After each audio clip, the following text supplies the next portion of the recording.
Good afternoon, everyone. Welcome and thank you for being here, and thank you to those viewing remotely. Madam City Clerk, please call the roll.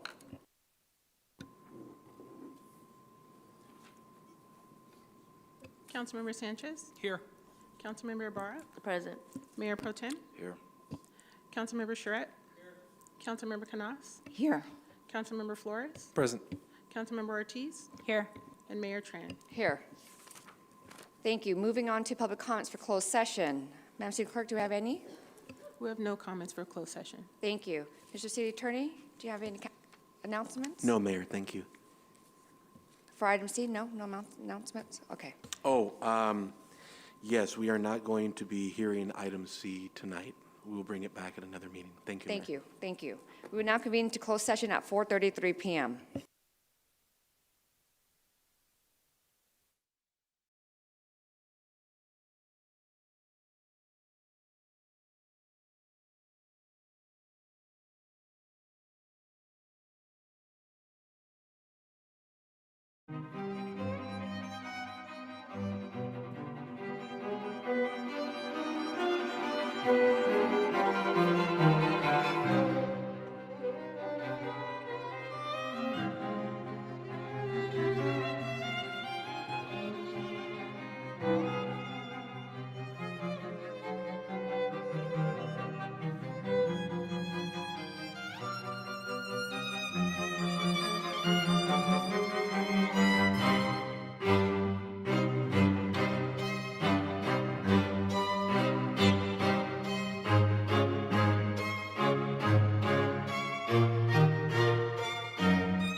Good evening, everyone. Welcome and thank you for being here, and thank you to those viewing remotely. I call to order this joint regular meeting of the Mayor and City Council and the Mayor and City Council acting as the successor agency to the redevelopment agency of the City of San Bernardino, the San Bernardino City Housing Authority, and as the San Bernardino Joint Powers Finance Authority at 5:36 p.m. Thank you for your patience, by the way. Madam City Clerk, please call the roll. Councilmember Sanchez. Here. Councilmember Ibarra is not at the dais. Mayor Pro Tem is not at the dais. Councilmember Charette. Councilmember Canas. Here. Councilmember Flores is not yet at the dais. Councilmember Ortiz Present. and Mayor Tran. Here, thank you. Before we conduct city business, as a friendly reminder, as the elected leaders of the city, we will endeavor to be respectful to each other, our public, and especially our staff. Our behavior this evening sets the tone for how our residents, business community, and others view our city. We must conduct city business with professionalism and respectful behavior to build trust, credibility, and move our city forward. In that spirit, I also want to respectfully ask that we refrain from making statements related to political campaigns or engaging in personal or political attacks during the course of this meeting. This is a space dedicated to the work of the people, and we must remain focused on serving our community with integrity and unity. We also ask that you please observe proper decorum and do not speak out of turn or make comments from your seat. If you wish to address the mayor and city council, please be sure to submit a speaker slip. If you speak out of turn or disrupt the meeting, a warning may be given, and/or you will be asked to leave the meeting pursuant to Government Code Section 54957.9 and Penal Code 403. We shall commit to these values and foster a positive and productive working environment that is conducive to achieving our goals effectively and efficiently. We'll now move on to invocation and pledge. Bishop August Smith from True Light Community Fellowship will lead tonight's invocation. Please approach the podium at this time. And Leila Mancada from Monterey Elementary School will lead us in the Pledge of Allegiance. Please all rise. I'm gonna pray first, and then you're gonna do it, okay? Let us pray. Gracious Heavenly Father, Lord, we thank you for each and every person assembled here today, whether in person or joining virtually. We thank you for those that have answered the call to public service. Give our mayor and council members strength, wisdom, and a deep sense of justice. May their decisions be righteous and their actions be guided by a desire to serve the people with honor. Bless them, Lord, and their families. Touch our beloved city, Father. Touch those that may be going through hard times during this holiday season, those that may be grieving the loss of a loved one or don't know how the way is going to be made. Give them peace, the peace that passes all understanding. Father, we lift up each and every peace officer. We lift up our firefighters, our chaplains, everyone that might put their life on the line to serve our community. Send your ministering angels to encamp around them and protect and guide them.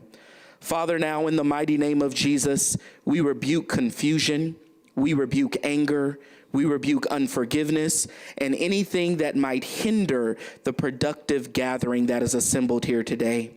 Lead both our councils and every speaker that speaks tonight towards decisions and comments to create a more prosperous community. It's in Jesus' name we pray. Amen.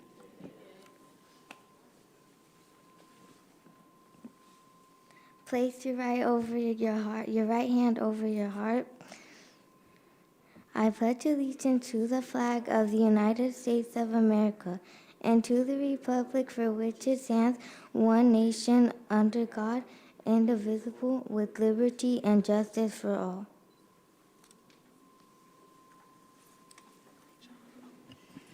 Thank you, Bishop August Smith, and thank you, Leila. Great job. Mr. City Attorney, is there anything to report from closed session? Thank you, Mayor. Mayor and council met in closed session to discuss the first two items on the closed session agenda. They did not discuss item C, and there are no reportable actions. Thank you. Thank you. Moving on to presentations, we have one item, San Bernardino International Airport Authority, SBIAA, presentation presented by Michael Burrows, Chief Executive Officer of San Bernardino International Airport.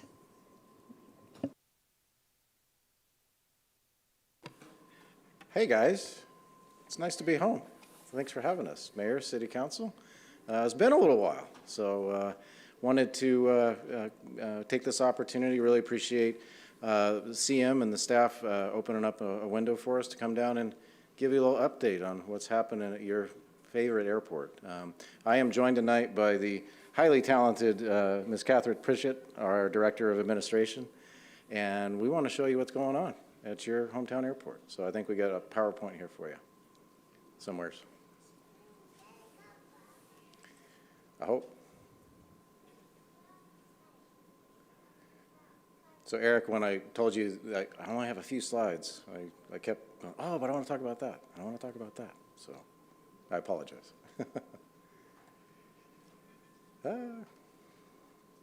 Maybe.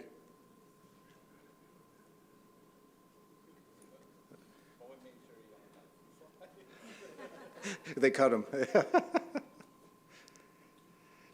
Yeah, I think there's a little video clip on the front that might be hanging it up. No, we zipped it over, so.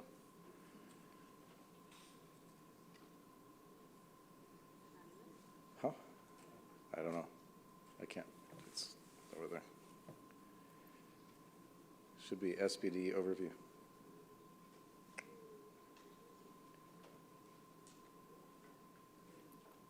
All right. Well, if it goes too long, I can wing it.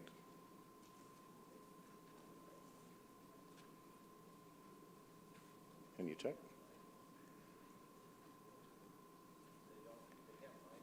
They can't find it?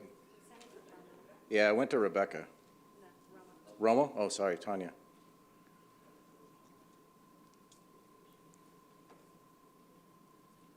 If they can get it. Yeah. Well, I don't want to hold you guys up, so. You know what would be really good is maybe we have a public hearing. Yeah. It'd take about, I don't know. And then I'll come back up. I don't mind Okay, waiting. perfect. Yeah, yeah. Wonderful. Let's do that. Wonderful. Thank All you. right. Thank you, Council Member. We will come back to the presentation. We will move on to public hearing. Item number 2, General Plan Amendment 2503, introduce ordinance number MC 1657, adding section 10.24.195 to the San Bernardino Municipal Code adopting citywide truck routes and direct staff to comply with AB 98 warehouse design and build standards. I'm opening the public hearing at 5:44 p.m. Could staff provide the presentation on this item? Madam Mayor, members of the City Council, this presentation is going to be a collaboration between Community Development Department, Public Works Department, and the city's Traffic Enforcement Unit, Saeed Naseh, our interim city planner, will be providing the presentation and the PowerPoint presentation to the City Council. Thank you. And everybody here is ready to answer any questions you may have.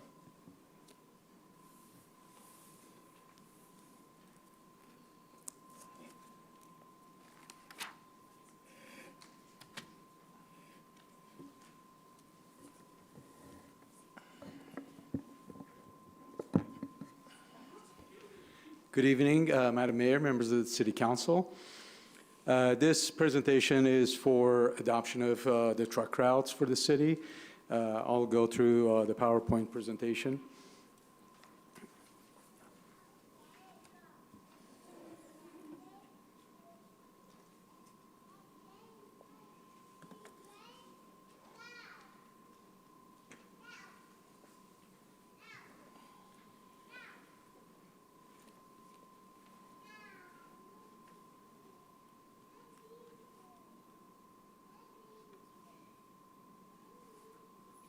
This one.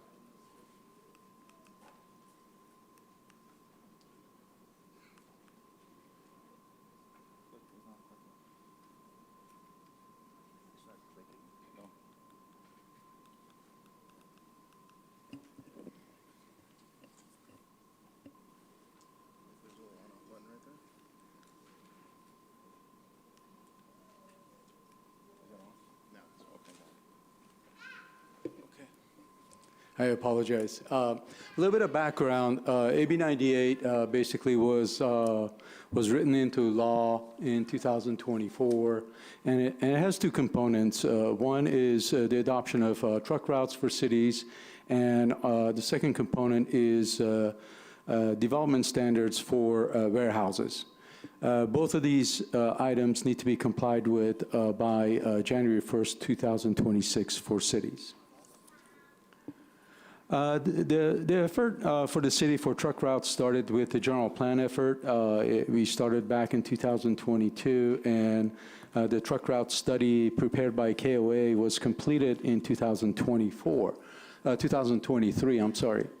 It looked at the current pattern of truck trips in the city, looked at roadway classifications, looked at future patterns and current patterns of industrial in the city as well as commercial. And it looked at the conflicts between trucks and the community and the linkages to surrounding jurisdictions. That was very important too. And supported the getting the trucks out of the residential areas and the downtown area. And the goal was really to get trucks as soon as possible to the freeway so they don't wander around our streets. This is what we call option A, which is the version that was approved by the Planning Commission. After the Planning Commission meeting, staff held a meeting with the county staff and their consultants, and we discussed the Cajon truck route in the Moscow community. And we decided with the county that it's best to delete that linkage on Cajon and not make it a truck route. That's very important because when we designate a road, a truck route, the passerbys also can use that. But in this case, only the businesses that are there are going to be able to have their trucks travel on Cajon. So that's when we get to the recommendation, I'll explain a little bit more. But the first resolution is for option A, which is the Planning Commission approval, and the second resolution is for option B, which is deletion of the Cajon Road truck route. And this basically, this exhibit shows it a little bit more detailed. I know that the packet that you received, the exhibits were very small, so I provided 11 by 17. Hopefully that's a little bit better.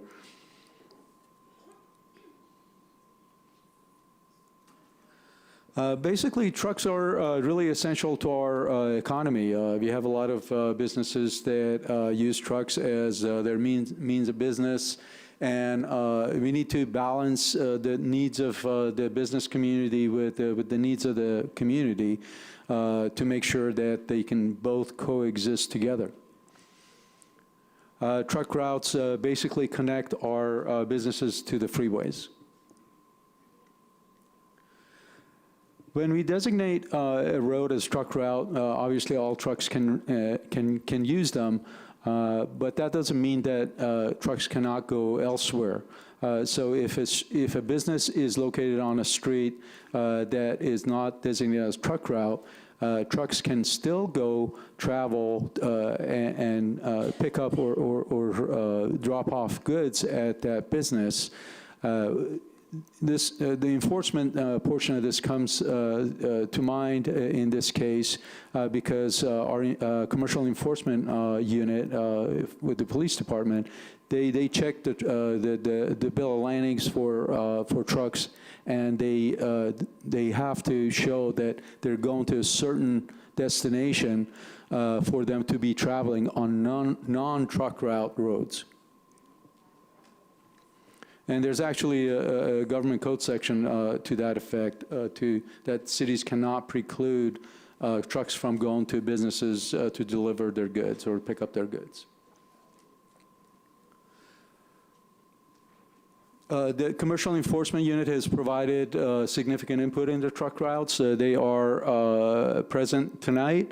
and they'll be able to answer a lot of questions regarding where the trucks are now, what kind of enforcement do they use right now, and what do they foresee in the future. We've done some outreach for this program. We've reached out to surrounding cities and the county. We've met with the People's Collective for Environmental Justice. We've discussed the truck routes with the California Trucking Association, and they've provided input. We've obviously talked to the police department and some other agencies as well.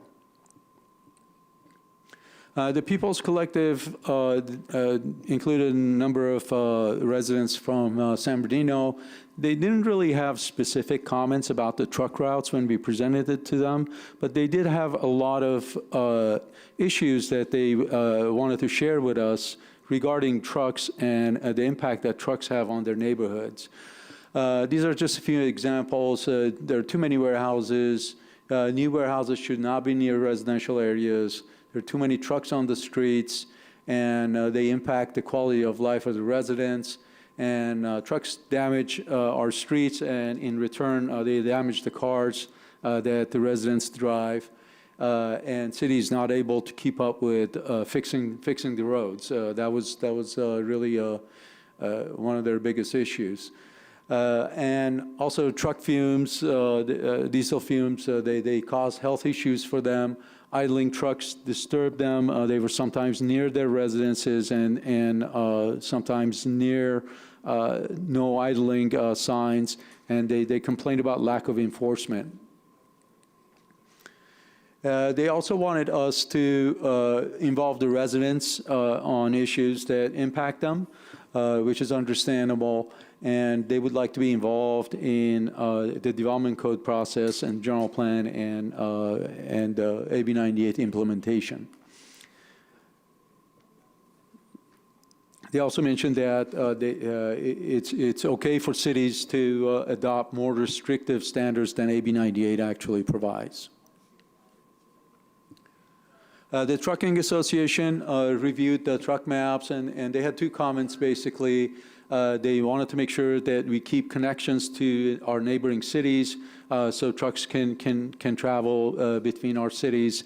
And also, they wanted to make sure that the large trucks can travel to non-truck route designated roads.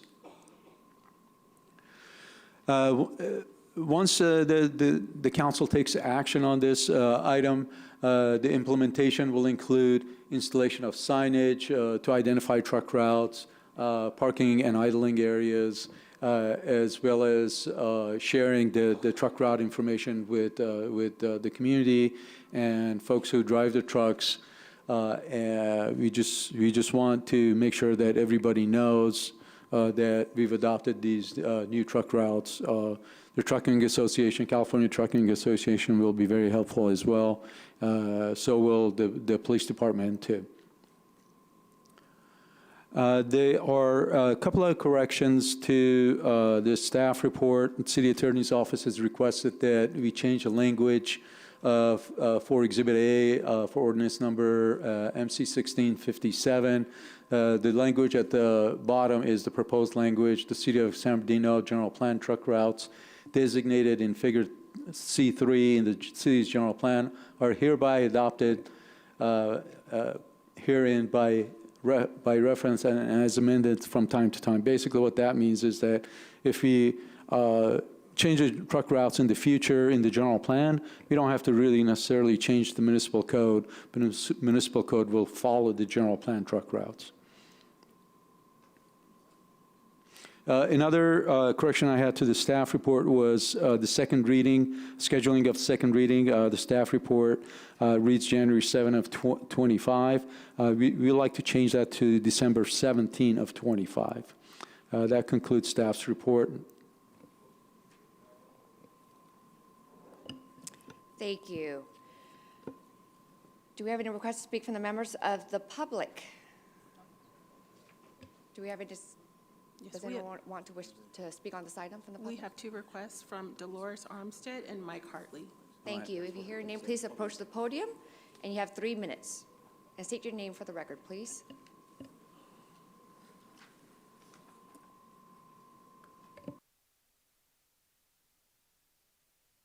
Dolores Armstead. First, did the community get a chance to give their full input? I looked at the proposed routes. Look at page 90 of your package. It shows proposing Highland, Mount Vernon, Baseline, Foothill, 5th Street, and Mill Street as major truck routes. The last time you gave us this study, 2 years ago, we brought up the same thing. Why are our major arteries okay for semis to go up and down constantly all day? How did that get approved? How is that okay in the city of San Bernardino? Because it ain't happening in the other cities. Just in our city, our major routes become truck routes. It's already dangerous. It's already unhealthy. We know they got to come in to make deliveries, but there shouldn't be a major truck route for continuous semis going down. I do know that option B deletes some truck routes in Muscoy to protect residential areas. Pass-through truck traffic will be eliminated, but what about our major arteries? What about our major arteries? Why are they basic truck routes now? Same thing like before. A warehouse design and standards, we have to comply with AB 98, but we can be stricter. We don't need more warehouses right now. We need a moratorium to deal with the ones we have. We have too many now and more trucks. A lot of you people don't live near the truck routes, so you don't have to breathe it in, you don't have to deal with it, but a lot of the rest of us do. We have to deal with it. So we had no input. Why? Okay. Who is going to fix the roads? Those trucks are destroying the roads. They're not paying extra fees. My tax dollars are fixing those roads constantly. Go down University. They just paved it not too long ago. It's got holes already because of the constant trucks. Up by Palm, constant holes because constant trucks. Who's fixing it? My tax dollars, not theirs. Not the businesses, my tax dollars. And that gets old and that gets tired. Who's going to help take care of it? We don't need semis going up our major arteries. It's like you don't care. And whoever did the study, I hope it's not the same people that did the last one because it was lousy. You had to throw it out. I hope it's not those same people because a lousy study this time. Why San Bernardino has to be treated this bad. Thank you. Thank you. Next speaker, please state your name for the record. 3 minutes. I don't need 3 minutes. Mike Hartley. I don't have much of a fight in this dog fight. All I can say is that why would we build warehouses and then try to figure out the truck routes? That doesn't make any sense to me. The traffic study should have been done before the warehouses were put up. Now we got warehouses everywhere. There's only a couple of reasons why I come downtown anymore. One is to go to the commission meeting, and one is to come here. And then when I head southbound on the 215 and get off on 5th Street, second time it's happened to me, a tractor trailer is gridlocked the intersection. There are 3 or 4 traffic lights that are almost right next to each other. I don't blame the tractor trailer, he just got stuck. But everybody tries to go around him because if they don't, they're going to miss the light. And then the traffic's going to back up on the freeway. So these things just don't make sense to me. And we're just going to get more tractor trailers on the road, and we better figure it out real soon. Thank you. Thank you. Next speaker, please state your name. Please turn on your mic. Thank you. I live at Western and 21st, a block from Highland Avenue, a few blocks from Mount Vernon. I travel those streets every day. A couple of years ago, I was across from the elementary school at 16th Street. That's a 2-lane street. A big semi was turning onto 16th, making a left on Mount Vernon.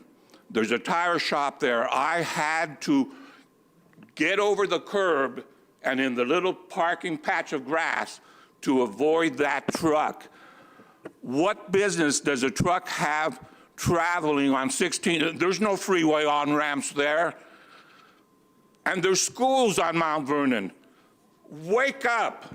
Look at Rancho Cucamonga, what they have done with Route 66. When I was a kid in the 50s, Mount Vernon was thriving. You guys weren't even born.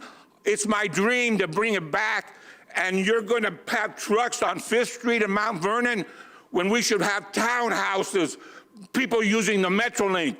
Every city in this county has housing near their Metrolink. We have nothing across from our Metrolink.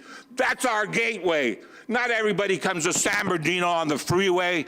They take Foothill, they take Highland, they take Baseline, and they enter 5th Street and Mount Vernon. Where's your vision? You know, I used to go to Redlands Bowl. I'm too old now to drive home. People without vision perish.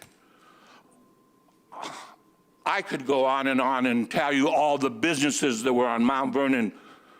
Expensive business, boat shops like the Bass Pro Shop in Rancho, fine dining restaurants. But that's not your vision of Mount Vernon. Now, I'm not anti-truck, but at Goodlet and Mount Vernon, next to where Colashana is, or the Colashana site, there are trucks being parked there. They don't belong on Mount Vernon. That's a commercial street. Do you want to turn that street into light manufacturing and warehouses? You will kill San Bernardino. You will kill it. And Waterman, let's keep the trucks or the warehouses where they are now. You start approaching 3rd Street, 5th Street, 9th Street, Baseline, you'll never bring back Waterman. And there's so much potential there. I don't have time to give you the detail of how we can rebuild San Bernardino in the time I have left. And I'm not anti-truck. We need trucks, but we can do better. Thank you.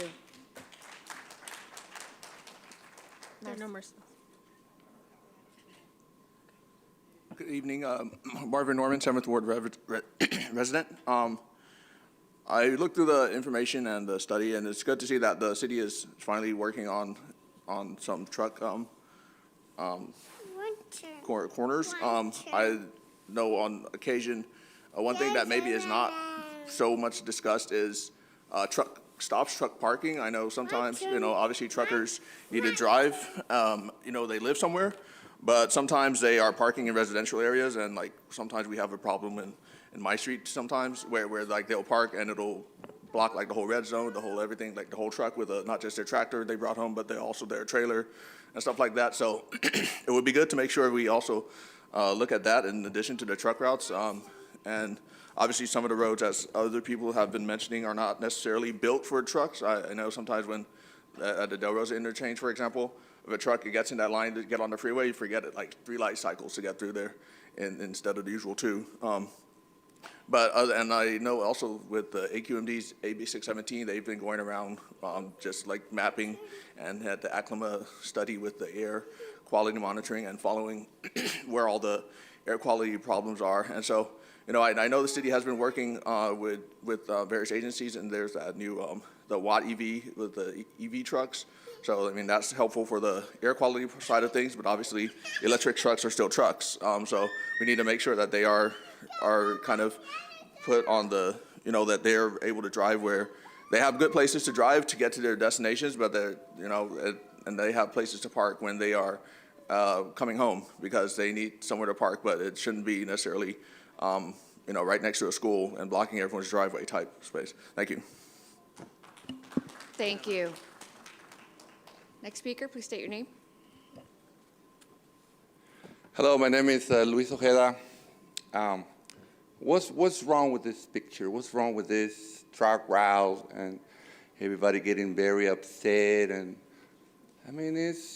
the problem is Sacramento, guys. The problem is California. The problem is the crazy liberals that wants to save the world. and kill the people. I used to be a trucker. You guys don't even have an idea, the slightest idea, how hard it is for a truck driver to do his job or her job. Last time I checked, they're blue collar, regular people. They do okay for the amount of hours that they work.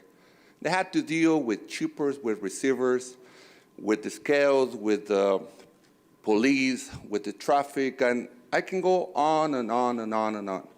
And everybody's saying, oh, we like trucks. We're not against trucks. So what are we saying then? What are we going to do? So why don't we start getting drones then? Let's the trucks, make them to fly, and then they can deliver their goods. We got to be realistic here. The problem is not the trucks, it's not the routes. It starts 30 years ago in this city. We don't even have we were talking about this, Councilwoman Ortiz, general plan. For how long? Where do the trucks belong? Where do the warehouses belong? Oh, we don't know yet. We're still working on it. We keep approving warehouses, but everybody forgets that if you approve a warehouse, you're going to bring trucks. And then where are you going to park those trucks while they wait to get unloaded or to get loaded? I'm going to give you an example. Amazon gives you 15 minutes to go in and out, and you're not allowed to come in more than 15 minutes before you load or unload. So in the meantime, what do? You drive around the city because everywhere is no parking. So it's something that we need to look into, not just vilify and point fingers. Everybody's very comfortable ordering online. And when do they want their packages? A week from now? 2 weeks from now? No, I want it right now. Well, I got news for you. I know a little bit about logistics. And for you to get your package today, same day delivery or next day delivery, you need to have a warehouse within 10 minutes of your house. So every time you order online, think about that you're creating the problem. You're creating the traffic and the warehouse. Good job. Thank you. There's no more speakers. Thank you. I'm now closing the public hearing at 6:09 p.m. for deliberation and action. Do we have any discussion or comments from the council? I do see Councilmember Ortiz. Thank you, Mayor. I think the public comments are spot on because two things can be true at once. And what we have is, I think, not the best layout, but also we created an economic enterprise of efficiency and expectancy without a plan. And so we, to Lewis's point, we drive the economy. And we drive the need, because I tell you what, I want my stuff delivered within 3 hours, but I don't want trucks up and down my street. So we have to fix that. I look at this, and I agree with Ms. Dolores in looking at Highland Avenue, Baseline, as not efficient for our city needs. That is a thoroughfare for regular traffic. There are no warehouses from the 210, from the 215 down to the 210 on Highland. That's regular trucks, regular truck routes, but it's really those 18-wheelers, those big, heavy trucks that I think are our biggest issue. Mount Vernon, I agree with Mr. Palazzo.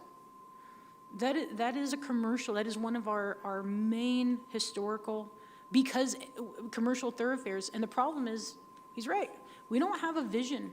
This city is supposed to be a mixed-use development coming through a transit-oriented commerce that we haven't put into place yet. And so for us to say that we're going to allow all of these heavy trucks through our main thoroughfare really does take away from the idea of what are we going to do for residential housing. The north to south plan is fine. Waterman, Tippecanoe. I find it interesting that nothing comes off the 10 freeway to the airport. You don't get off on Fifth Street there. You don't get off on San Bernardino Avenue. I guess that would be like right there by the Redlands Plaza. But everything is focused off of the 215. And so I do have an issue. I see in, I guess, Exhibit B or the second page, right? Then you added the area off of Mill left, which I think is by Norton Science Academy. Is that the warehouse right there?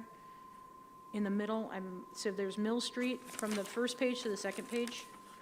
There's like an extra square on the left side. Is that the warehouse off of Waterman and Mill?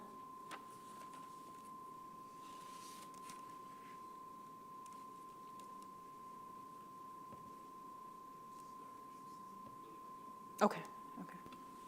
Yeah, Councilman Ortiz, they're looking at it right Okay, now. because I believe that's a the highly residential area where we just decided to dump a warehouse next to someone's backyard. Yeah, the location you have in mind is that little square that's off Waterman and Rialto. I just want to make it clear for tonight and the residents of the city, this is not the final map. Yes. Okay? We want to take input from the council and the community as much as possible. We'll revise the plan based on input we're going to hear from everybody here tonight. So Oh, yeah, no, that's the whole- absolutely. yeah. This was at the planning commission, and this Yeah. is the public's opportunity in a Sure. public hearing to Yeah. hear and talk, and Yeah. so that's why, Yeah. I Yeah. questioned, because I know, and I'm sure the council member from that ward, I'm sorry, Councilman Figueroa will have something to say, but I'm just looking directly at that. That's a high-density school area. I'm sorry, Mayor Pro Tem. My apologies, Mayor Pro Tem. So in order to respond to your question, that location that it shows as a square on the map down here. Yes. Right? That's Rialto, based on input from the council, because it passes by the Frank Dominguez Elementary School, and then at Valley, it passes by the Norton Academy, which Okay. there's a planned trailer parking at that location, and I'm not sure if that's been approved or not, but the comment that we'll hear from you tonight will remove that little square from Rialto, and I think it goes down on Allen. Yeah, that square will be removed based on input from Okay, the well, city yeah, I'm council. just Yeah. thinking about, I have friends that take their children there, so, and Great comment. Lord love everybody that drops off and picks up kids, that's crazy to me, but Yeah. there's nothing but traffic and children, and I know that's a high density, so just something in my consideration for that area. And then coming, the Highland is the divider of the 2nd and 7th Ward, and so that really is a very important commercial corridor that has been underserved and underdeveloped, and so to see big truck routes, that is concerning to me. What's the location, council? Can you All the repeat? way up and down Highland Avenue from the 215 down, there's no. Oh, just Highland Avenue from the 215? Yeah, there's east- no east and warehouse. west. I'm talking about like Okay. the big Yeah. industrial trucks. I'm fine. I know the state law says anybody can drop off their stuff. And I'll let Councilwoman Ibarra speak to Baseline, how she feels, she's not here. Then I'll speak real quick and to make sure it comes back. But like, I have the same concern with Baseline. These are just general streets for general residents. And I believe like, while we can be in a discussion, and my colleagues can feel the same if they want, but the heart of our city is our residents. We don't build cities to build warehouses. We build cities to build lives, and in my opinion. And so I like the north to south with the minus of Mount Vernon is my opinion. Waterman, Tippecanoe is cool, and then and with the elimination on my part of Highland Avenue, and then everybody else. I give my time up. Just quick comment on Mount Vernon, you would like the elimination north of Fifth all the way to Highland? I will let the 1st and 6th Ward, but I think Mount Vernon from at least where we just rebuilt a brand-new bridge, Okay. because of the constant deterioration of use, we have a real opportunity there for a beautiful specific plan to be built around Route 66 and the historic Chicano Latino emphasis of our city. Maybe not so much for heavy trucks. It's just my opinion, so. Thank you, Councilwoman. Mayor Pro Tem, followed by Councilman Flores. Yes, thank you.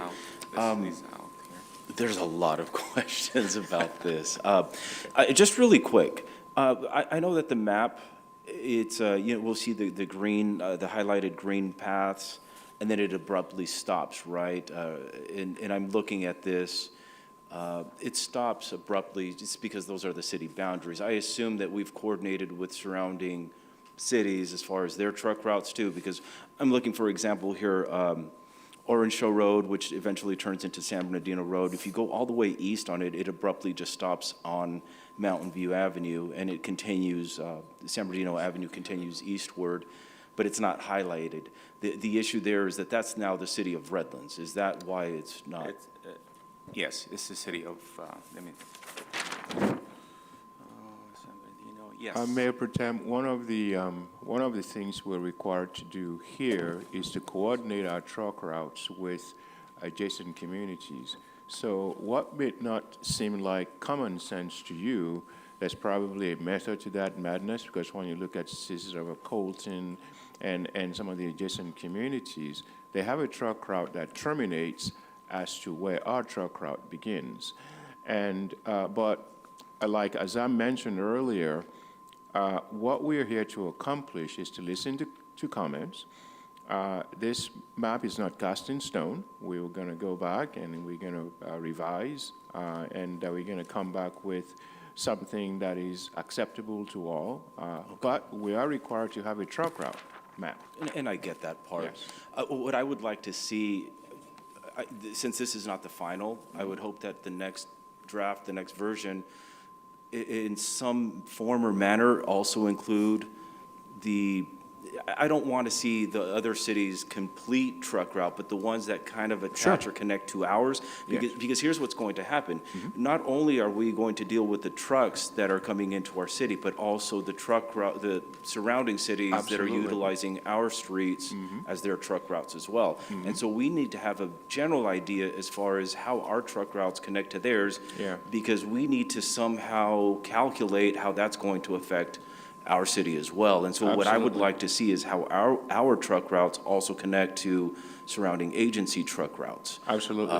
And again, I don't need to have a complete comprehensive truck, the map of all the surrounding, but just at least, the major ones, 100 feet after hours, perhaps it could be, a different color, magenta, or turquoise, whatever color you'd want to use to identify surrounding agencies. So I would appreciate that too, if we could somehow put that together also. We'll provide that. I'll focus more on, because I do agree with Highland and Baseline. That's just, it doesn't make any sense to me. But I'll focus down on the south end, in the third ward. I'm looking at Tippecanoe, and I get it. I wish it wasn't so, because in that area, of course, we have people going to Costco, and there's all kinds of different restaurants and Stater hotels. Brothers is on Tippecanoe. And there's so much competition trying to, there are cars competing with trucks, competing with other things going on in that area. Absolutely. And it gets so crowded. But look, I'm not going to make a big fuss of it, but I would recommend, if it's possible, perhaps to look at, there are two other streets, I believe it's Central and San Bernardino Road, that kick off eastward over to Mountain View. And if you look at a map, at an aerial map on, let's just say Google Maps, you can see that Redlands is heavily invested in warehouses along Mountain View Avenue.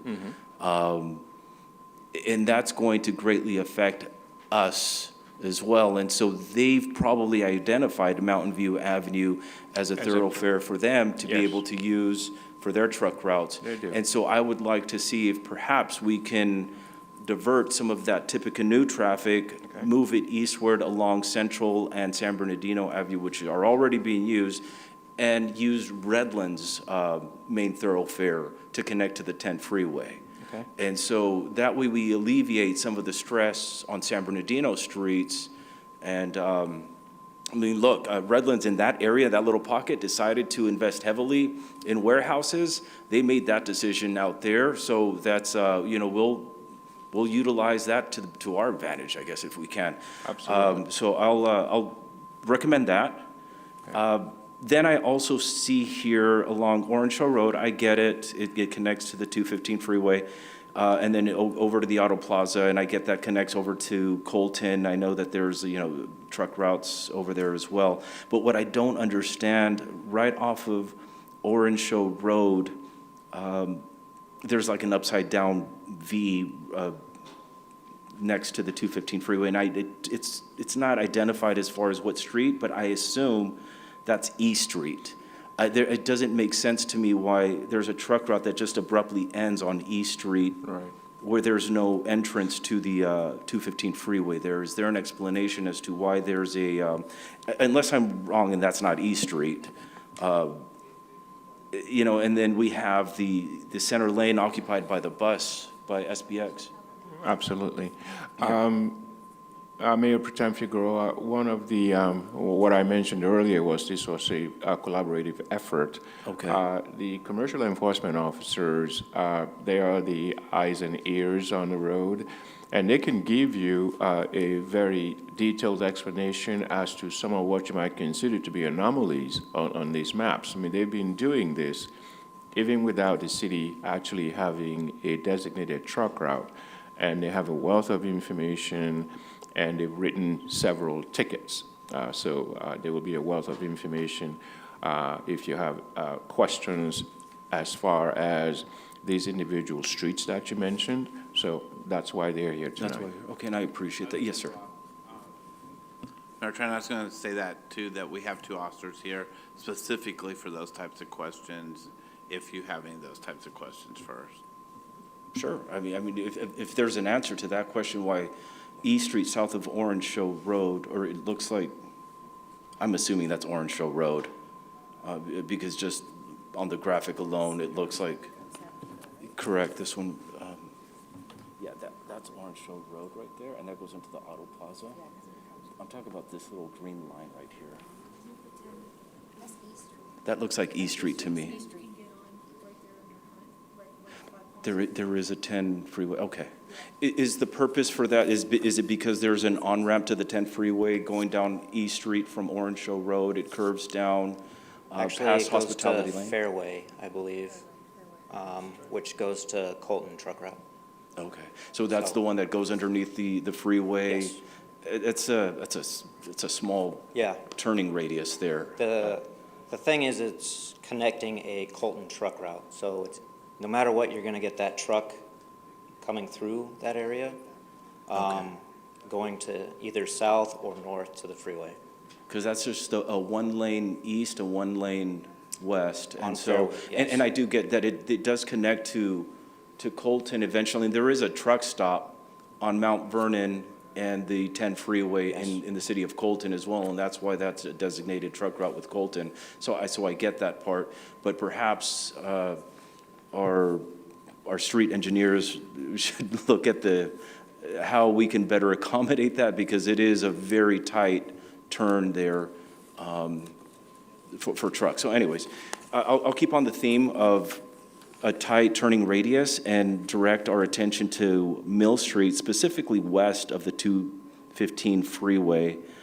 On that street, there are 2 lanes going east, 2 lanes going west with no center lane.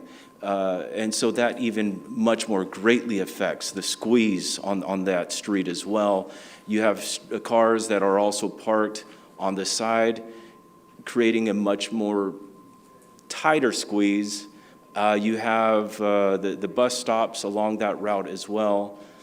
And because there isn't a center lane for cars from which to turn left, what ends up happening is cars abruptly stop and creates this domino effect backwards. And I've seen many times where people just get rear-ended because there's a car waiting to turn left and they get rear-ended. Now, we've all seen, or many of us have seen that video, unfortunately, of the truck on the 10 freeway who just plowed right into the back of cars in traffic. I do not want to see that happening on Mill Street, especially since it's a heavily trafficked street with kids. I don't want to call them kids, college students going to San Bernardino Valley College who use Mill Street. In addition to that, there's Richardson Prep that's right on the corner of Mill Street and K Street. And what happens, not all day, but at certain hours of the day, you have buses lined up. You have cars, parents waiting to go pick up their kids on that same street, and it backs up. You see the line backing up. And you have school pedestrian traffic as well. In addition to that, you have two peripheral elementary schools, so not directly on that route, but you have Lytle Creek Elementary and you have Urbita Elementary. Not on that truck route, but within the peripheral area. And so it just creates concern, especially that area. And I'm sorry, I don't know if I'm directing this at you or to whom, but these are concerns. In addition to that, the turning radius on Mill Street and Mount Vernon is so difficult because it is two lanes. It's very difficult to turn northbound, or well, in any direction really. And in fact, I've shared a few photos with the traffic lights, the signal lights, broken off completely from trucks making those right-hand turns. So much so that even Edison has put up those wooden poles to prevent further damage, and even those poles have completely been just ripped off. I mean, they're just shredded at this point. And so we really need to take a closer look, especially at that intersection. I'm not sure what other options there are. I don't know why that portion of it is even needed, really. But I would, those are things that really concern me, especially on Mill Street, west of the 215 freeway. I understand east of the 215 freeway, it connects to all the other logistics, traffic, and all that, but just west of it, there's so many other issues and concerns with traffic being directed in that area or into that direction as well. And I can go on with other examples as far as why there's a concern, but those are kind of the main points for that area. Yeah, I mean, Mayor Pro Tem, regarding to that issue specifically, we can amend that segment of the truck route because if going west on Mill, it intersects with Colton's truck map. So what we discussed at our meeting this morning is we may just reroute the traffic away from Mill, go a little bit north, and then exit towards the 215. Now, the major goal here is to make sure that we get trucks to the freeway in the easiest way possible. And that doesn't mean we have to put them on every single street within the city, but we have to be methodical as to how we approach, how we get them from a logistics site to the freeway, because that is the major goal of this whole operation. So what you have said, it makes a lot of sense because of the sensitive uses on Mill, 4 lanes, no median, the school is there. We can eliminate that segment, the truck route, and just reroute it going north and then going towards the 215 freeway. But whatever we do tonight, we have to bring something back before the end of the year because that is the deadline. So, we welcome all your comments, either during the meeting or after the meeting, so that when we come back next time, we have something that is agreeable to everyone, so that we can adopt this and avoid some of the consequences placed on us by the state. And I appreciate that, and I understand, I genuinely understand that you're not sitting in your office trying to figure out how I can get one over on people. You're in a position here where you're required by the state to have to do these things, and so nobody here is casting any stones at you or any other staff member. We get the delicate, the sensitive nature of this whole thing. We get it, and you're now having to, unfortunately, come up with a plan and deal with it. Absolutely. And there's always going to be somebody who's going to be unhappy about this. Yeah. But believe me, I know that none of you are sitting in your office trying to figure out how we can. You ruin somebody's life. I know you're not. Thank you. You're genuinely trying to do the right thing here, but and so I appreciate opportunities, for us to be able to hear comments from the public and for us to also be able to share some of the concerns because we drive these streets all the time. Oh, yeah. I have frustrations too with traffic and some trying to get onto the freeway and then there's stoplights, back to back to back, and you don't catch this one or the next one. You have to wait a little bit longer. I get that frustration as well, but I appreciate you and all of staff trying to bring this back to us as well. So thank you. Thank you very much. Thank you, Mayor Pro Tem. Excellent suggestions and comments. Thank you so much. This is very, very thorough, truly, right? Next, Councilmember Flores. Thank you, Mayor. And first off, I want to thank staff for the staff report. And I got beat to the punch, but I echo the same sentiments as both of my colleagues, and with Mayor Pro Tem Figueroa mentioning to align ourselves and view other cities' truck routes to make sure we're in alignment or see where we can better maneuver. And with Councilmember Ortiz and her feedback regarding Mount Vernon between Highland Avenue and Fifth Street, the removal of that being, because I know that that's a huge way for our community to just go through the west side. So I see a vision for that, and I don't see a truck route in that vision. So I echo the same sentiments. And then I see on both map A and B that the Mount Vernon Bridge is highlighted as a truck route. But my question would be, is that bridge capable of sustaining the weight of that traffic going up and down? Yes, it is. It was designed for, better be. It better be. Yeah, it better be. So yeah, it's designed to take the traffic. Actually, what is currently, when the bridge was in construction, was using Second. So if you look at Second, it's no longer, it's not designated as a truck route. So they'll be heading north of Mount Vernon to Fifth. And then once they get on Fifth, they can head east to the 215 freeway. Oh, thank you. And then lastly, comment, I absolutely love just the syncing up the counties along Cajon Boulevard County with our county truck route, with our city truck route. We have experienced a lot of issues on Cajon Boulevard, especially in terms of potholes and during the rainy season. So I'm absolutely for that. So once again, thank you guys for the staff report, and thank you to my colleagues for pointing out some great things. Thank you, Councilman. Any other comments? Councilmember Canas, followed by Councilmember Sanchez, and then Councilmember Ortiz. No comments? Okay, sorry. Councilmember Sanchez, followed by Councilmember Ortiz. I'd like to adopt option B with the mitigated measures up in the Musco area, and to incorporate the locations on Tippecanoe that my colleague Figueroa recommended that staff come back with those amendments. Okay, thank you. Councilmember Ortiz? I just want to clarify, so everything in the dark blue is a warehouse or is designated for warehousing, already built out? Not necessarily It's built zone out, but it's industrial. designated. It's just all designated? It's its own industrial. Because I know I think Councilman Figueroa, or Mayor Pro Tem brought up a great thing about making sure that we have all the existing routes, but is there a way for you to just to identify the actual warehouses in those industrial areas so we can see what stands out as a warehouse, so people know? Because I know it's delineated that way, but I think if that's possible. I'd like, and truly, I think this is always the issue I have, not casting stones, but short on time.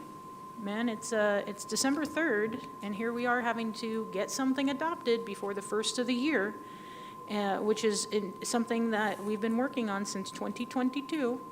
And so I don't want to, because we like our special meetings and we can call them, right?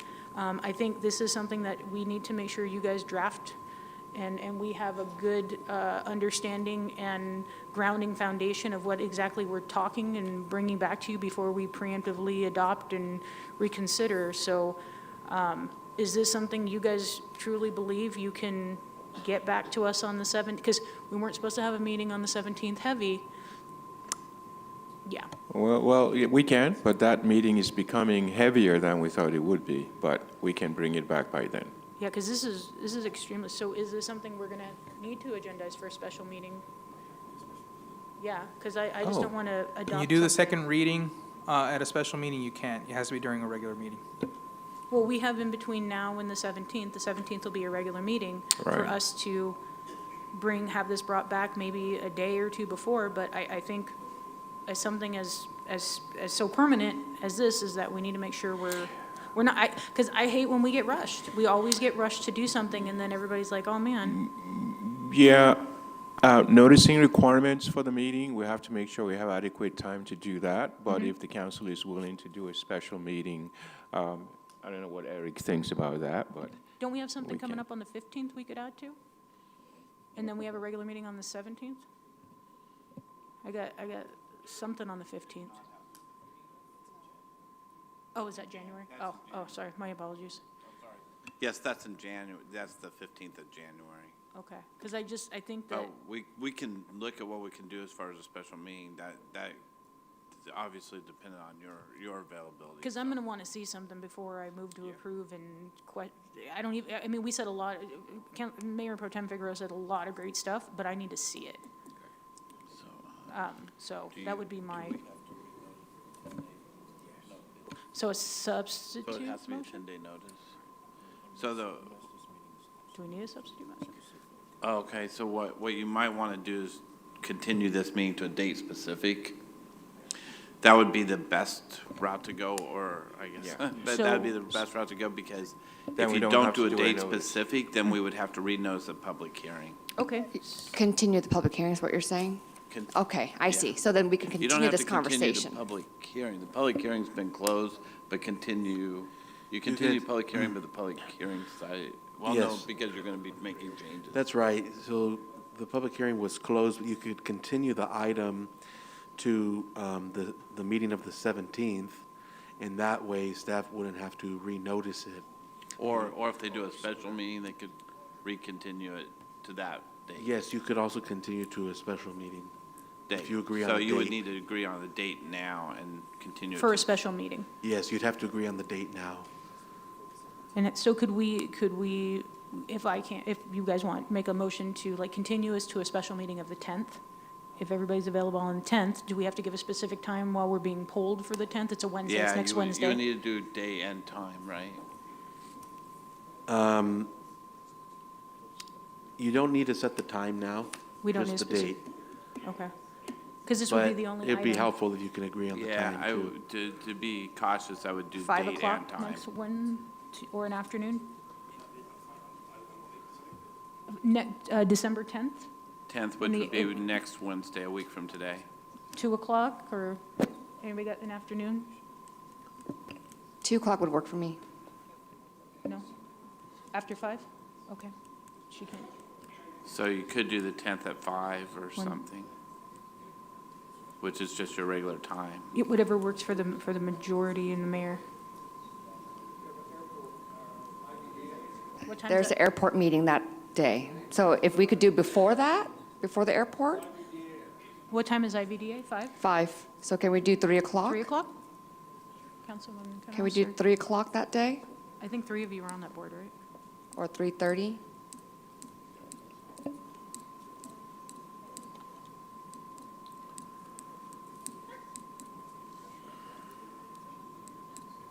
And is this something is attainable for you guys in a week to draft and bring back to us? Okay. And then be able to complete on the 17th?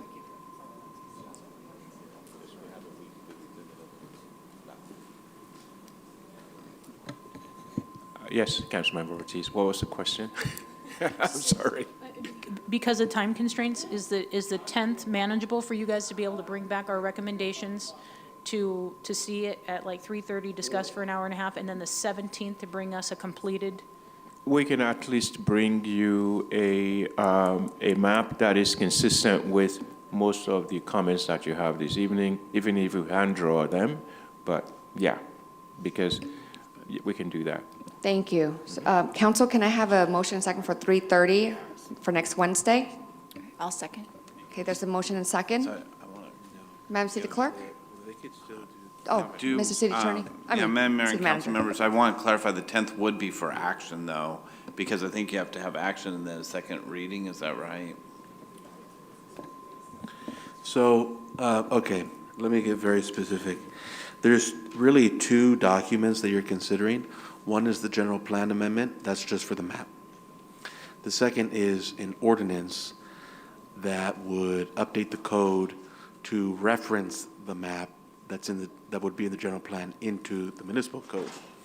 So because you have to go through 2 readings on the ordinance, you might want to just go ahead and do that now, because by the time that will take effect, which will be 2 readings plus 30 days, we'll have gone through and adopted the general plan amendment already, and it just references what's going to be in the general plan. So I would advise you to just go ahead and do the first reading on the ordinance tonight, and then continue the general plan amendment to the special meeting. And you can take action at that special meeting to adopt it. If staff's telling you they can have it ready, then you might as well take action at that special meeting. Thank you. Council, amenable to that? Yep. So there's a motion. Mr. City Attorney. Oh. Yes, Is that so the the consensus? special meeting, if the council is amenable, it's next Wednesday, 3:30, if that works for you, because I know you have the airport meeting at 5, so an hour and a half, if that works for you. And it's gonna, did you want to repeat what the attorney just went over just now? Okay. So if we're good, why don't we just call for the votes on having that special meeting, taking action today, right? And then having the general plan amendment for the special meeting. Yes. Did someone make a motion? So council, you could go ahead and vote digitally Did someone? on the action today, and then having special meeting for the general plan. I'm hearing from the city clerk that we haven't had anyone make a motion yet. So I would recommend that one of you make a motion to. There was a motion. That was What? my motion.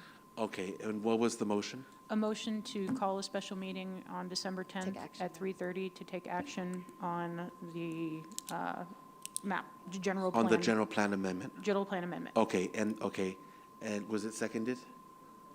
Councilwoman Canas. Okay, so we'll go ahead and vote on that, and then afterwards, then I'd recommend that you take up the first reading of the ordinance.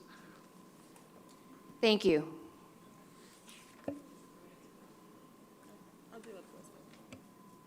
A voice vote?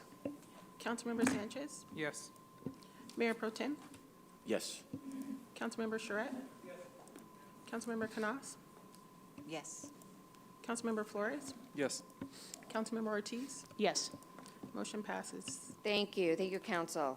I will now ask for a motion to waive further reading and introduce by title only ordinance number MC 1657. Is there a motion?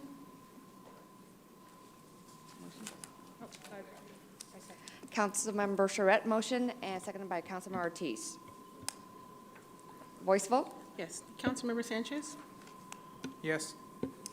Mayor Pro Tem, Yes. Councilmember Charette. Yes. Councilmember Canas. Yes. Councilmember Flores, Yes. Councilmember Ortiz, Yes. motion passes unanimous. Thank you, council.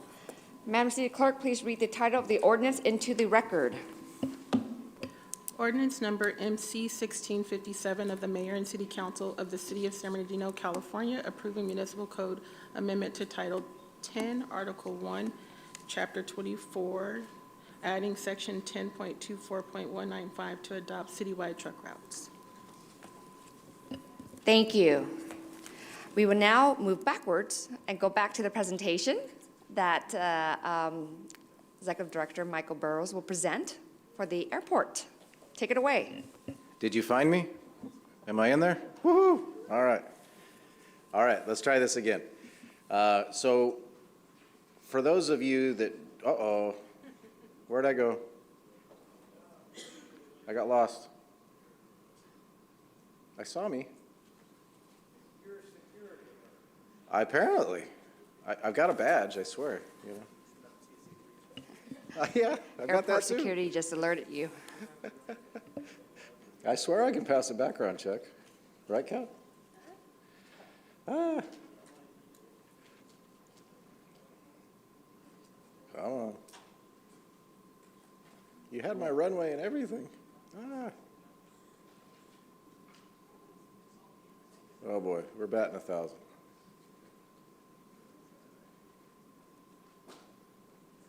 Okay. Oh. Yeah.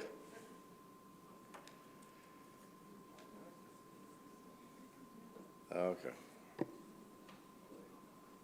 I'll be here for the night.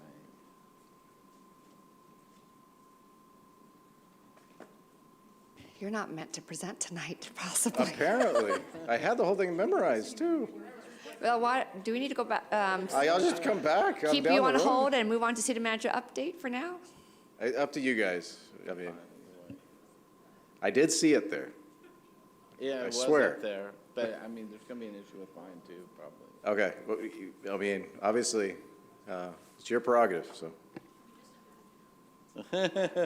Imagine you had an airport in San Bernardino, and it was international, and it was really awesome.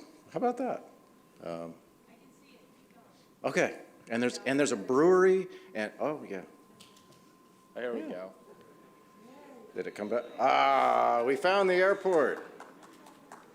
So for those of you that don't know, if you go down 3rd Street and you keep going, there's an international airport called San Bernardino International Airport. So thanks for having us here tonight.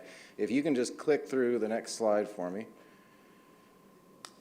There we go. Guess what? It used to be Norton Air Force Base. And unfortunately, in 1988, it was announced for closure under the Base Realignment and Closure Commission process, one of several in the area. And it was not a fun time. I was here. I grew up in this town. And my parents met there. My dad was stationed there. They were married in the chapel right behind my office. And it's a special place for me. And it hurt when Norton closed. It still hurts. 10,000 jobs lost literally overnight. By 1994, all but a small function of the Air Force operations went elsewhere. And unfortunately, in base closure, as you might expect, when the Air Force leaves, they take all the good stuff, including the people. So of that 10,000 total direct jobs, about 8,000 were military, 2,000 civilian. And so I've spent the better part of my professional life working with some great people and partners to try to change that for the better of the region. Next slide, if you could. So how we got our start, we had some property and no money. So we had to get really creative on how to create an environment, particularly at the airport, to be friendly to aviation and business and try to find the right fit to bring jobs back. And the way we initially did that was with aircraft maintenance. So those that don't know, Norton was a lot of things, but it was really, really big in aircraft maintenance, air cargo, aerospace, and even troop deployment up through Desert Storm, in fact.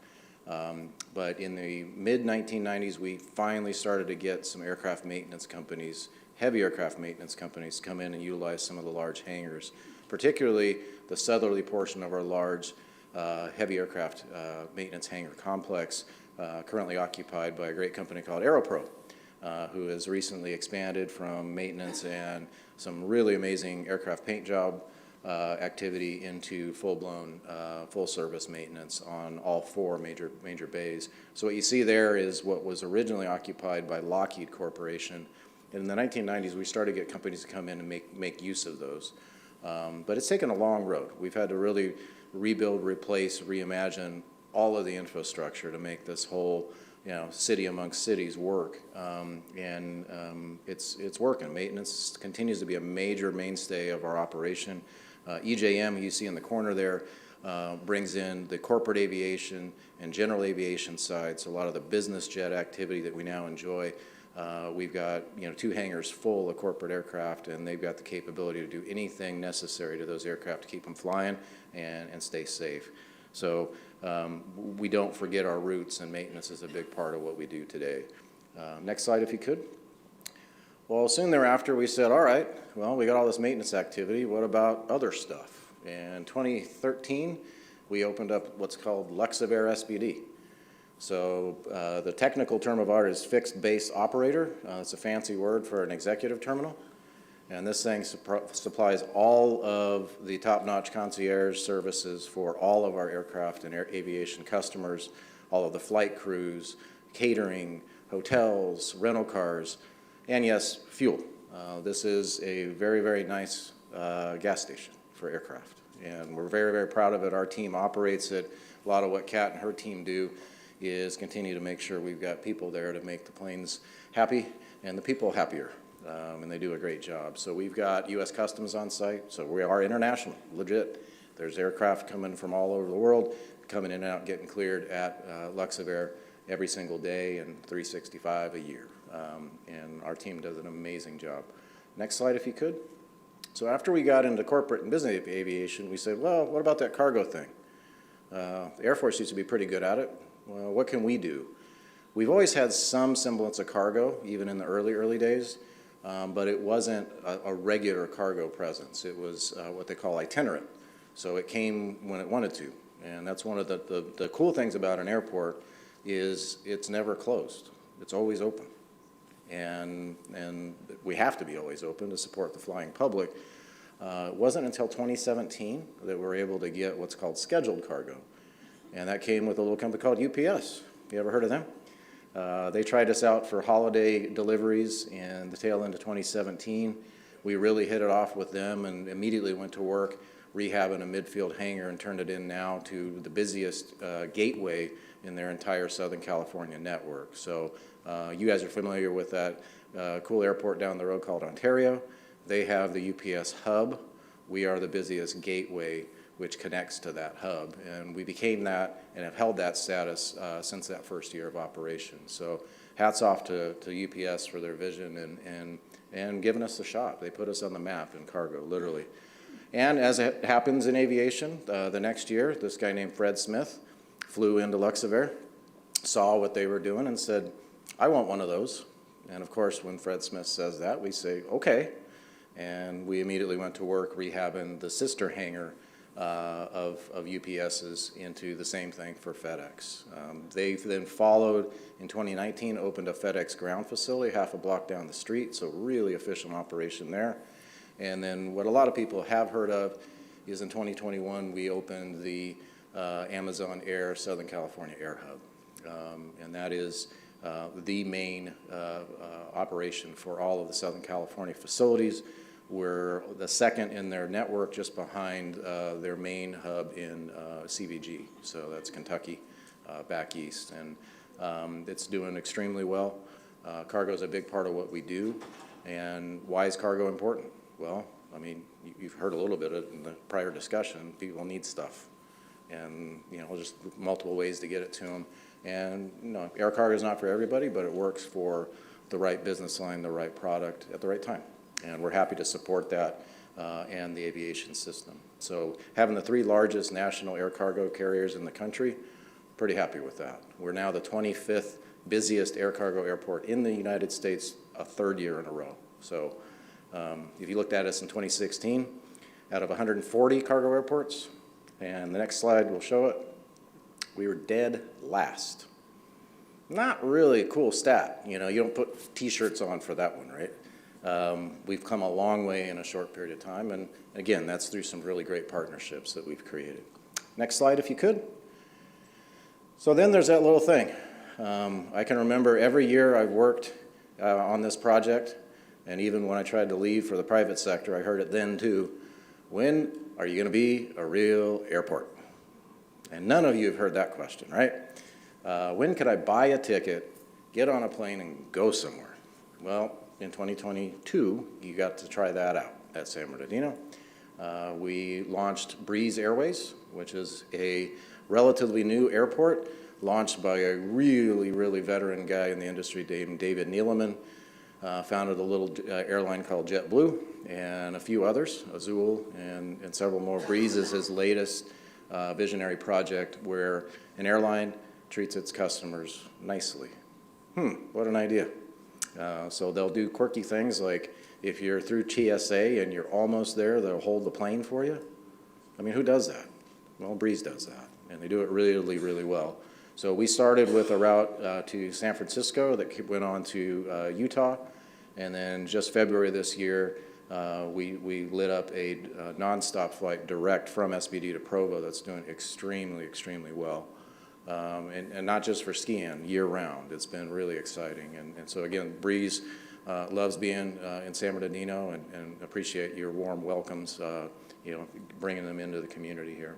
Next slide, if you could.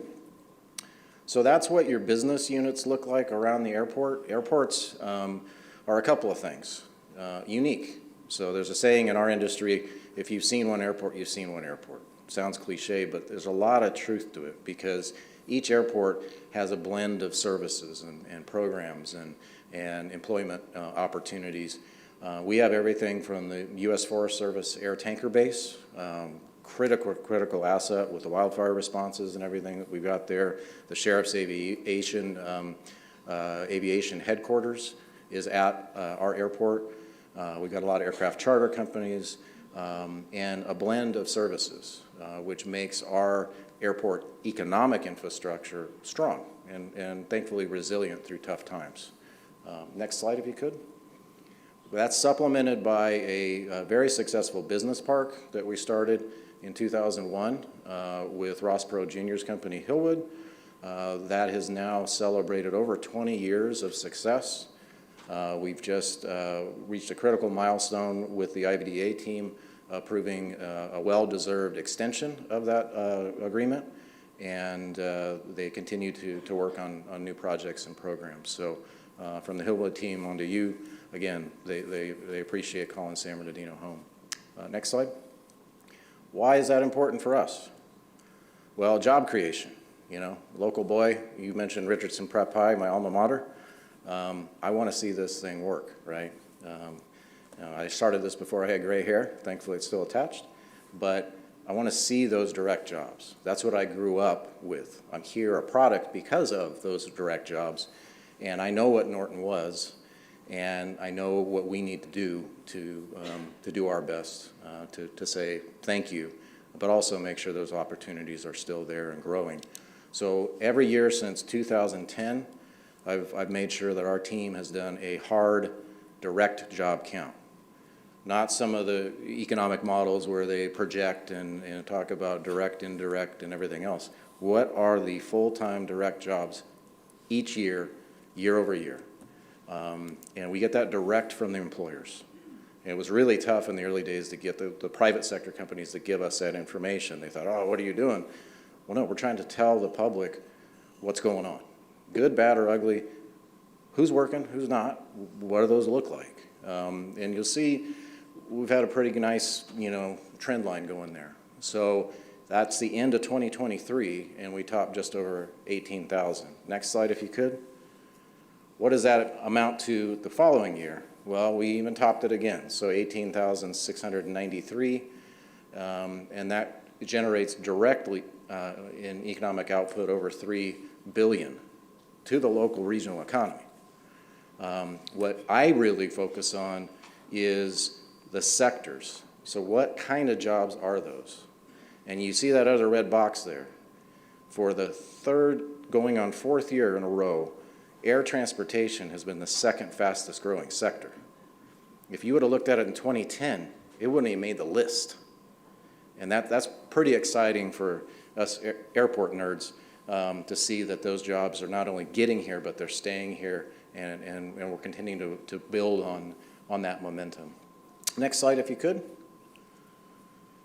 So that's kind of the complexion of what the airport timeline has been like, and you got to kind of crawl before you run concept there, but building upon each success over time and making sure it's all compatible. So it's not that we like corporate aviation more than we like cargo. I mean, as airports, we're agnostic, all that. The flying public is our customer, and their customers are our customer. And that's how you have to approach this type of development. Next slide, if you could. So during COVID, weird, right? Nobody really knew which end was up, including me. And we spent a lot of time as a team thinking, all right, well, what's next? So, middle of summer in July of 2020, why not start a drone training program right in the middle of an active commercial airport? Yeah, sounds easy, right? Well, that's what we did. And lo and behold, it worked. So one of the things that took a little while for it to set in with me was, what does it take to be a drone pilot? I knew what it took to be a commercial pilot. Well, guess what? It's not that hard. You got to be 16 years old, and you got to be motivated. And so we developed a program starting with a virtual ground school to be able to get people Part 107 pilot certifications. And it's really, really grown. We're doing it today.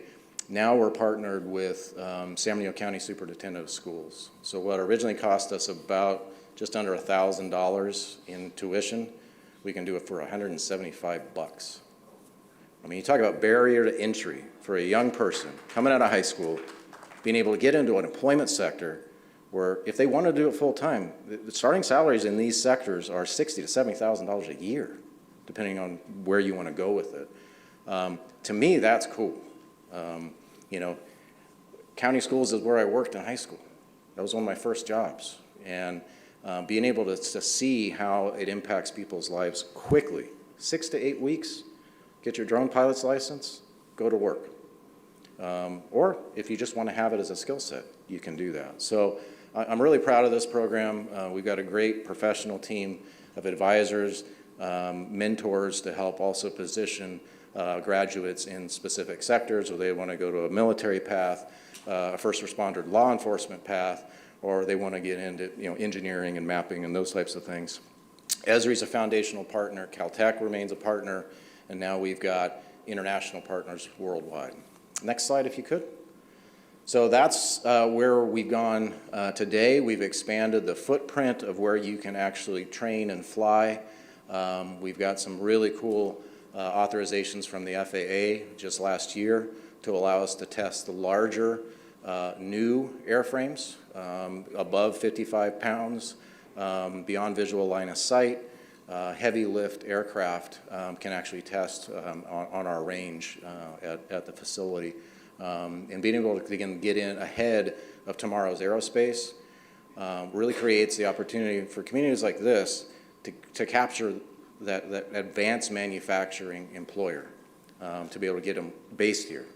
And thankfully, we've done pretty well in that. Next slide, if you could.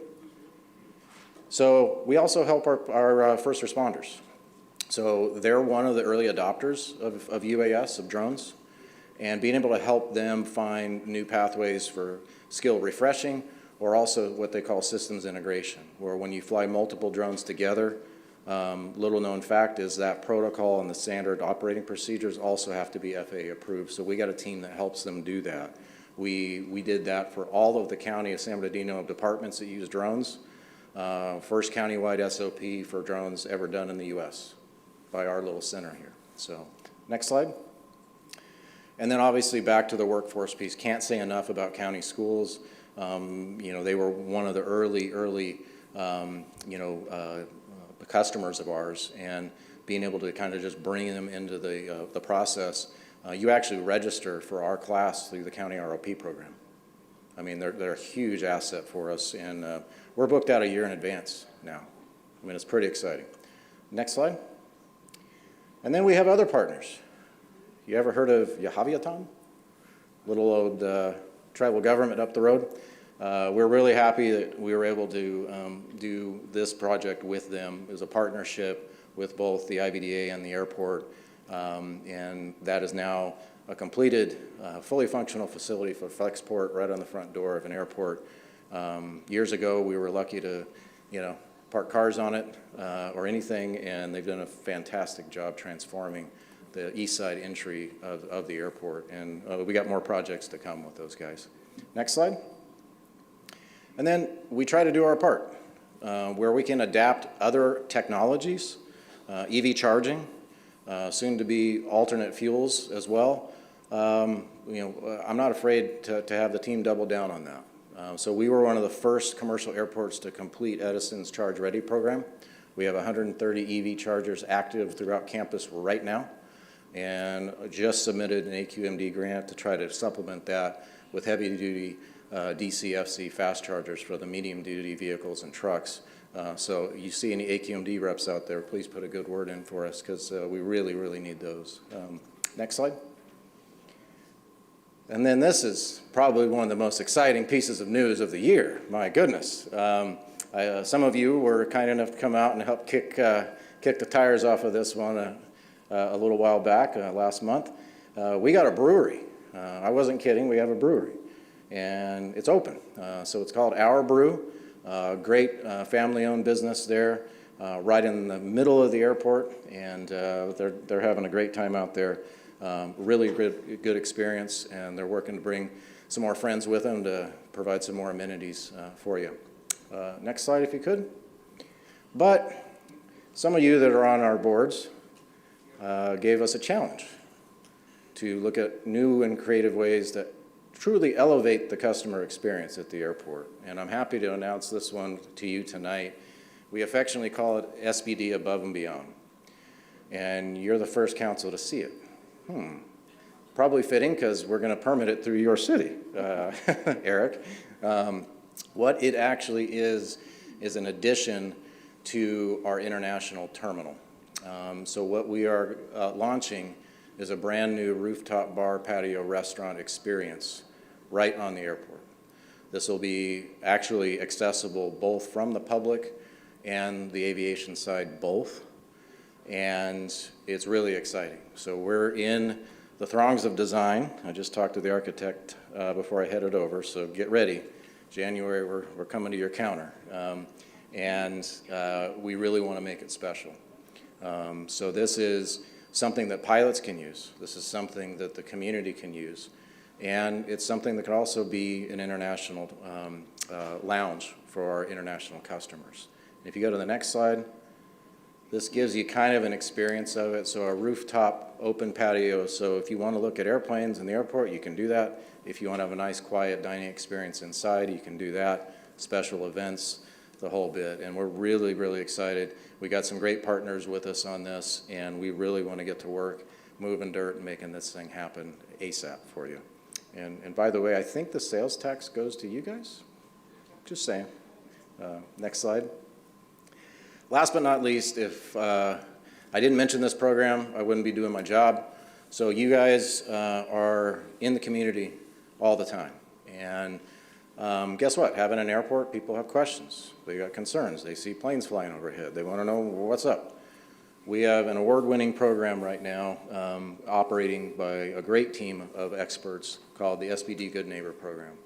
And this is a resource for you, for your staff. Any question about flight patterns or aircraft, put them to this website, sbdgoodneighbor.com. You can get answers, feedback. We've got instructional videos about flight paths and what is or isn't coming out of San Bernardino. And if you have a question or concern and you want to get a response as to what was that, 24 hours, you're going to get a response. Because we track it, and guess what? We report it to the FAA. They're part of this process too. So we want to be a resource to you, and we want to be the best airport we can be for San Bernardino. So thanks for having me, and it's fun to be back. Thank you. Thank you for the update. Mayor Pro Tem? Hi, Mike. Thank you so much for that. I really appreciate all the work that you're doing over there as well. Just a quick question. As the passenger air travel starts to grow and increase, has there been any exploration or any research done into light rail travel from our existing to the airport to accommodate some of that passenger traffic as well? Yes, and you IVDA board members get to hear a little bit more about it here about a week from now, so I'm glad you mentioned that. We have worked, back when we worked on the Mountain View project, as you know, we got really, really well aligned with our friends at SBCTA, because we had to. Obviously, that Mission Creek crossing was a vital part of the Aero project, and timing was tight, and we all had to work together, trade upon trade, to make that thing happen in time to open Aero. Since then, we have been talking extensively with SBCTA about continuing an IVDA feasibility study with SBCTA in a cooperative agreement to analyze a new, safe, and direct connection for Aero right into the airport. We've got a conceptual alignment, and we presented that, got some good feedback from the IVDA board.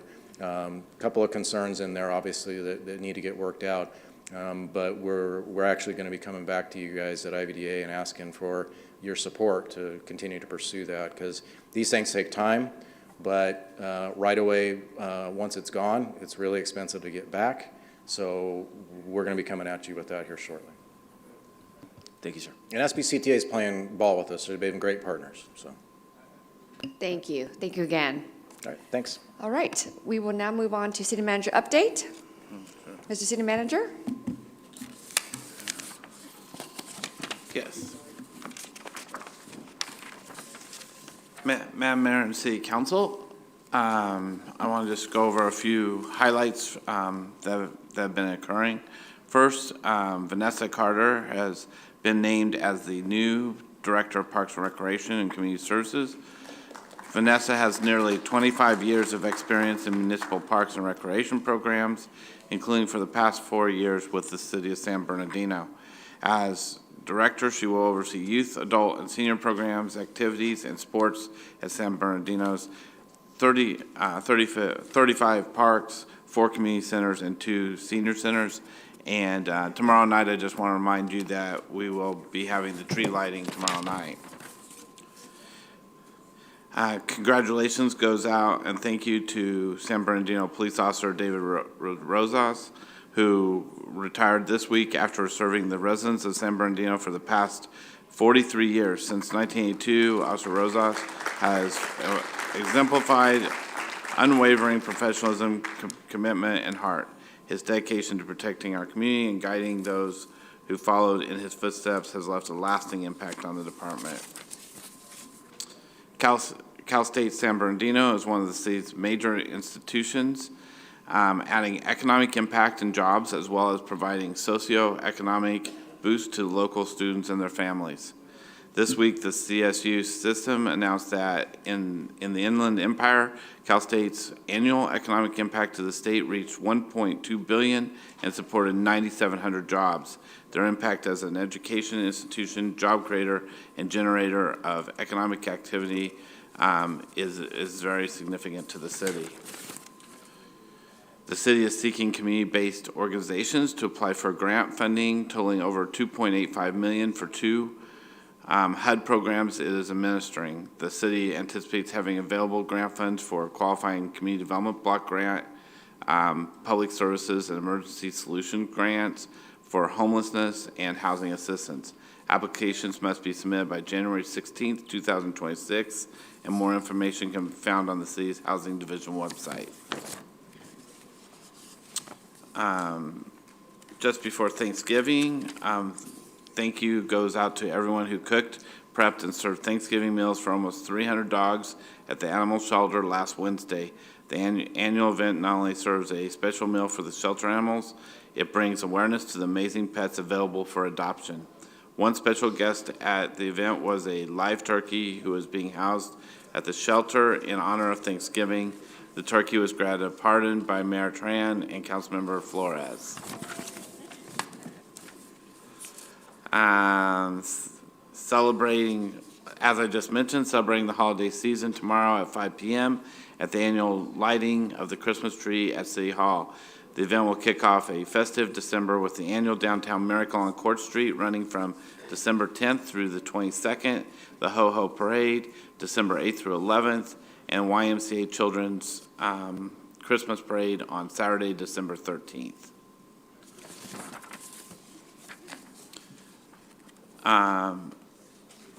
Yesterday marked the 10th anniversary of the terrorist attack at the Inland Regional Center that killed 14 and seriously injured 22 county employees.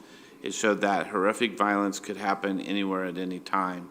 The slogan, San Bernardino Strong, was adopted to demonstrate that together as a community, we are stronger than the destructive intentions of the terrorists. It became a rallying cry, a unifying slogan, and helped to bring San Bernardino together in a time of crisis. While the healing continues, even to this day, we will always remember December 2nd, 2015. And with that, that's the end of my report.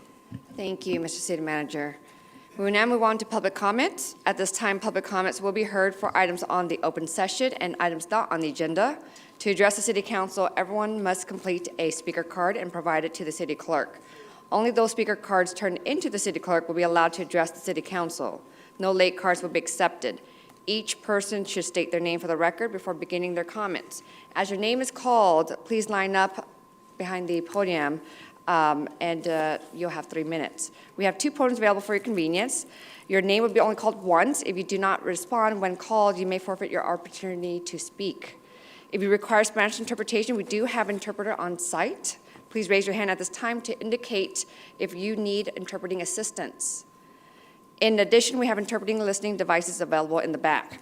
We ask that you please observe proper decorum and do not speak out of turn or make comments from your seat. If you wish to address the mayor and city council, please be sure to submit a speaker slip. If you speak out of turn or disrupt the meeting, a warning may be given and/or you will be asked to leave the meeting pursuant to Government Code Section 54957.9 and Penal Code 403.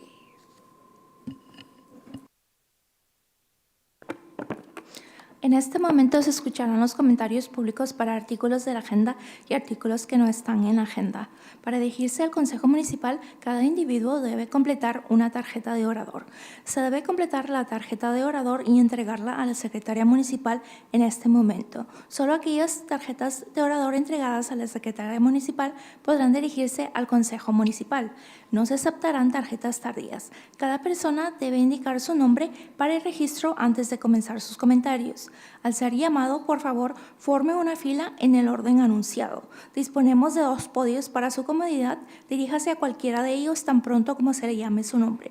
Si necesita interpretación en español, tenemos un intérprete presente. Por favor, levante la mano en este momento para indicar que requiere servicios. También tenemos aparatos disponibles para escuchar la Junta en español.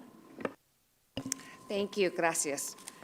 We have 36 speakers tonight. Each speaker will have 3 minutes. Madam City Clerk?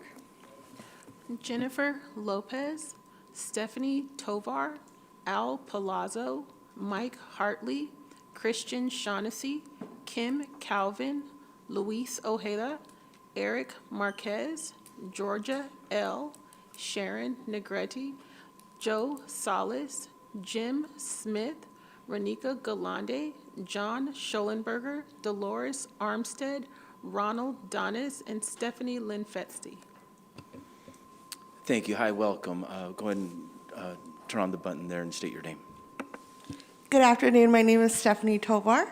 I am the interim program director over at the San Bernardino YMCA, and I'm here tonight to invite the council and our community to our 48th annual Child's Christmas Parade that will be taking place next Saturday, December 13th at 10 a.m. Our parade route typically runs from the front of San Bernardino YMCA around Paris Hill Park. After our parade, we invite all of our community members, along with our council, to join us at our Jubilee. That will be from 12 to 2.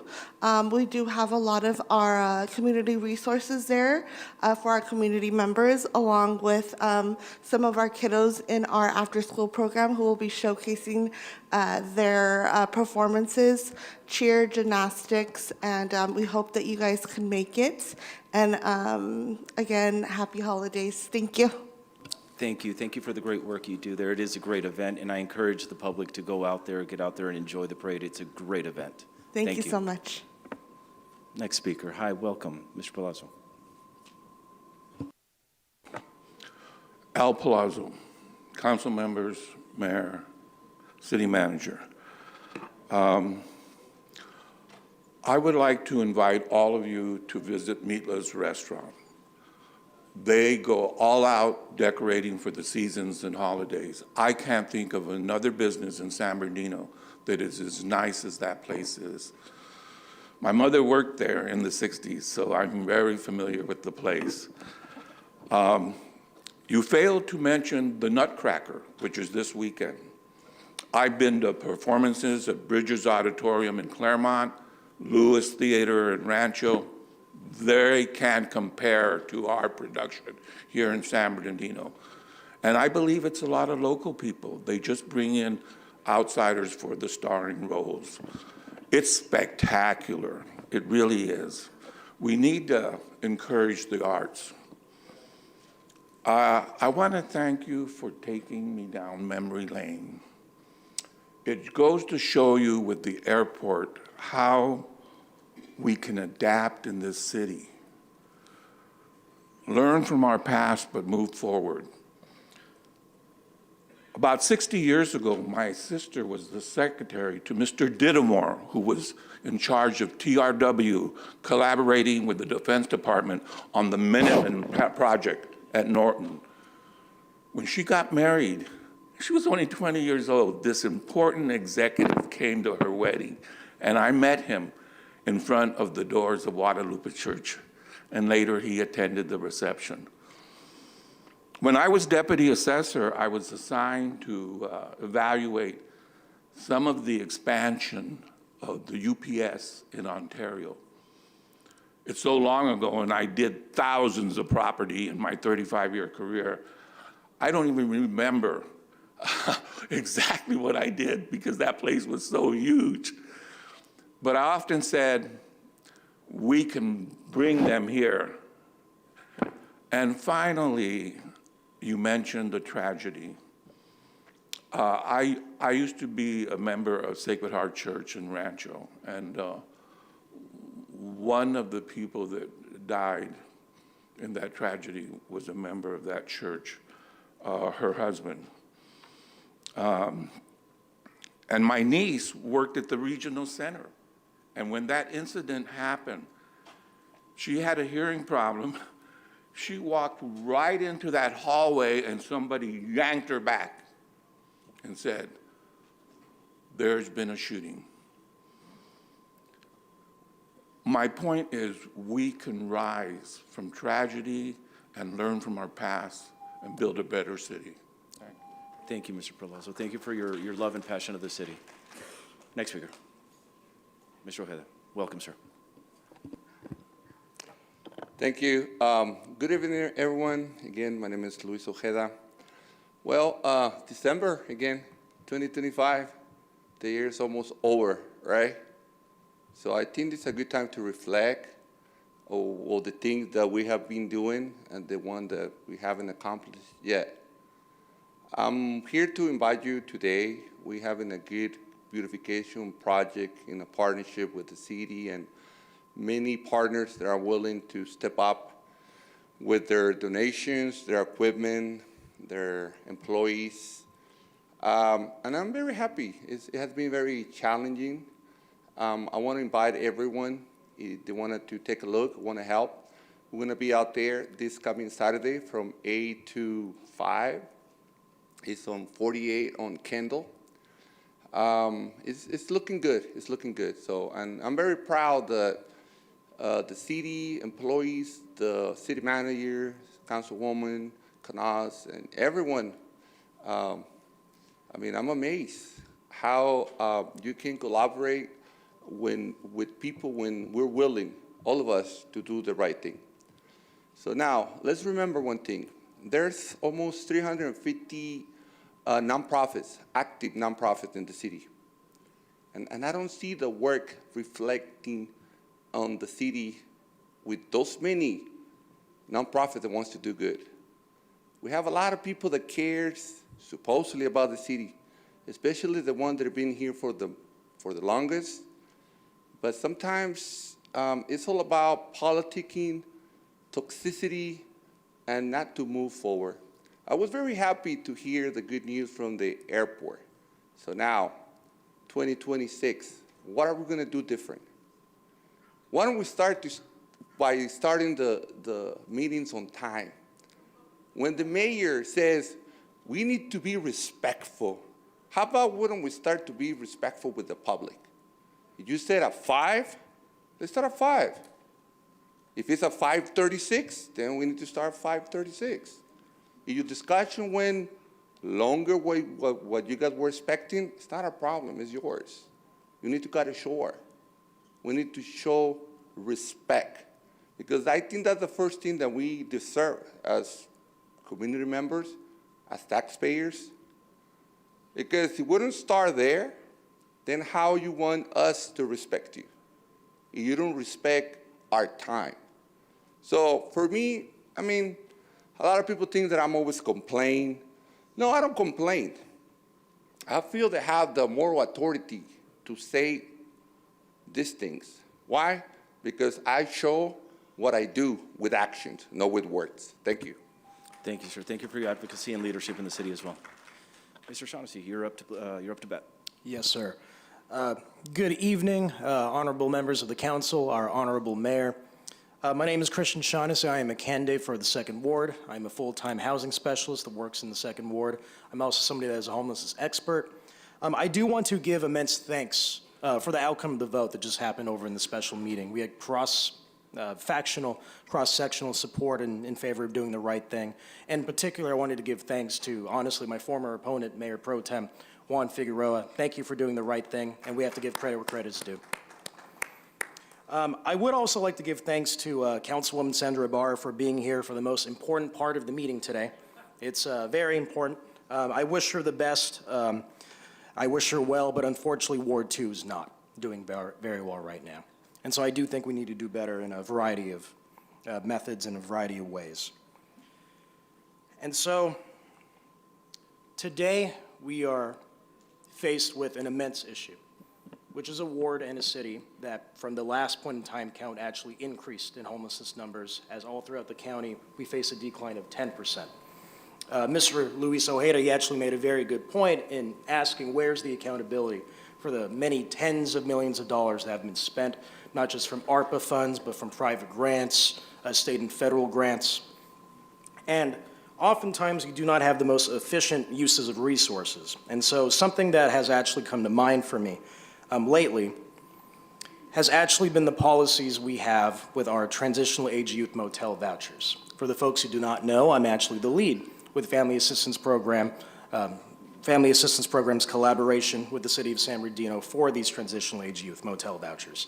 If you're somebody that is aged 18 through 24, if you are somebody that actually requires emergency shelter amidst the weather, if you are somebody that is using a motel voucher as a great bridge to move forward in life, then that's something you can do. However, there is a city policy that has been problematic.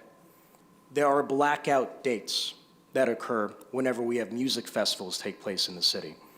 At the National Orange Show, and this is something that happened in the last October, we received direction to remove people from motels to make room for the ravers that were coming in. I will say that again slowly. Hopefully it's not the most important thing that's said tonight, but we received direction, not because city staffers wanted to, but because it was policy, that in the event that there is a music festival, in the event that these motels can make more money from ravers and tourists, that our young people, my young people, had to go out into the streets and not be extended so that we could put profits over people. And I know that with the ability to have cross-factional support on certain good things, for the love of God, for the love of our young people, let's make sure we can fix that and fix that very soon. Thank you. Thank you. Next speaker, please state your name.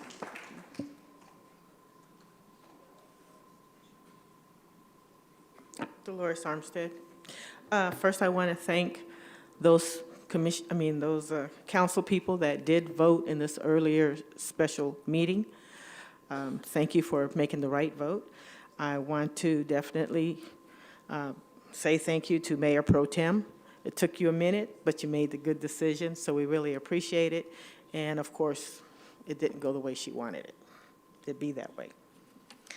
I really want to make a statement on item 19, which also delves into 20.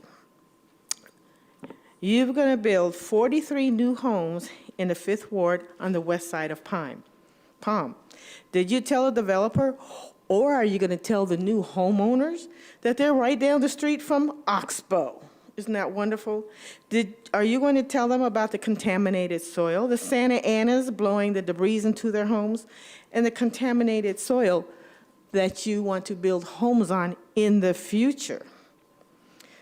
Do those people know? We will definitely let the new homebuyers, potential homebuyers, know what you're causing, especially 5th Ward. You're not taking care of things.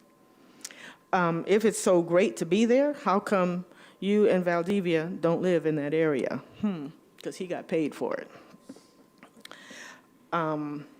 Most of the council, if you remember, before item number 20, most of the council rescinded the previous resolution prohibiting on-site crushing and demolition of debris. Remember that at the last meeting? And now it's okay. You're going to have it on here to make it okay for crushing in debris so we can have more Oxbow. Isn't that wonderful? Fifth Ward, you're going to be there breathing with us? The rest of you don't live there, so you don't have to deal with it? That's typical. But people, remember, when you vote, this is what happens. City Hall, that's another one. What's the status? We want a city hall. We are the center of San Bernardino County, and we don't have a city hall. Offices are scattered throughout the city, wasting our money. How can you be proud to be the seat of the county with no city hall? Embarrassing. One more item. I had a meeting earlier today downtown and had a break between another meeting. Do you know there's not a damn place for me to go to get a cup of coffee or to get something to drink? There's nothing downtown. Why? It's because you all aren't doing anything. Why aren't we progressing with commercial, retail, and professional businesses downtown? We are the seat of the county, and we have nothing down here. We keep making the worst city list. Why? We deserve better. What are you waiting for? People, recognize your votes. Thank you. Next speaker, please state your name. Mike Hartley. All the time, I'm talking about enforcement. We always talk about enforcement. You guys do something, but to protect us, we need enforcement. All these trucks that are going to be traveling up the road, now we need more enforcement. Do we have more enforcement?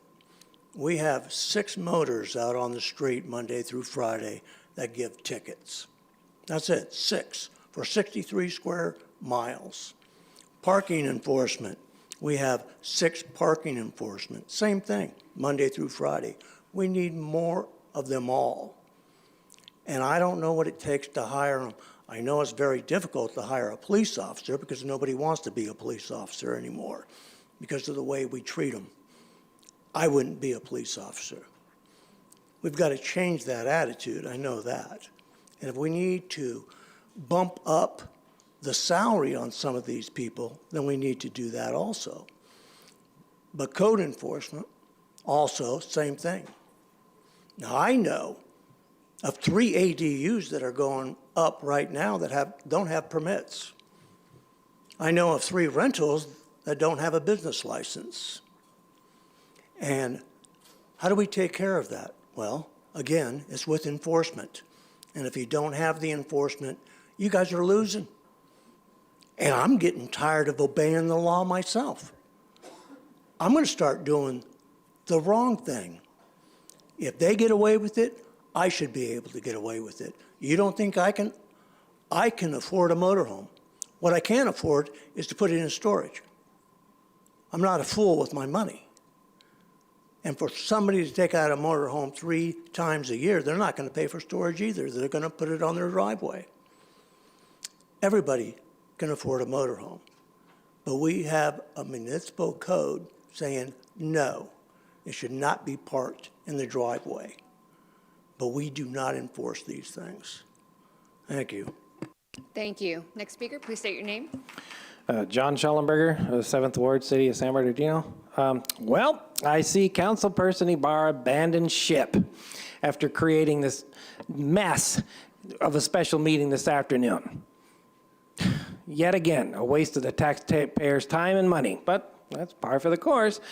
Mayor Pro Tem and Councilperson Flores, thank you both for doing the right thing and voting for the integrity of the city and for just being mindful of what it could have entailed had you not done that. It's important. It's not always easy to be the person on the side of right, believe me. Treasurer Ortiz took it on the chin for years, calling things out and being steadfast and trying to hold people accountable. And she was the one doing all the heavy lifting for years, not me. She was. So she understands if anybody does what it means. But you know what? It's always good to do the right thing. Because in the end, you're not going to be the one holding the bag. The people being participatory in all the collusion, they're the ones that are going to be held accountable. It's coming.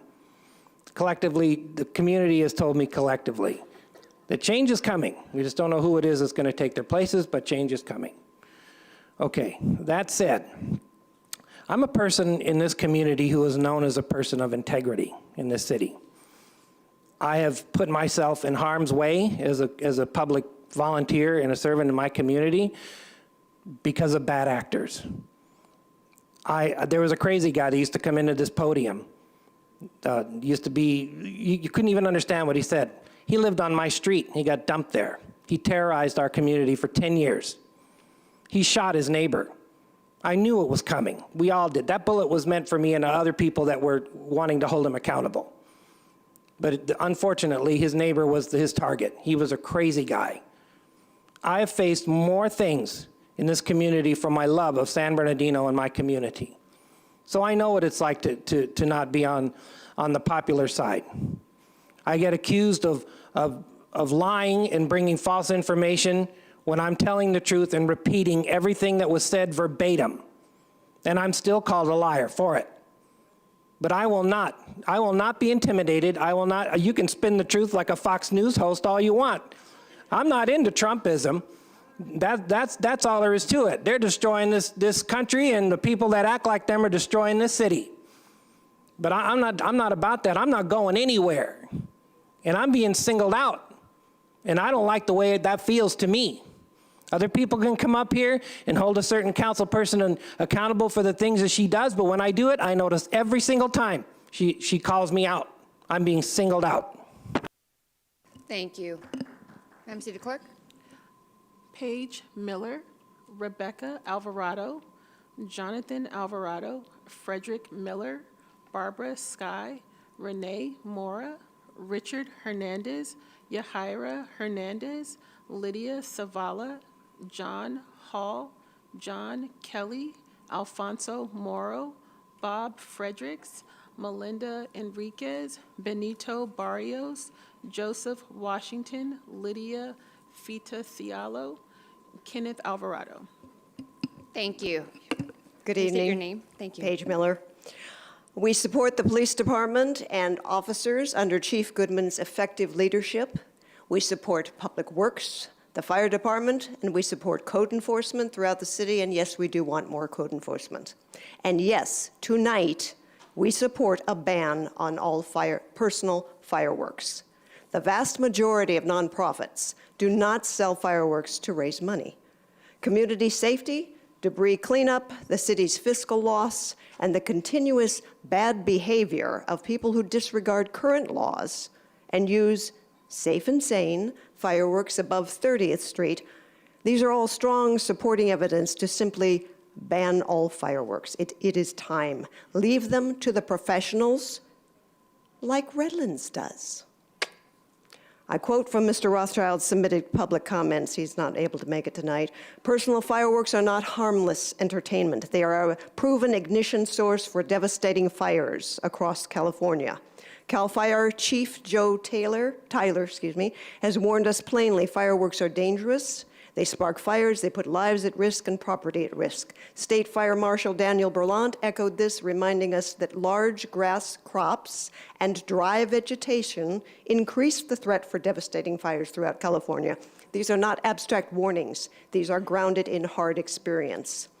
Fireworks also cause life-altering injuries, distress to military veterans living with PTSD, and harmful to our household pets, and yes, even death when they get out loose on July 4th. In our dry climate, there's no such thing as safe fireworks. We need to deal with reality. The potential benefit to a few charities does not come close to outweighing the consequential risk to everyone in this city. Now, regarding the animal shelter, it's a simple question. When are the first 2 dates of the mobile spay-neuter van set to be out in the public? I've been asking this for months, for years. We have 4 or 5 relief vets. Again, spay and neuter needs to be advocated for. This issue actually can be addressed and fixed. No pun intended. Would like to suggest the new city manager please meet with Lydia Savala, meet with the directors of BARC and YAPS to gain more insight as to what is actually needed to have an effective director this time around. We failed again the last time around. Lots of money went out the door. We had a donated spay-neuter. You need to talk to people who actually are on the front lines, who have had decades of experience. Thank you very much. And again, tonight, you actually can take action on the firework issue, and we look forward to that positive action. Thank you. Next speaker, please state your name. Could you turn on the mic, sir? Thank you. My name is Frederick Miller. Hello, Mayor. We've met before. Fred Short, we've met before, too. All other council members. Good evening. I'm here in particular on the idea that I live at 450 G Street. And it's a homeless shelter for those who are on the streets. I was sent there and placed there September 29th of 2023 and given a 5-year lease. That lease is about to be terminated before the 5 years is up. And we are told to get out and move out by January 1st, New Year's Day. We are to be on the streets and back homeless again. As you are aware of, all of you are probably aware of, it is a crime now to be homeless. So says the Supreme Court. If you're on the streets, you cannot be cited. You can be jailed. If you refuse to go to anywhere they tell you to go, and you refuse, you can be placed in jail and fined.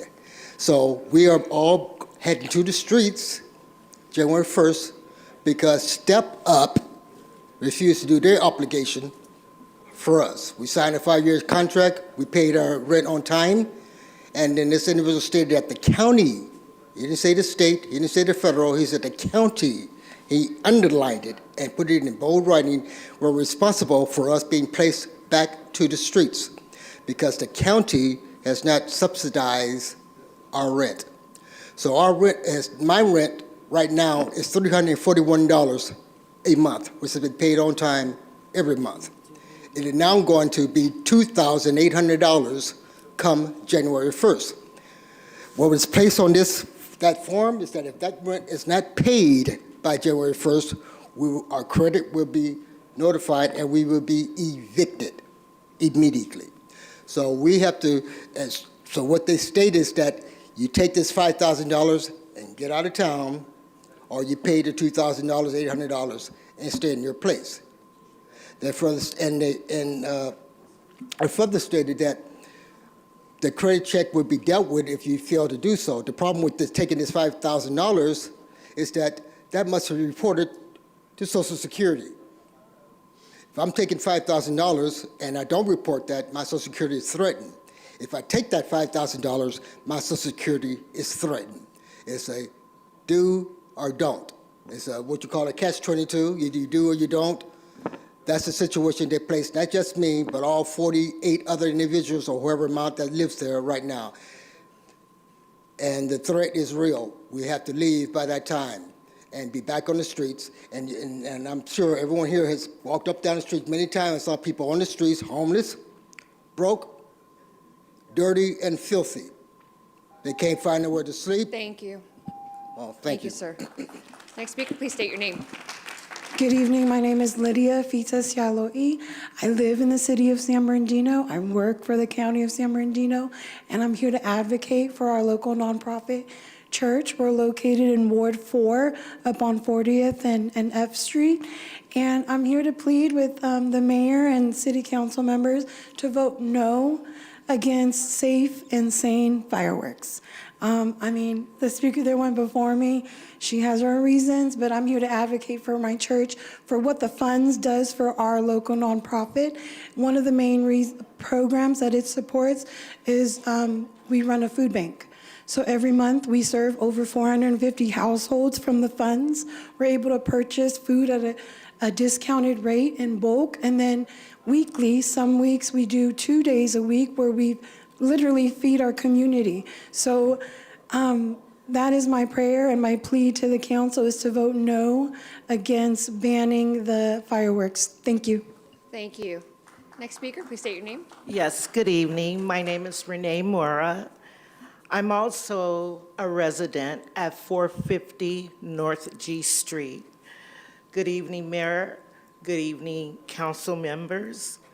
The reason I'm here today is I'm going to piggyback on what Fred just said. We were served these papers Friday, one day after Thanksgiving. What a lovely Thanksgiving gift. However, it states on this paper that Step Up, which is the nonprofit organization that represent us or who put us in the building, it states here that they were trying to get a $100 million loan for this project in which the person, Sanguhai, which we have nothing to do with this, took off with the money, if you will. It's my understanding that they were just recently arrested. However, they're giving us, I got my notice Friday, so it's approximately like 33 days to decide what I want to do. They offer me $5,000 to go back to the streets. Most of the tenants that are in the building are senior citizens. I will be 63 years old, by the grace of God, in February. However, there's a lot of miscommunication with the nonprofit as well as the so-called new ownership. We're here today to find a resolution or someone that can represent us, someone that can help us, because none of us want to go back to the streets. None of us. I have been residing there since July 19th of 2023, and which I have been able to really prosper living there. I've been looking for a job at 62, even though I'm retired. I retire as a hairstylist, if you will. We just really need to know what we can do because none of us want to be back on the streets. Thank you. Thank you. Next speaker, please state your name. Hello, I'm Rebecca Alvarado, and the secretary for my church, First Samoan Assembly of God in San Bernardino. About 30 years ago, we started this church, and we had so many members in the church, and we couldn't even come to one agreement to buy a building that we can call our own. And just 3 years ago, God blessed us with a property that we owned. So what I'm trying to say is buying a property comes with great responsibilities, like our mortgage and all the other bills that comes with it. So we also run a food bank, USDA once a month, food pantry every Saturday mornings to serve and help the community. And believe me when I say this, there's so many people out there that are struggling, and if you stop the fireworks, we won't be able to afford to provide for our local church and continue serving the community. So please, you should just look at those who are doing illegal fireworks, because this is our biggest financial support. Lastly, I would like to ask the City Council to vote no and allow us to continue selling safe and sane fireworks. Thank you very much. Thank you. Next speaker, please state your name. Melina Enriquez. Good evening, everyone. It's nice to see you all again. I am here to discuss the motel blackout that we have. It's a strange thing to receive a notice for that. To hear that we have to immediately evacuate people that are in our hotels, motels, occupying a room because they need a place to stay, a place to shower, a place to eat. Imagine if that were your kid. Again, we take care of those that are 18 to 24. Imagine if that were your kid. And for some reason, they don't want to come home. But they found a place where they're able to stay, and all of a sudden you hear that they can't be there anymore over profit?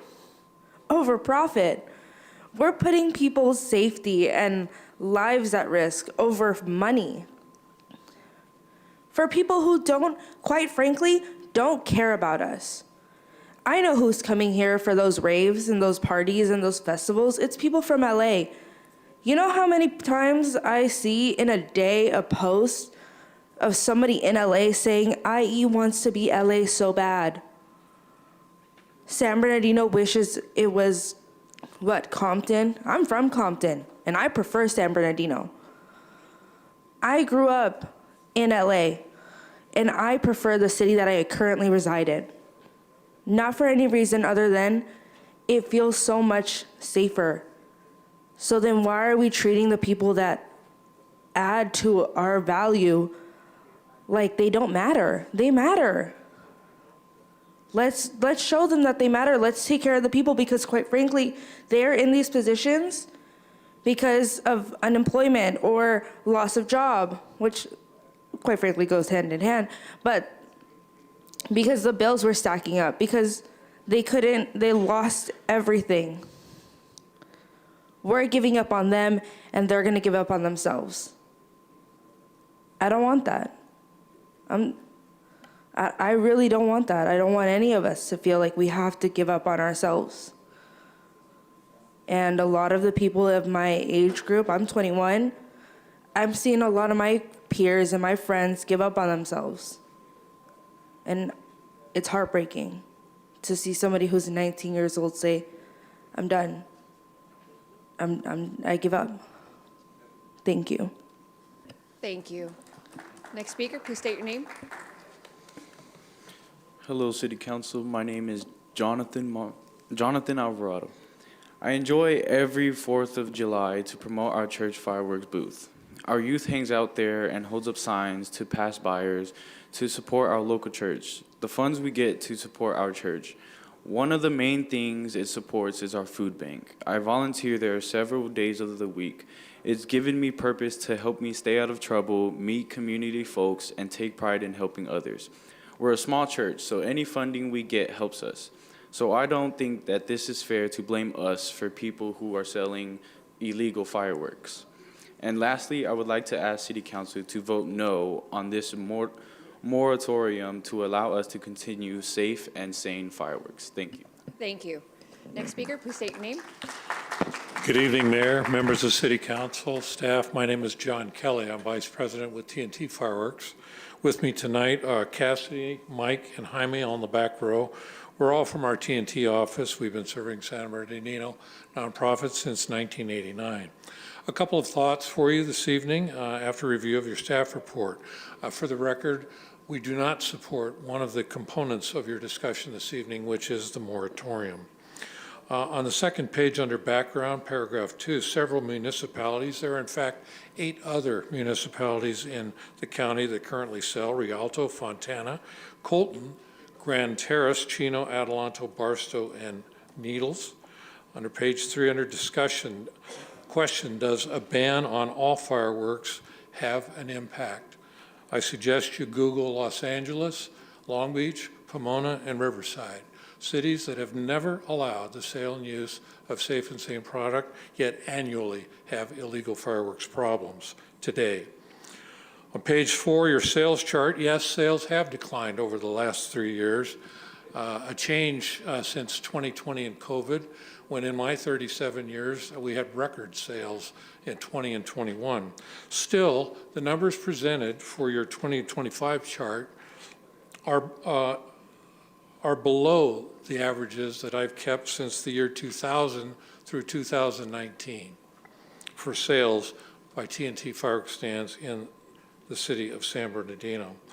I had a question on the fines. While not specifically, it seems, or I would estimate, that you've written $75,000 worth of fines over the last 3 years in the report. Does that money go into the general fund, and what portion goes back to law enforcement? Regarding social host and drone, we completely support this program. In its infancy, many cities throughout the state of California have implemented drone use. I suggest, if you just don't want to reinvent the wheel, that you reach out to the city of Stanton, who for the first year in 2025 issued over $1 million in citations. Finally, what are the metrics to measure success of this experiment, the moratorium? Reduced noise, reduce calls for service, reduce citations. Well, it's the 4th of July. It is our nation's birthday, and this year our 250th birthday. Is the expectation that we're all going to go to bed at 8 o'clock? No dogs are going to be disturbed, and it's just going to be a nice, quiet evening? I think not. Don't punish the people who've been law-abiding citizens for years and who have actively participated through your 10% wholesale fee in financing public safety and education. Thank you. Thank you. Next speaker, please state your name. Good evening. My name is Kenneth Alvarado. Also speaking on behalf of the decision whether to instill a moratorium for the fireworks sale. I've been very privileged and fortunate to be able to be a minister within the city of San Bernardino, servicing a lot of the members that belong to our community of faith believers, our single moms, trying to make a living. And so this particular fundraiser is tremendously helpful for us to be able to cover overhead, provide services like food pantry and things of that nature. And we've partnered with Stater Brothers in past times to utilize those funds to acquire gift cards that we can give out to families that are in need. I definitely understand the dilemma that you hold as public officials to your responsibility to support and serve the community as a whole. But I recall and I want to bring to your memory the last time that we spoke on this, which was in June of this year, whether there was going to be a moratorium for the year of 2025. The question was directed, and if I'm not mistaken, it was Council Member Ortiz, that there was a police official that was speaking on behalf of other issues, but he was brought up to talk on this particular topic, and the question was point blank answered. Would there be a difference whether or not a moratorium was instilled? And that official from the police department frankly stated, no, I don't anticipate that there will be a difference in the illegal use of fireworks, whether or not Safe and Sane were issued a moratorium. And so I just want to remind you of that conversation from both the public service people that are carrying the load on those days, and most importantly, the nonprofits that so desperately depend on the fundraising that's available from that. So thank you very much for your time. Thank you. Next speaker, please state your name. Yes, Bob Fredericks, a native of San Bernardino, back to my birth in 1950. And the moratorium, I don't think, is necessary, and it has a lack of specificity. The outcomes are vague and uncertain. I think it entails a study, but studies do not require a moratorium. It can be better served, I think, through publicity and education, and it will have no impact on dangerous fireworks. So going through this excellent PowerPoint presentation, so on state and local laws, moratorium doesn't impact that. Going over to the next page, data and statistics. Obviously, there's been a decrease in income, while there has been an increase in enforcement. And so there's a reduction of 20% in revenue. There's an increase in losses. So there's been a decrease in revenue, increase in enforcement losses. And so if you have the moratorium, you're going to have somewhere between $170,000 and $210,000 with no offsetting revenue from the sale of Safe and Sane fireworks. The data and statistics, there's been a 20% reduction in the seizures and arrests and things like that. There's no citation here of medical care required for urgent care, emergency room, or hospitalizations. And so the one-year moratorium, it says, potentially allows the city to evaluate the following: the use of dangerous fireworks, impact on fires, injuries, and other incidences. This could be done with a study without a moratorium. Next steps requires adoption of an ordinance and provides sufficient notice to all stakeholders. Does not require a moratorium. Education could do the job on that. So, in my opinion, the moratorium is not going to accomplish anything. Now, it seems that this has become a referendum on the use of safe and sane fireworks, but the danger of fire risk in Southern California and the Inland Empire is not through safe and sane fireworks. It's arson, such as originates in the Waterman Canyon, the Panorama Fire, 296 homes lost, Old Fire, 1,000 homes lost, careless use of fireworks. Thank you. Thank you. Next speaker, please state your name. Hello, City Council, Sharon Negretti. Sorry. Okay, tonight I'm speaking for the animals in our city shelter, for the volunteers, exhausted staff, and every resident who has watched the city refuse to take responsibility for the deplorable conditions you have allowed at our animal shelter. Mayor Tran, a few months ago I spoke with you directly on the phone about the inhumane conditions these animals are living in. I told you that you could not grasp the severity unless you saw it yourself. You agreed. You personally promised me that you, along with the city manager, would tour the shelter with us. You told me the city manager's office would schedule it, and they did.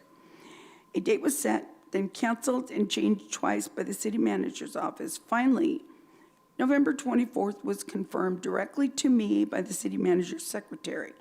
Despite the holiday week, we arranged our schedules and anxiously showed up, but you weren't there, Mayor Tran. No explanation, no apology, nothing. When the city manager finally arrived late, he cut our tour to 10 rushed minutes and claimed he didn't even know there was a tour scheduled. This was the second time he's shown up late and reduced a planned meeting to a meaningless 10 minutes. I respectfully told him this felt dismissive and disrespectful, and he responded with, "In the future, I'll meet with Jasmine, not you two," meaning Stephanie and I. I was the one who requested the meeting, spoke to the mayor, and simply expressing frustration about being brushed off was enough to try and shut us out entirely? Honestly, that felt disrespectful towards residents trying to fix the problems the city created. I have to say that after a short rushed out tour, Mr. Levitt seemed more open and willing to include us. Finally, we want to work with you. We want change to happen, and it takes a village, but you have to let the village in.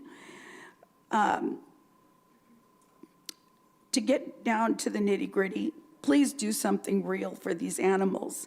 The problem is that we need employees now. We need them now. Not next year. The shelter is a 5-day operation. It's not a 5-day operation. It is a 7-day operation. 24 hours a day, every single day. The facility is not capable not comparable to any other facility in our city because lives depend on people. The community, please, please, please give them more employees. Animals are dying because there's not enough employees there. Please. Thank you. Next speaker, please state your name. Good evening, Barbara Sky, Vermont. I'm here today to ask you not to approve the final tentative track of item 19. It's come to my attention that whoever did this time frame on here is absolutely all wrong. That tentative track was approved by the council in 2006. That makes this 19 years of extensions. It says in the paperwork that final tracks, all extensions are only good, the final tentative tracks can only be 15 years long. So we're already 4 years more. But they've said that it was approved on 12/21/2009. That wasn't the approval of the track. That was the cancellation, termination of the 26-foot wall, and they agreed to put in an 8-foot wall. And it goes on and on and on. If you check your records with this paper here, it's in your book, it's in your backup. None of the dates coincide. I found 4 of the dates that did. Then you have the assembly bills that granted him more time, but still it's run out. You know, and it's come to my conclusion that you guys hire your superintendents, supervisors, and directors not for their experience. You hire them to make sure that they'll do what you tell them to do. Whether it's right, wrong, illegal, they do it. I just want to put you on notice that we're sending a folder up to OPR, Office of Planning and Research, and the Attorney General's Office of all the violations that you guys have done in the last 5 years. And that's a book and a half. But I'm telling you, because I don't believe in doing anything behind your backs like you guys do. I'll do it to your face. And here I am today to tell you what we are doing. So guys, look out, because it's coming. Thank you. Next speaker, please state your name. Richard Hernandez from the 5th Ward. Thank you guys for being here. I appreciate you. Thank you to all my constituents too for being here. I'm here to talk about number 19 as well and number 20. The track map was approved and then it went unapproved because of the 26-foot tall wall. I don't know if you guys ever saw the plans originally. I don't know if you guys ever looked at the plans. I hope you guys did. A 26-foot high tall wall right there, that's 26 feet, right? So that was the whole reason that it was questioned. They're gonna put a dry stack wall in, right? So they put a freeze on the project originally. Then it came back and it continues to come back. You guys said that the track was approved, and now we're here for this resolution to adopt. I'm so confused by this. So I just continue to get lies from you guys. We're just spoon-fed lies continuously. I feel frustrated because there's people up there that have tried to butter me up, try to make me feel good, but I came here 20 times already. I've had 29 of my other fellow constituents that come up here and speak on our behalf, and you guys only pay attention to the one. And then my biggest problem is the developer who waits till all of us speak and he'll come up last. So we have no cross-questioning. I can't come up here and say anything, right? And then you have this report done by this gentleman, I think his name's Anthony. My 3rd grader could have done that. That was one of the worst reports I've ever seen in my life. If you guys really researched it and looked at the numbers, nothing matches. The guy that wrote the report has no construction experience whatsoever. Question him outside, nothing. Has no idea nothing. So it's frustrating to me that you guys are, just like they said, hiring people just to do what you guys want to do. So I hope you guys look into these plans and really research it, because if that wall is being approved, I mean, that's why it was frozen to begin with. I mean, just really look at what's going on around here. We just continue to get lied to. That's how I feel. Over and over and over again. Our Mayor Valdivia, midnight, vetoed it. We were supposed to remove that concrete. Now we're stuck with it because you guys voted to make this, all these fake, it's just fake to me. It's just falsified paperwork. You guys just do whatever you can to help the developer. What's the developer gonna do to help us? We spent $100,000 of taxpayer money to do a report. Why didn't he spend the $100,000? That's my question. Very confusing. So to get rid of that concrete, it's $300,000, correct? Correct. That's what it costs to grind it, okay? We just spent $100,000. I mean, let's just think about this as a community. We're just throwing money out. What are we doing?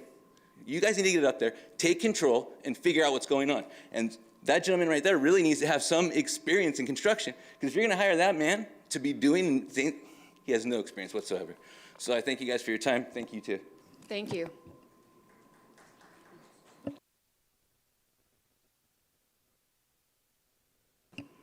Please state your name. Thank you.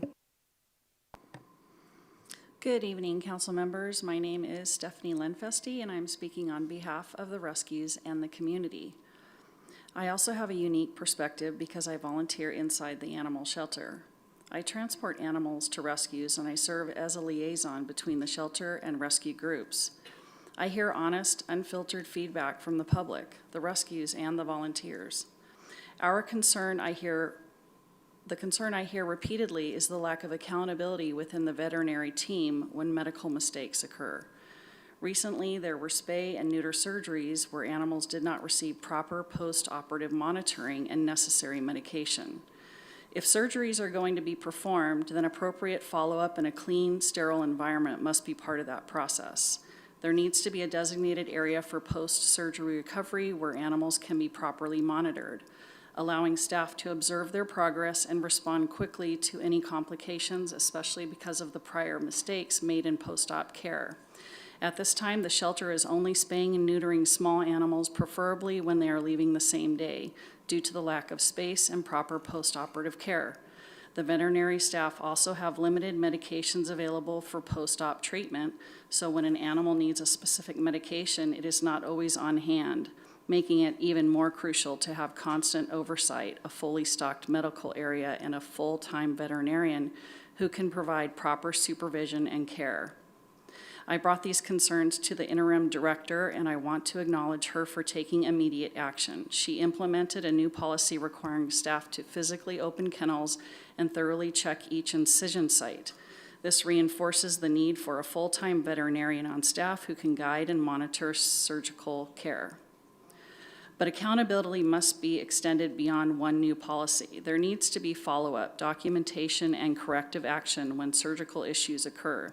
I appreciate that the interim director agrees that transparency with the public is essential. Right now, the community is struggling to trust the shelter. Many residents feel unsure their animals will receive proper care, and many believe leadership is not concerned about what's happening inside the shelter.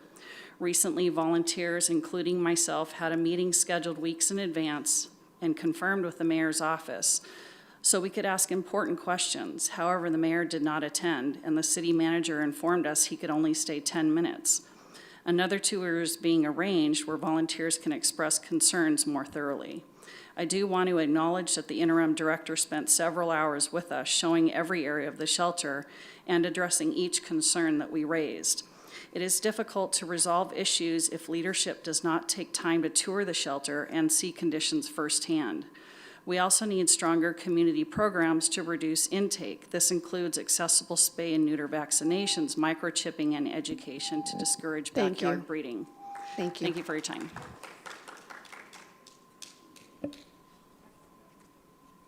Please state your name. You have 3 minutes.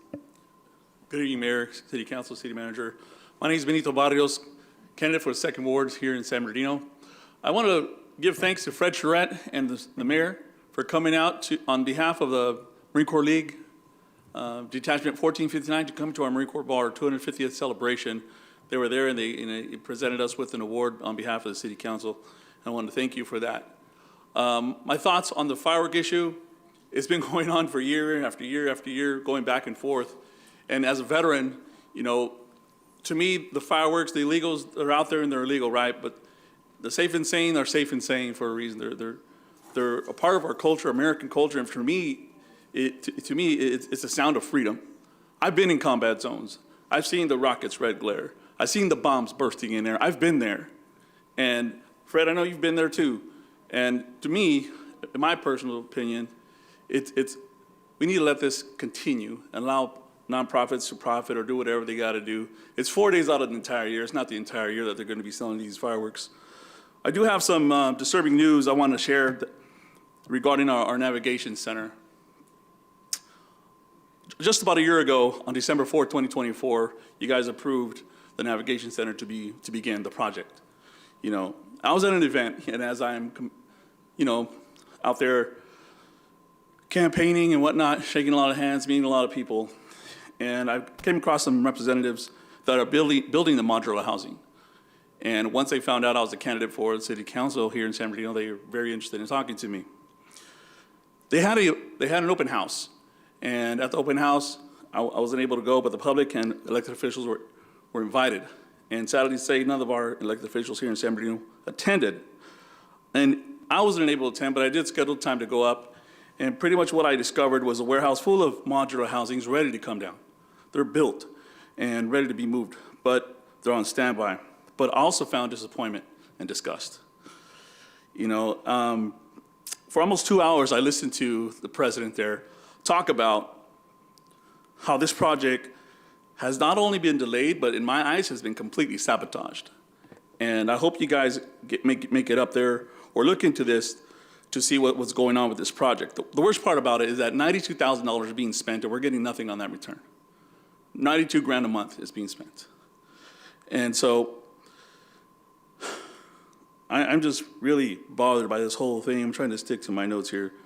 I'm not here to go into the details about this project at all. I just want to come here and bring awareness to all of you, because it's time to hold somebody accountable for what's been going on. And hopefully you take interest in what's going on with this project. You see what I saw, and by seeing that alone, you're going to know what action to take, and it's going to be upon you guys to have that. Your leadership is going to be tested to make those strong decisions and hold somebody accountable. Thank you. Thank you. Thank you. Madam City Clerk? There are no more speakers. Thank you.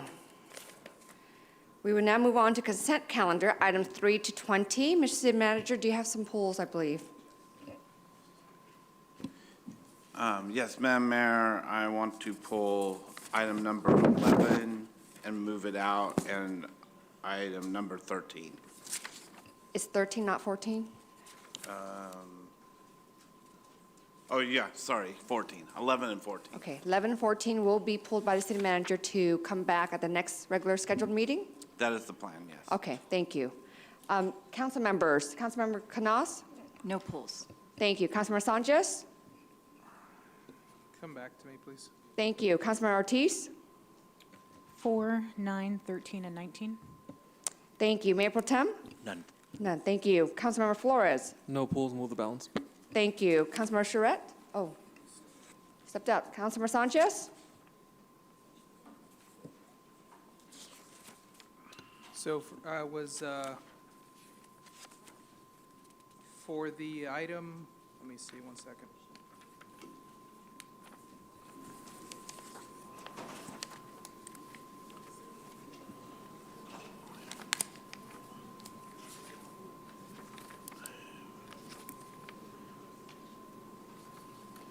Was item 6 pulled? No. Okay. I have a announcement for item 6. Item 6? Yes. Thank you. Okay, there's a motion to remain of the balance, was there? Okay, by Councilmember Flores, is there a second? There's a second by Councilmember Ortiz. So for, Councilmember, we got to vote on the balance first. The balance needs to be voted on. I just asked that I needed to make a statement on item 6. The statement after you vote on No, it needs remain. to happen first. Okay. So I need to recuse myself from item 6. I've received a campaign contribution that exceeds $500 from the Javiatam of San Manuel Nation. While the Levine Act excludes contracts with government agencies, I do believe that the tribe should be exempt as a government agency and as a sovereign nation. But at this time, that is not the state law, so I will be recusing myself on that item. So that item needs to be pulled. It does not need to be It does not need to be pulled, you just need to state that you're recusing yourself. That would be same for me. So, And then, and same for Councilmember Charette. Would you like us to make the statement? yeah. And that's it. Now you can take the votes.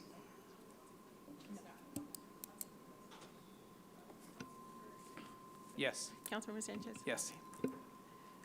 Mayor Pro Tem? Yes. Councilmember Charette? Councilmember Canas? Yes. Councilmember Flores? Yes.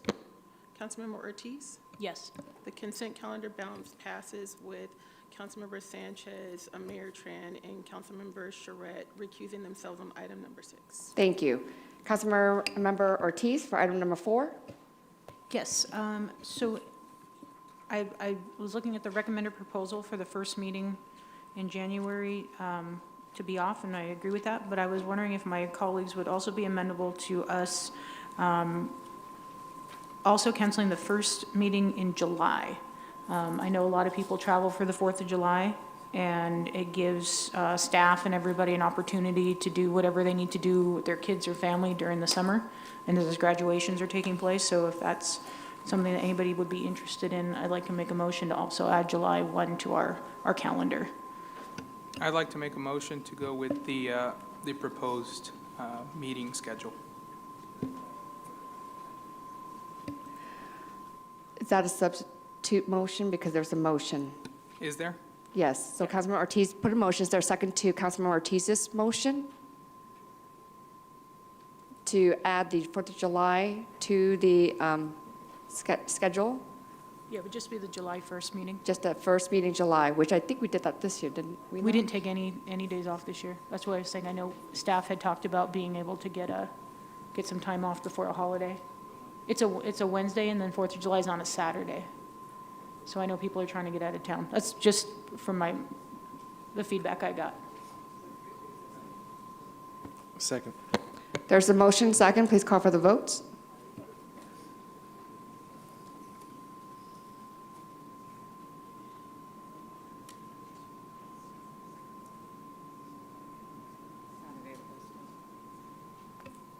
Councilmember Sanchez? Yes. Mayor Pro Tem? Yes. Councilmember Charette? Councilmember Canas? Yes. Councilmember Flores? Yes. Councilmember Ortiz? Oh, yes, thank you. Motion passes unanimous to add the July 1st meeting to the proposed calendar. Thank you, Council. Next, item number 9.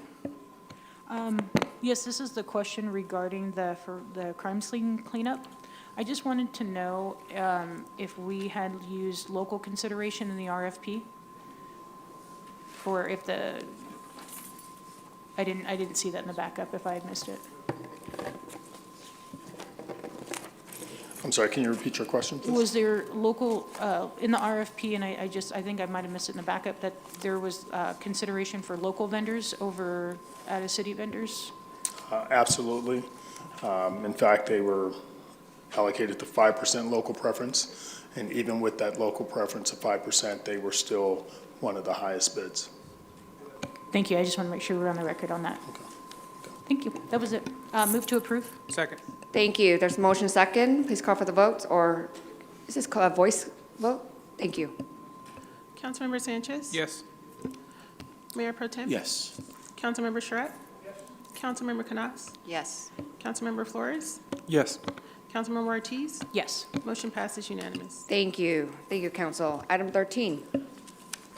So I just want to clarify, so we're expending roughly $1.2 million a year since 2020 and now because of the allocation we made in July, we'll be at 2.5 million this year, which is what makes the totality of the contract roughly 6.5 million? That's correct. Okay. And I know that we were talking about high costs per year, but we have to pay prevailing wage. So it's not like an average resident who can call, we're paying more money because this is a government contract than a regular resident would at a private home. Yay or nay? I'm not sure if I understand the question, So Councilwoman. here's what it is some of the residents want to know what we're getting. Why is it cost, what are we getting for $1.2 million a year?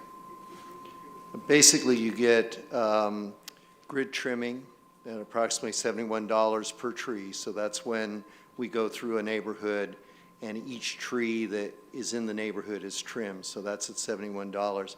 You also have a variety of services such as crown reduction, where you're trimming out some of the crown. It's not a full trim. It's a crown reduction to help stabilize the tree.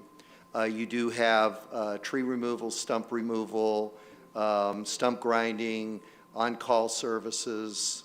There's a variety of things that we do. So if we have a windstorm and we've had quite a few trees, our crew can't handle the volume, so we bring in the West Coast arborists either during hours or after hours, depending on the severity of the windstorm. And so it's a variety of services. We trim approximately about 500 palm trees a year as well. So it's a variety of services that we do. And do we have a trim schedule that we can provide the public, or are we on that type of? Yes. Okay. Yes, we can get you that. Okay. And so you're good. We're getting our money's worth out of $1.2 million up to now $2.5 million this year. I could tell you that 20 years ago, we were using West Coast arborists. They're pretty reputable, and a lot of the cities use them, and I think it was like $45 a tree for grid trimming. So $71 is a pretty inexpensive and low escalation from them. And I do know that when this was awarded in 2020, Staff did go in and actually negotiate a lower price per tree than what was the piggyback amount from Rancho Cucamonga. So I believe we did get a very, very good value for it. Okay, thank you. I move to approve.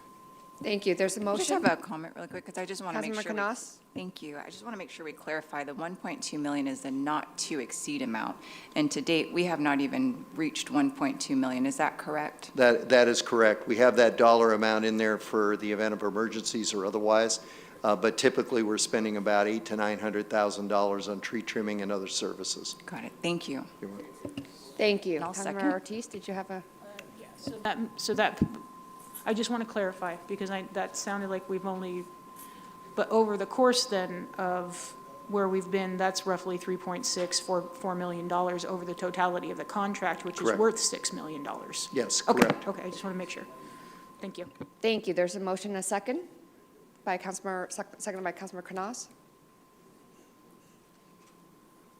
Councilmember Sanchez, Yes. Mayor Pro Tem, Yes.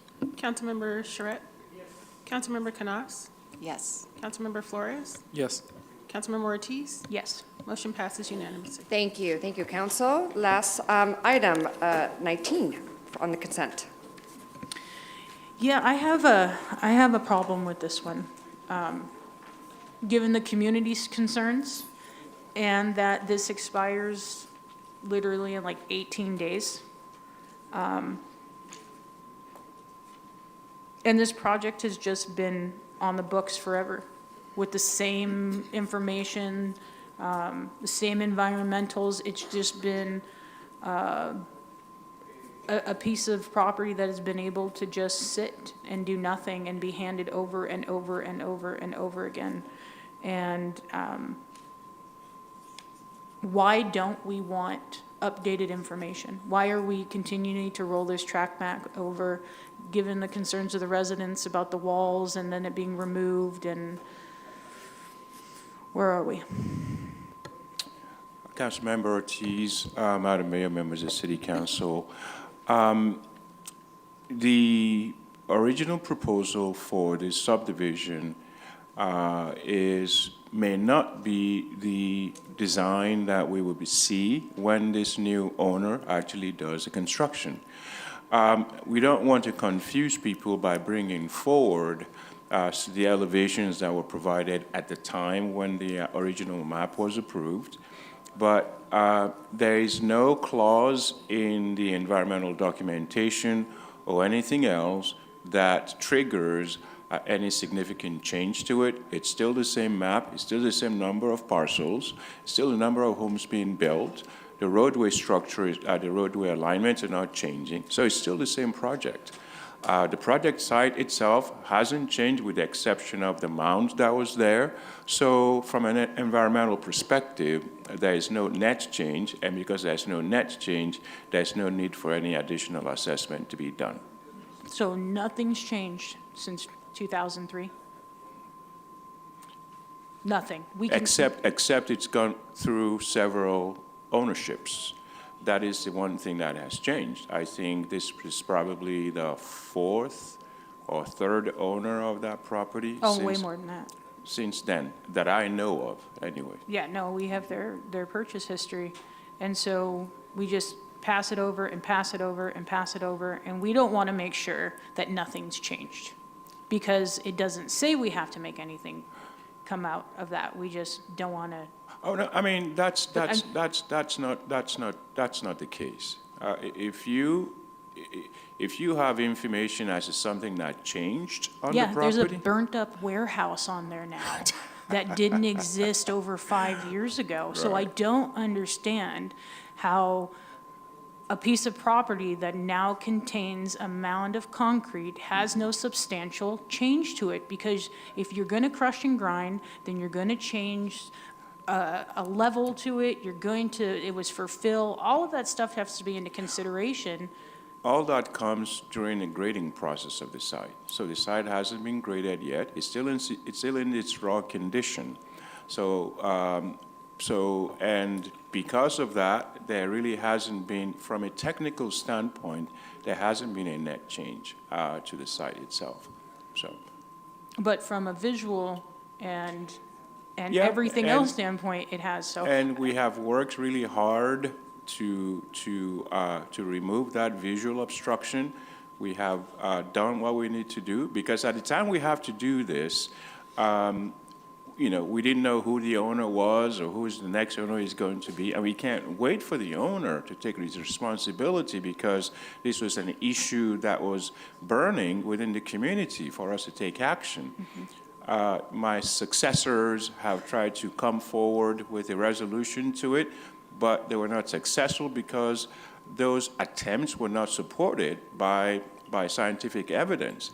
So we finally have a report that came to the City Council that explains, all the nuances relating to how the debris got to the site, what does the debris contain. It's been analyzed. So what do we get? What is the harm in making them start this project that's never started, start it from fresh? Please. Councilwoman, they have a vested right to apply for their final map to be approved. If you were to force them to start over before the map has actually expired, then you would be violating their rights and inviting litigation against the city that the city would likely lose. I would not advise the council to do that. So we have no choice but to allow this, even though this property sat dormant for all these years and did nothing with it and got its own automatic extension. That is their property right. When we could have abated it and put a lien against it. The only thing I can add to that is, I think for the first time, we have a developer who we can actually hold responsible. I've talked to several people who have seen his work in several communities, Fontana, Rancho, and Cucamonga, and he's here in the audience today. They are willing and ready to go forward with this. So I think for the first time, I have seen accountability, and I think we need to take advantage of that. And, no sooner than we get this map approved, they're going to move on to the next stage, which is doing whatever is necessary to prepare the And site. this is the last extension. This is the absolutely last extension, yes. So if nothing happens, then it's over. If nothing happens, the map dies.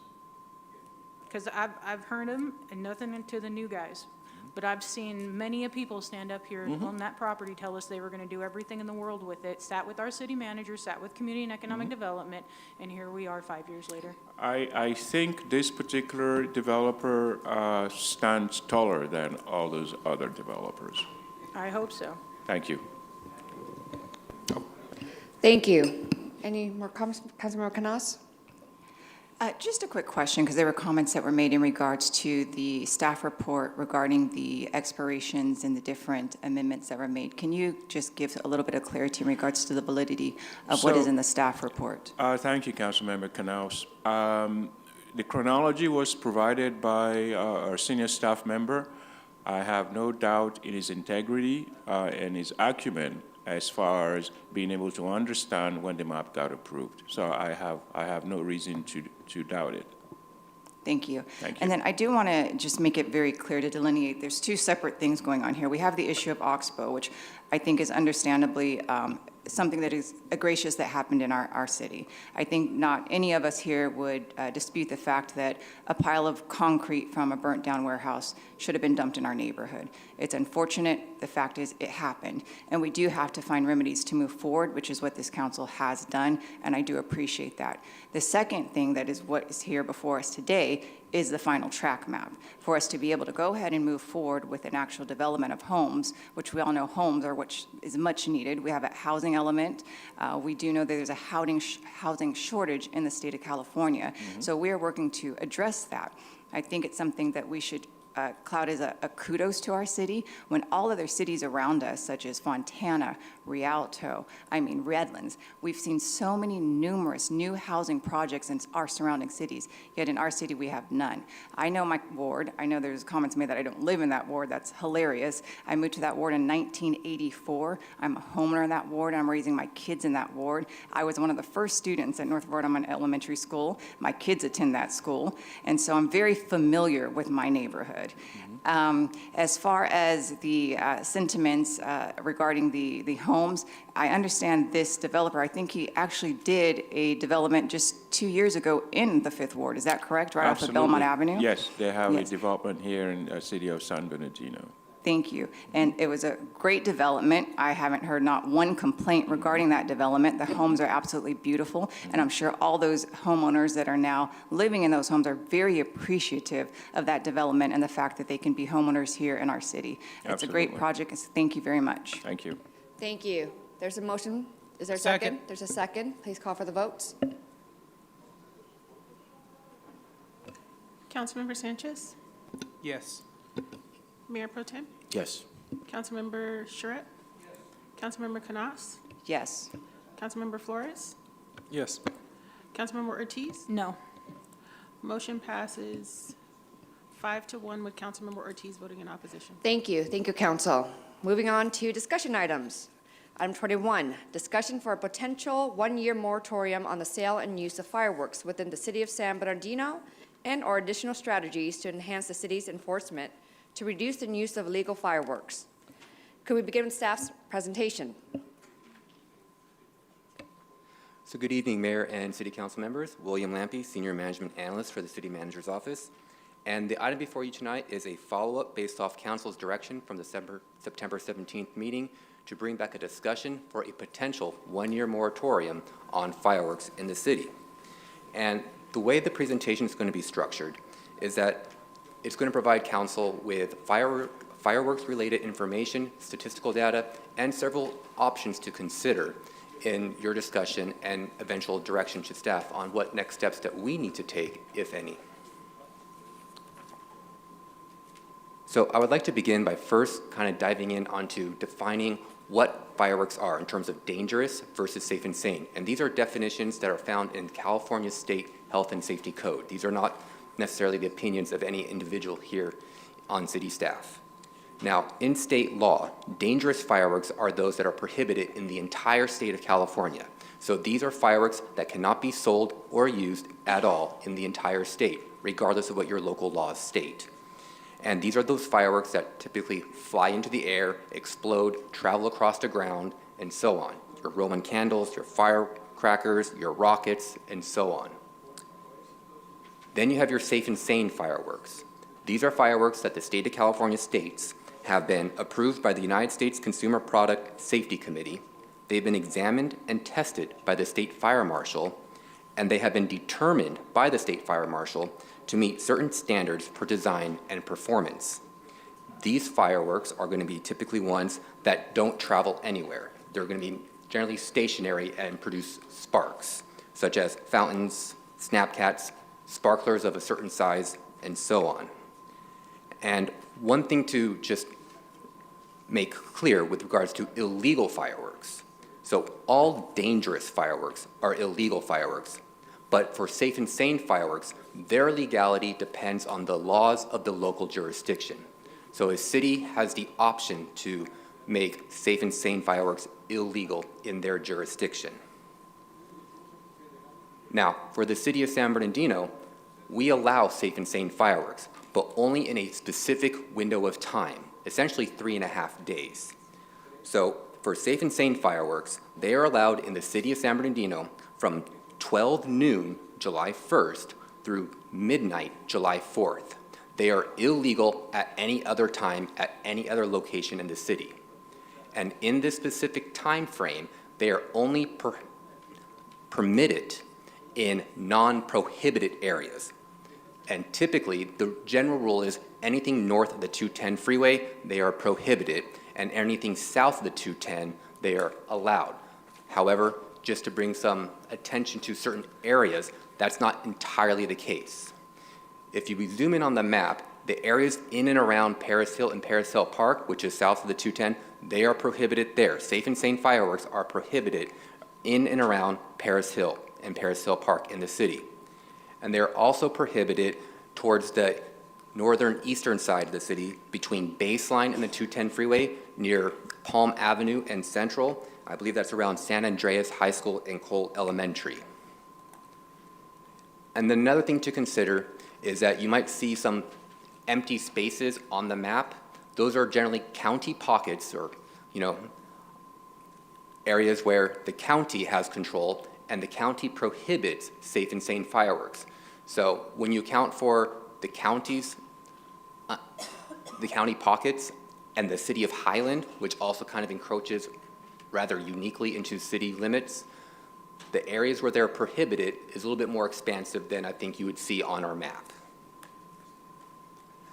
A couple of the other things with our safe and sane fireworks ordinance that we currently have is that we allow for a maximum of 35 licenses to sell fireworks. Those can only be obtained by a nonprofit organization or a nonprofit group, and they must have a temporary sales tax permit, which means they will generate sales tax revenue for the city, and they cannot sell them to anyone under the age of 18. There's also various other provisions that are included as the attachment on the staff report, which shows the municipal code.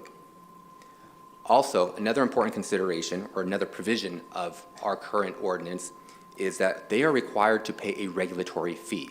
So when we have safe and sane fireworks in the city, we are recapturing revenues from those sales in addition to the sales tax revenue. That regulatory fee is meant to help offset law enforcement costs for enforcing our fireworks laws, our fireworks rules in the city.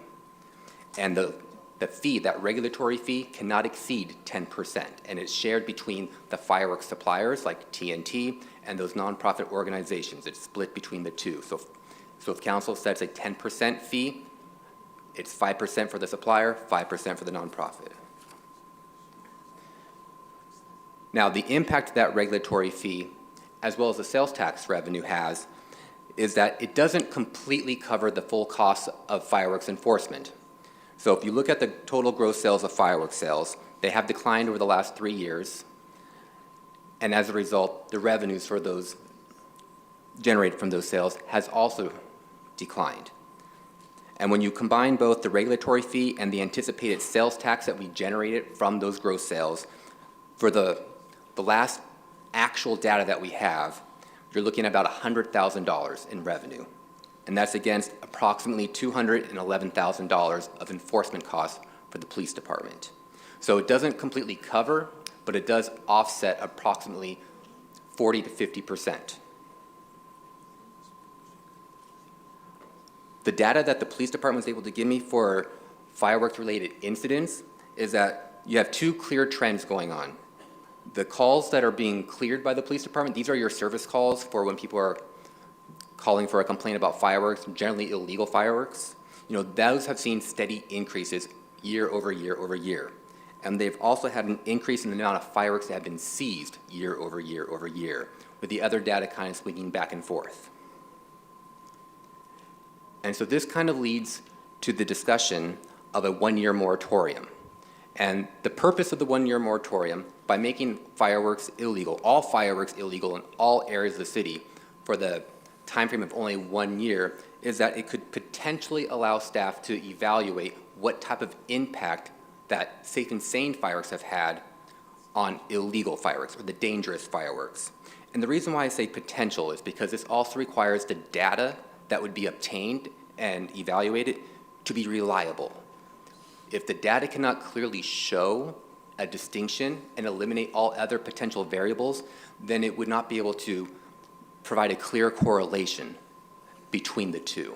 So I just want to make sure that's, on the record. But if this is something that council would like to move forward with to see if it does have an impact, if the data may be clear and may show a potential impact, this would require staff to bring back an ordinance, and the recommendation would be for that ordinance to come back no later than February 4th for a first reading and adoption no later than February 18th. And the reason for that time frame is because currently our rules set an application window for a fireworks license. and that application window is March 1st through March 31st. So in order to provide sufficient notice to all stakeholders, if council would like to go forward with a one-year moratorium, then we would bring that back no later than February 4th for a first reading. Now, if council goes forward with a one-year moratorium, I think it's important to know what the impacts are. Some of these are known impacts, some of them are likely impacts, and others are ones that are unknown and we're trying to figure out. The known impacts obviously is going to involve the regulatory fee and sales tax revenue. We will not have a regulatory fee revenue or sales tax revenue generated from fireworks sales to help offset enforcement costs. There will also be a known impact to the nonprofit organizations who use fireworks sales for fundraisers. Now, we don't know what the 2026 sales data will be, but a rough approximation would be about 100,000 regulatory fee and sales tax revenue revenue for the city, and approximately $400,000 in gross sales for the nonprofits and whatever they obtain after their costs from that. Now, in terms of likely or potential impacts, you will likely have increases in overall enforcement costs. One, you have the loss of the regulatory fee, which helps offset that cost. But I think another important consideration to keep in mind is that a moratorium expands the definition of what is illegal. And if you're going to prohibit more things, if you're expanding what you're prohibiting, that is generally going to require more resources to adequately enforce, because you are now eliminating the use of more things that the people have always been used to using. Another thing is that safe and sane fireworks, even with a moratorium, will likely still be used in the city. And now they would be illegal, which would potentially prompt more service calls to the police department. The prohibition on dangerous fireworks has not prevented people from using dangerous fireworks, so I believe it's a reasonable inference to make that a prohibition on safe and sane will not eliminate the use of safe and sane. They'll just now become illegal fireworks. And as illegal fireworks, that will require more law enforcement resources to enforce. And then you have the unknown impacts. The unknown impact will be what relationship is there between safe and sane fireworks and dangerous fireworks. And that also kind of translates into what impact is there on other fireworks-related incidents, whether it be fires, injuries, property damage, and so on.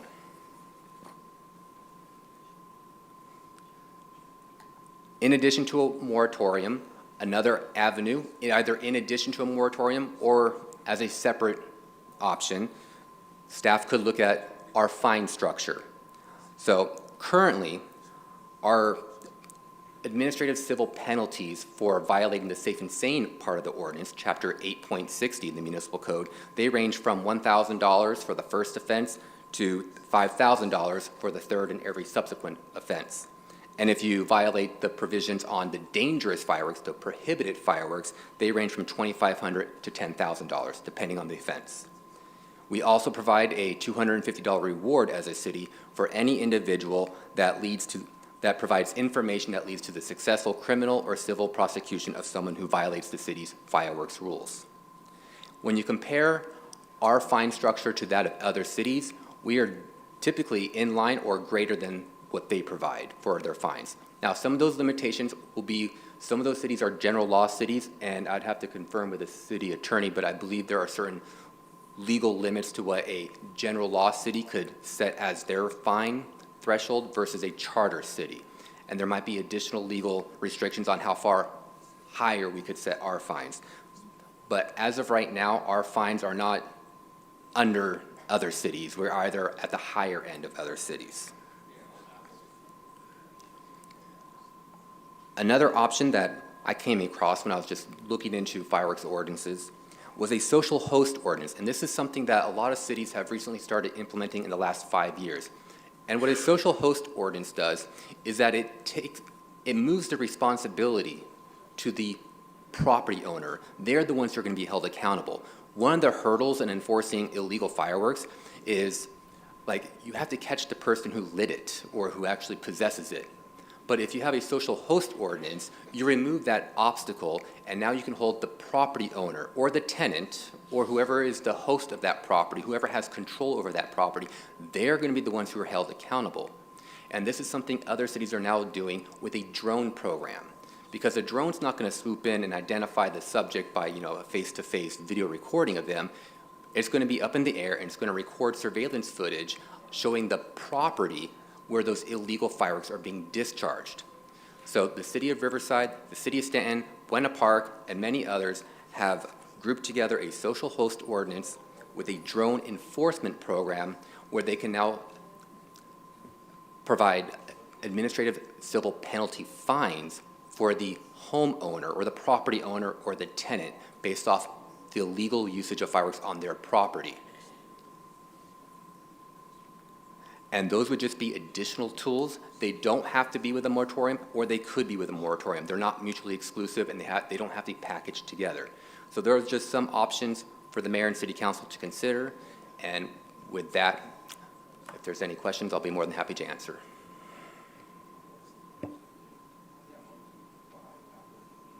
Thank you. Councilmember Ortiz? That was so good, by the way. I appreciate that. How much do we collect in administrative penalties a year? I didn't see that.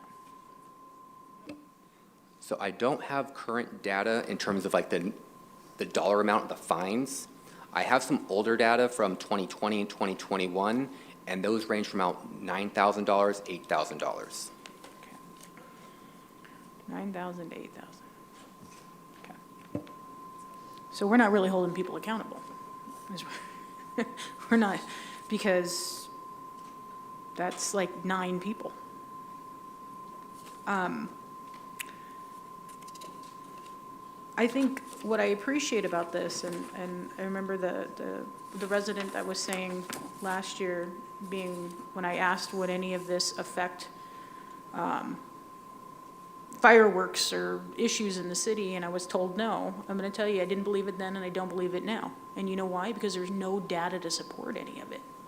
And I think that's the most fundamental part in the entire conversation that we keep having in the city is we have no foundation. Everybody says, it's not going to change anything. There's no effect. There's no impact. There's no that. You don't know that. You know why? Because you don't have any data to challenge what's happening here. Fireworks are illegal above the 210. So my neighborhood, Safe and Sane are illegal fireworks. And yet Safe and Sane go off all the time. There's no enforcement. And so when we're looking at this, and I've met with residents and I've had conversations, I was in Barstow last year. They don't have fireworks like we do that go off. I grew up in Big Bear. I have never heard someone light a firecracker in my entire life living in Big Bear. So when you tell us that we can't have enforcement, not so much. It always seems like San Bernardino seems to be this exception to every rule and enforcement, and everybody else can seem to figure it out. And so I like the idea of us being able to have a base for 1 year because, and I understand the nonprofits, worry and concern, but 35 licenses and a revenue of roughly $400,000, that's about a fundraiser of $11,428 per nonprofit. That's the potential loss. For us, that's $100,000 when we're expending $211,916. But the offsetting cost is that we don't enforce. We don't collect almost anything in administrative penalties. We have, I love that social host ordinance. I think that's a great way with the enforcement of a drone, and an opportunity for us to have a baseline for 1 year to see, does it have an effect? Do Safe and Sane have any more of effect than non-legal? So I really liked your presentation, Ryan. Thank you. Thank you, Councilwoman. Councilmember Sanchez? This discussion was worth it just to be able to read William Lampy's staff report and listen to his presentation. It was thorough, well done, and easy to understand, and offered a plethora of options to us. But with that, I'd like to move to receive and file this report and move on to the next item. Thank you, Councilmember. Councilmember Charette? Thank you, Mayor.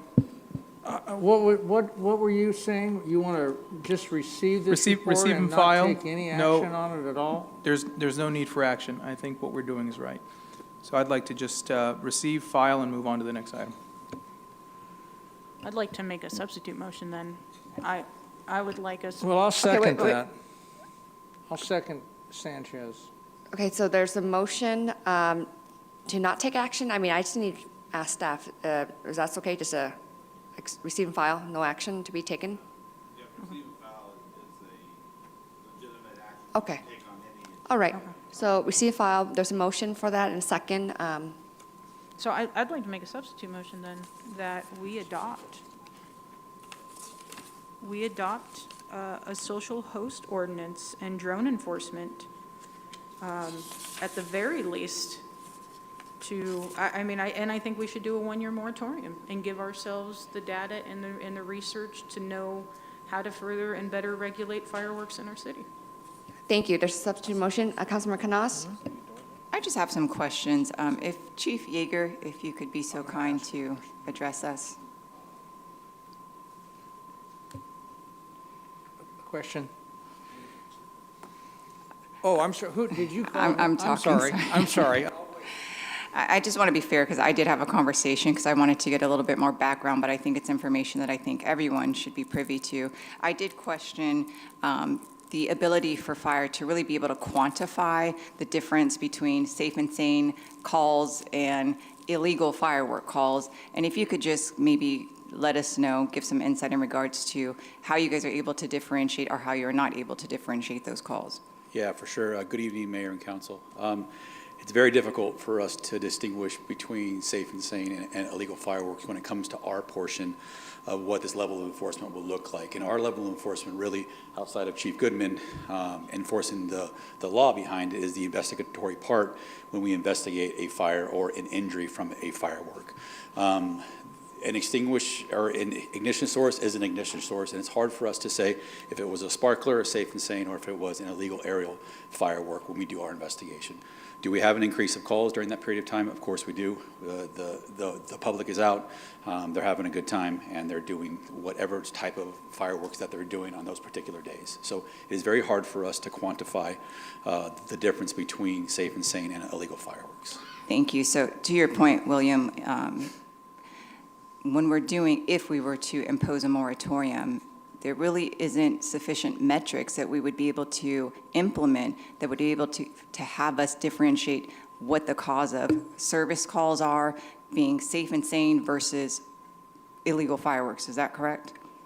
That would be the biggest challenge in trying to conduct that study, because as I said, you would need the data to be actually reliably show the distinctions. And if you don't have essentially clean data, you would not be able to do a proper statistical analysis that could eliminate all the other variables that could also be influencing, fireworks usage. Absolutely, thank you. And then I did have a couple more questions. It was mentioned that the cost, roughly, that we, for enforcement is about $100,000. That is, the $100,000 is approximately what we get in the regulatory fee revenue and anticipated sales tax revenue that helps offset the cost of enforcement. The actual cost of enforcement is approximately around, I believe it's like $211,000, and I believe the most recent fiscal year, that data is going to show something around $269,000, $270,000, especially after the MOUs that were approved that results in higher costs for city employee time. And if we were to make all fireworks illegal, we could have a pretty sound assumption that the enforcement costs would just increase, not decrease. Correct. And then we've already asked our PD to cut their budget by 5%. So we would be eliminating the $100,000 that we have currently to enforce fireworks And then where would the funding come from then to have the additional increased enforcement? So the funding would just come straight out of the general fund. So you are correct. A one-year moratorium, you would eliminate those additional revenue streams, which is approximately $100,000. So I just want to clarify, so we would eliminate the revenue stream that we utilize to enforce fireworks. There's no really definitive way to quantify during this moratorium what the impact would truly be, because we can't quantify the difference between safe and sane fireworks call for service and the currently illegal fireworks per service. That's correct? Yes. Okay. Thank you. I would like to make a motion. I do agree with the drone, or would it be a substitute motion? I'm sorry. No, there was already a original motion by Councilmember Sanchez, seconded by Councilmember Charette. Then there's a substitute, but if there's no second, then we just go back to the original. Perfect. So before we continue, Councilmember Charette, followed by Ortiz. Yes, thank you, Mayor, again. On your fees or revenues generated, do we use the $17,000 from sales tax towards, I mean, that gets lumped in with the fees that goes towards? So the sales tax revenue, that's something that comes well after, because sales tax comes in arrears, and that's just like any It just other. offsets what we pay out of the general fund. Correct. So we take $16,000 out of the general fund, but we more or less pay ourselves back when it comes in. So the sales tax revenue is just going straight to the general fund. It doesn't Right. come in like a Yeah. package that says That these says came from for- fireworks for- versus For enforcement. Fairway Ford versus whoever. And the other thing, I do like the additional considerations, the host ordinance.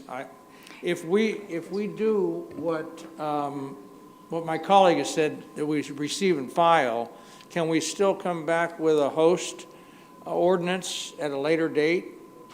Or does that need to be included in approving this tonight? You could always come back with, or you could ask us to come back with the ordinance later on. It's just we would have to have it come back on another agenda in the future to do that. Because it's not ready to come back anyway. I mean, it's not Right, ready if you for us to- wanted us to look at bringing back an ordinance for consideration tonight would be nice to ask us So to the do motion that. could be receive and file and give direction to the staff to look into these additional Yeah. considerations and ordinances to If that's what cover the those. council wants to do, yeah, that, tonight would be a reasonable time to do that. I'm amenable to amending my motion to include the social host and the drone surveillance. The direction to go out to look into that, yes. And I'd like to second that. Okay, I'll let you second that. I was going to. But, okay, Okay. and then one other final question that's been asked for a long, long time, and and I think it's a very valid question, is how are we enforcing for example, cannot sell to anyone under age 18. Do we have a team at least doing some spot checks? Is that coming from fire or PD or code?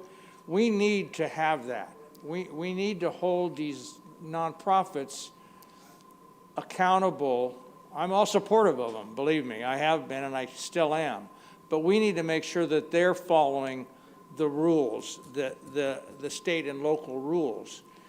And I know you can't have someone stand at each one of those 35, for 4 days, those 35 stands.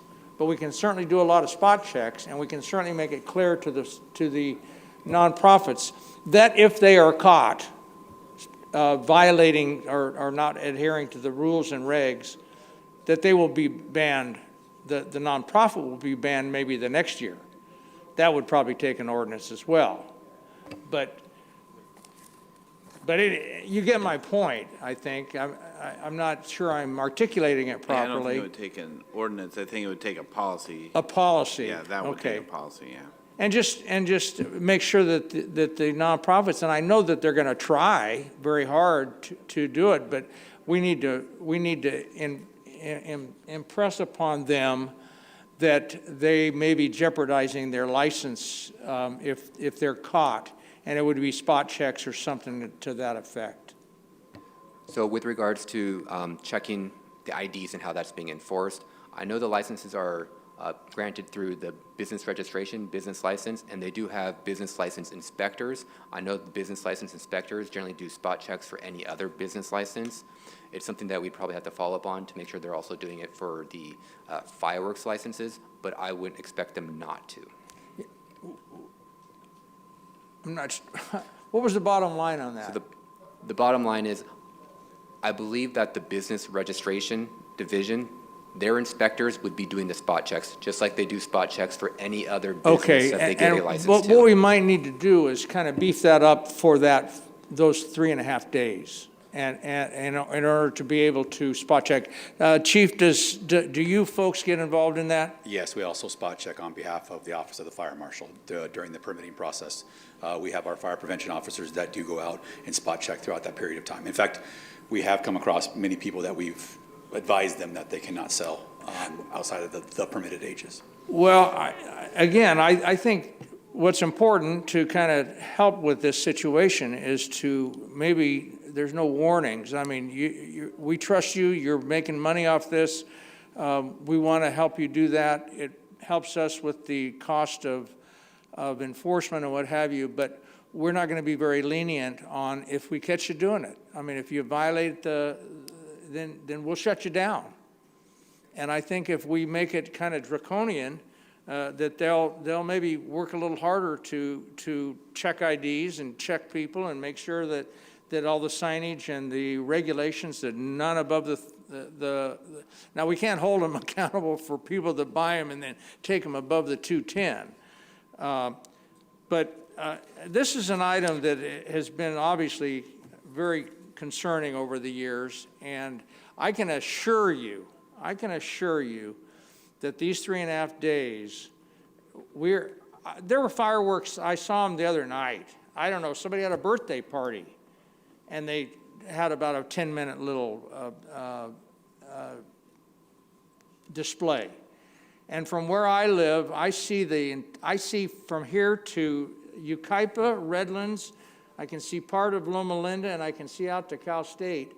And it doesn't matter if it's the 4th of July or New Year's Eve or the Dodgers win, the skies are full of illegal fireworks, and getting rid of Safe and Sane is just impacting us in a number of ways that are all been pointed out, and very good report. I appreciate it very much. So I guess we've got. Thank you. There was call an for the original question. motion and second. There's a substitute. Is there a second on the substitute? Seeing. That's just for Yes. add the additional, right? Yes, the original motion added the additional per Councilmember Charette for consideration. Can we, though, Councilmember Charette, can we add that it comes back, though, by February? Like this, we don't drag our feet on getting this ordinance back and on the books so that we can do proper whatever we need to do. Because the truth is, the way I look at this is we don't enforce. So you don't have to delineate, and I think Councilwoman Canas brought up a point that hit me, is you don't have to delineate between super crazy illegal and safe and sane illegal, because they would all be illegal under a moratorium. But with this, I want to make sure we have adequate time for enforcement, adequate time for whatever we need to do with the drone enforcement for the upcoming year. Is that something we can do? Can we, I know we were going bounce back and forth. Madam City Clerk, can we repeat the full motion with all those amendments? So there was an amended motion by Councilmember Sanchez, second by Councilmember Canas, to receive and file the report and direct staff to look into a social host ordinance and drone enforcement program. Yeah. Can we do that by February, though? So that we are ready for? I would recommend that we do it by the time the licenses can be done, which would be March. Okay. Essentially the same time as what Okay. you're asking. Why would we need to do that if we're doing the social host and the drone enforcement? It's not tied to the licensing.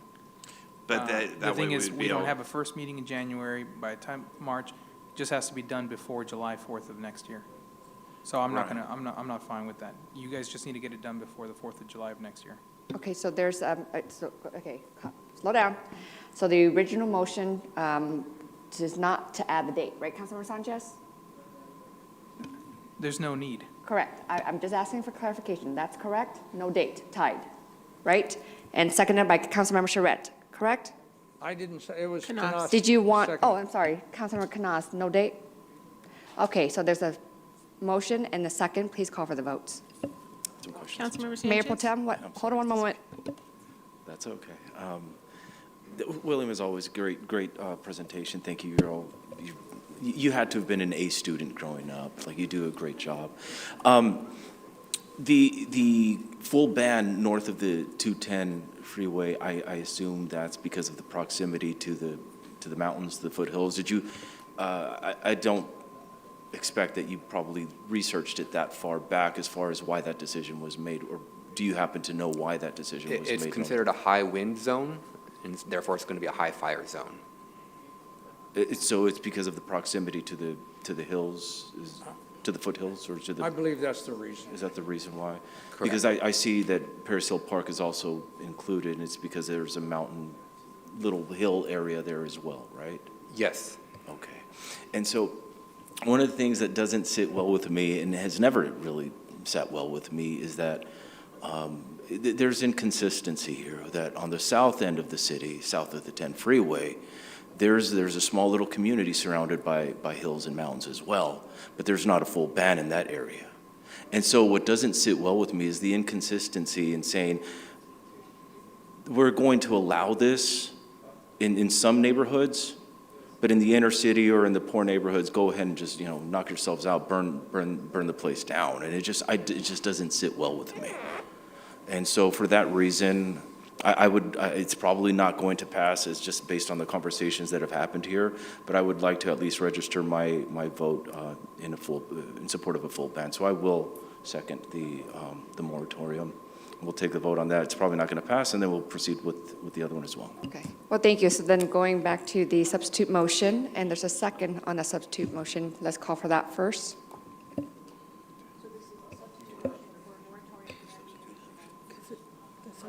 My bad. The substitute motion for the moratorium and the additional oversights as well. That's, okay, all right, thank you. Councilmember Sanchez? No on the moratorium.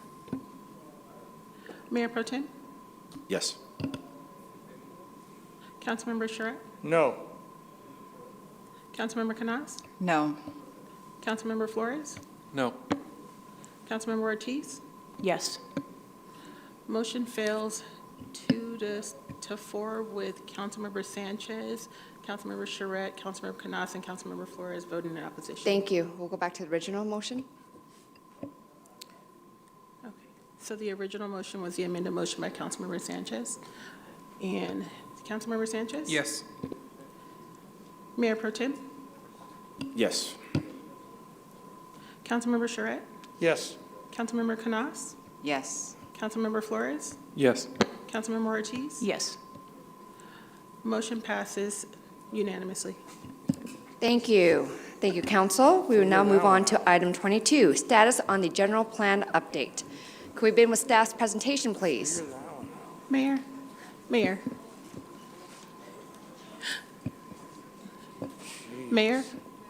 we have to take a vote on the meeting going past 9 o'clock.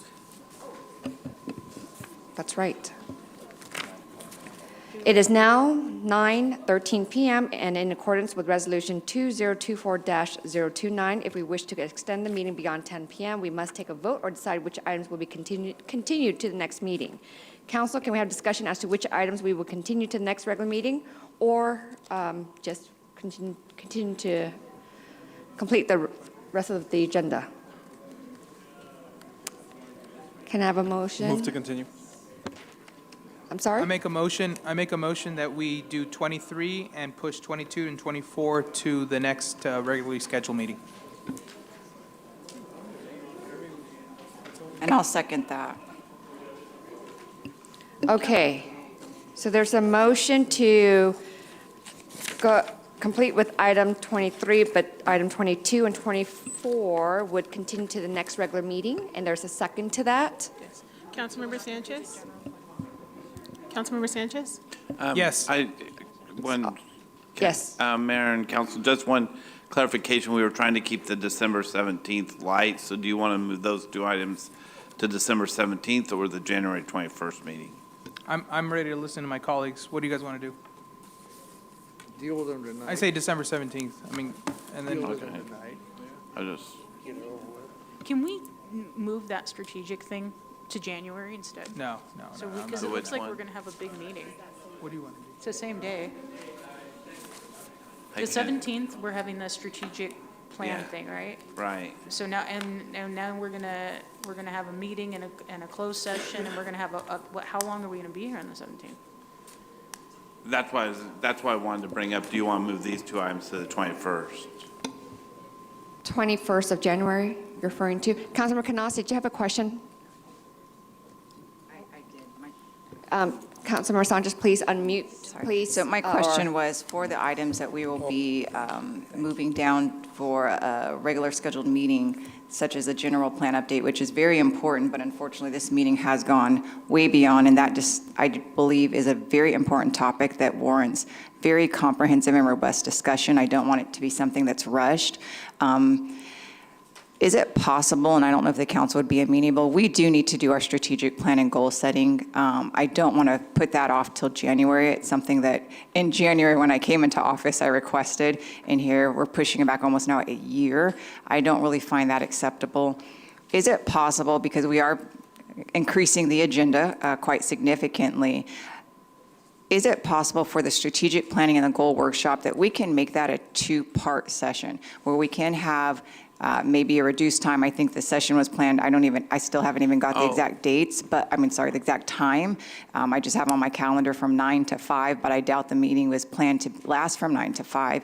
Is it possible that we can maybe go ahead and have a regular scheduled meeting for, a specific amount of time, and then have our strategic planning and goal session maybe be a little bit lighter, and again, break it up into a 2-day session where we have it on December 17th, and then plan for the second portion to be another day? We could do 2 days. That's not uncommon. The only concern is getting all 8 schedules coordinated to do it. That would be the only concern I'd have. We have had a hard time. Councilmember, you have not been recognized. So Councilmember Canas, are you But- done? So then, I just want to clarify that this is just an update on the general plan, so there's no decision-making. So between now and January 21st, I think would still work on the general plan update. I just want to make sure you're aware of that. Councilmember Ortiz, followed by And Councilmember the Sanchez. pavement management would be the same way. Yeah, I would like to, can we just, it's 9:15. Can we just get through these real quick? Because you're saying we're going to get updates, and then when the discussion comes back, then we'll be moving forward. But Yeah, at least we that's- can get the updates and kind of, because we're already going to do a special meeting on the 10th now, and then we're going to come back on the 17th. And we're kind of running out of time. So are you guys, can y'all sit tight till 10:30? That's my That motion. defeats, Councilmember Sanchez, followed by Councilmember Canas. that defeats the whole purpose for item 22 and item 24. They're both informational. They're both for the public's sake and for our sake to be able to discuss these. If we're talking about, well, we just got to get through them, then why are we even doing them? Councilmember, why don't we It's just take a it's only poll? 9 o'clock. Council members, please. I hear on this side that they're willing to stay, so can I take a poll who wants to stay and who, because I did mention about the 9 PM, so we need to Well, I see have a who. motion, if I can finish, please. I have a motion to move forward with 23 and move 22 and 24 to a future date. Now, staff and council, we can coordinate later on when we do that, but 23 is required. It's a state mandate. We need to get this done. Let's get through this one. The others are informational and for the public's sake. We can do those at a later date. So that's my motion. There's a motion, I believe Councilmember Canas seconded. Can we just call for the vote so then that way we can see if we need to? There's a substitute motion? And I just substitute that we work through these tonight, and our meetings would normally go to 10, and let's get this through. We heard the public comments tonight, and we can always bring it back later.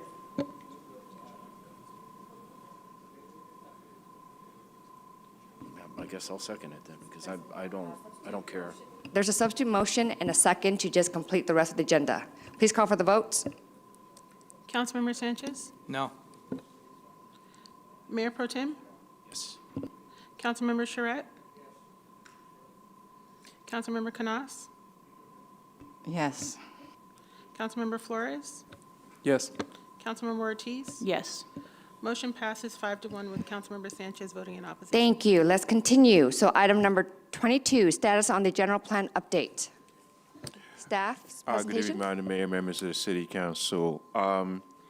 What we're providing to you this evening is an update on the general plan. I know it's something that has been well talked about. When are we going to get the general plan? Hopefully, this provides you with the information you need. I'm going to give you make some introductory statements. Some of this information you may already know. We have received a certain amount of funding towards the general plan, totaling about $4.75 million. To date, we have expended a total of about $3.8 million, including all the grant funding, which we are required to expend by the end of this year. The total funding sources, the money we got from the Assemblyman was $3 million. SB Grant Fund, $625,000. LEAP Grant, $500,000. And then we had an amendment, if you remember that, in 2024, I think, for $634,000. And that's why we get to the number that we have. Just some background information. Council adopted a resolution in 2019 seeking $3 million from the state of California. We received that. And then we approved a $625,000 reimbursement assistance to the general plan project, and that was in 2022. All the exercises for this general plan was anticipated to have completed in 2023, and we're still here, hopefully by the end of the year, to get this up and running. On September 16, we entered into an agreement with PlaceWorks to do this work for the city. In 2021, you adopted Resolution 191 to 2021 to accept a LEAP grant in the amount of $500,000, which was identified earlier. And then on May 24, we made a request for additional funding of $297,000. City Council rejected that back in 2022. In 2024, we received a budget augmentation request from PlaceWorks for $474,000. This augmentation was basically based on all the delay between when the processing of the application stopped because of the internal changes that were going on in the city, and also because the efforts of the city at that time was focused on the housing element. Just to let you know that PlaceWorks is not only working on the general plan amendment, they're also working on the downtown specific plan. They're working on the code amendment for the city, and they also are doing our truck trout study for the city as well, and they're also doing the EIR. So when the general plan was very active, we had a GPAC. The GPAC met, I think, twice, one in 2021, and then the last meeting was in 2023. We also had a downtown specific plan advisory committee, which was held between 2021 and 2022. The EIR, we had a scoping meeting on July 30, 2025. The local hazard mitigation plan, we adopted that, Mayor and the City Council on May 7, 2025. And then the truck route study, which you heard about tonight, that's been taken care of. And so these are some of the elements of the general plan: safety element, historical preservation, energy, water conservation, land use, public facilities, parks, utilities, open space, economic development, circulation and mobility, and noise. We have posted some of the draft elements at the link identified above. futuresb2050.com. Anybody can visit that website and take a look at the elements that have been already posted on there. So the downtown specific plan is a plan that would allow us to identify specific areas of the downtown and assign specific land uses to them. It's going to be a form-based code that is going to define the future of the downtown area. What is really important about a downtown specific plan is not just having the plan itself, but being able to implement them in accordance with the plan as prescribed. And hopefully we're able to do that as we move forward. Our development code, we originally adopted that in 1991, and we hope that by maybe the spring of this year, we'll have the development code completed. So as far as the update to the general plan itself, there's no fiscal impact, but when we did the $634,000, that was an impact to the 2025 budget. So what we are recommending is that the mayor and the city council will receive and file this update, and then you provide us with any direction as necessary. Eric, do you have comments to make? Also to let you know that once we have the plan, then it is really up to the city council to decide what we want to do with it. Do we want to take it back to planning commission? How many GPAC meetings do we want to have? What kind of community outreach do we need to do? I do recommend doing some of it, but we have to be understand that if we make significant changes to it, it's going to impact the EIR, which is already in process. So we can have recommendations and things of that nature, but we need to realize that if we make significant changes, which changes the land uses, it has an impact on the EIR, which might delay the production of the EIR by the spring of next year. Thank you. Thank you for that. Let's see. Councilmember Ortiz? Yeah,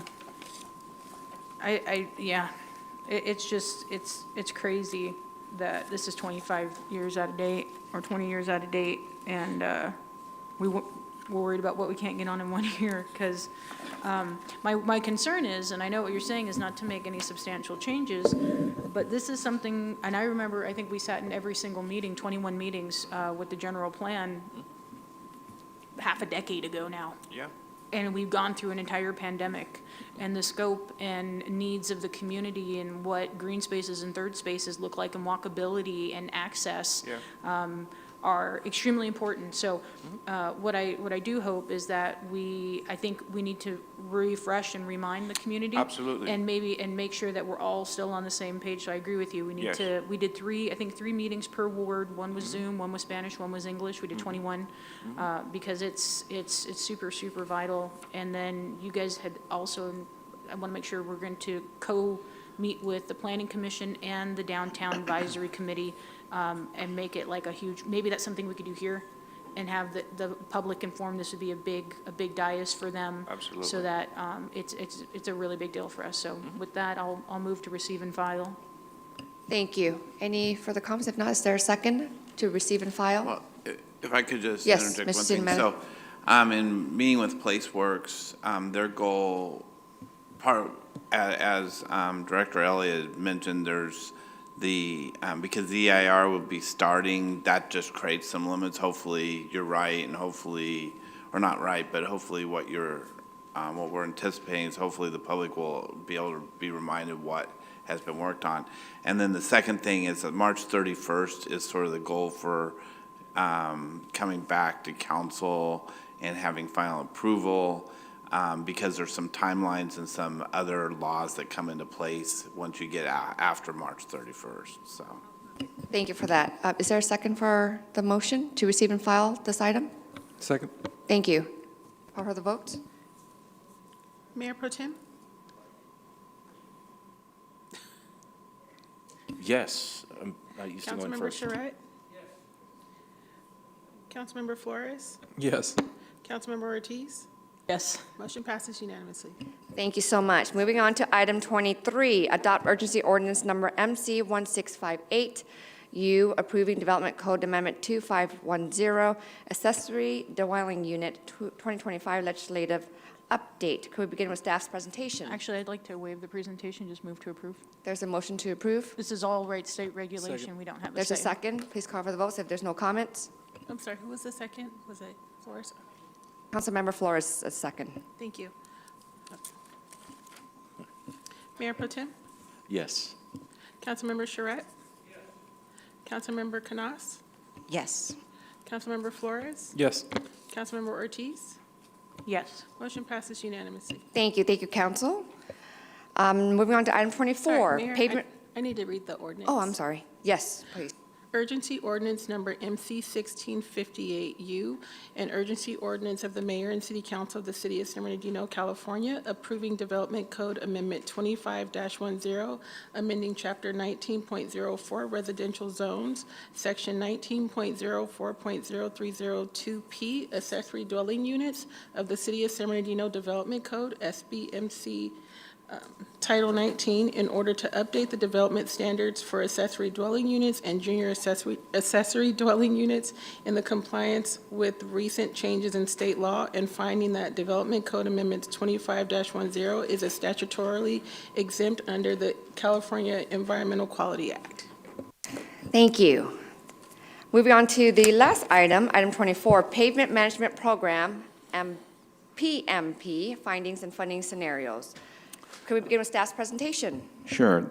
It's recommended that the mayor and the city council receive and file the pavement management PMP draft report update, provide direction on neighborhood rehab focus areas and funding strategies, and direct staff to incorporate the PMP findings and recommendations into the fiscal year 2026 all the way to 2036 capital improvement program, and then authorize staff to evaluate and pursue funding strategies.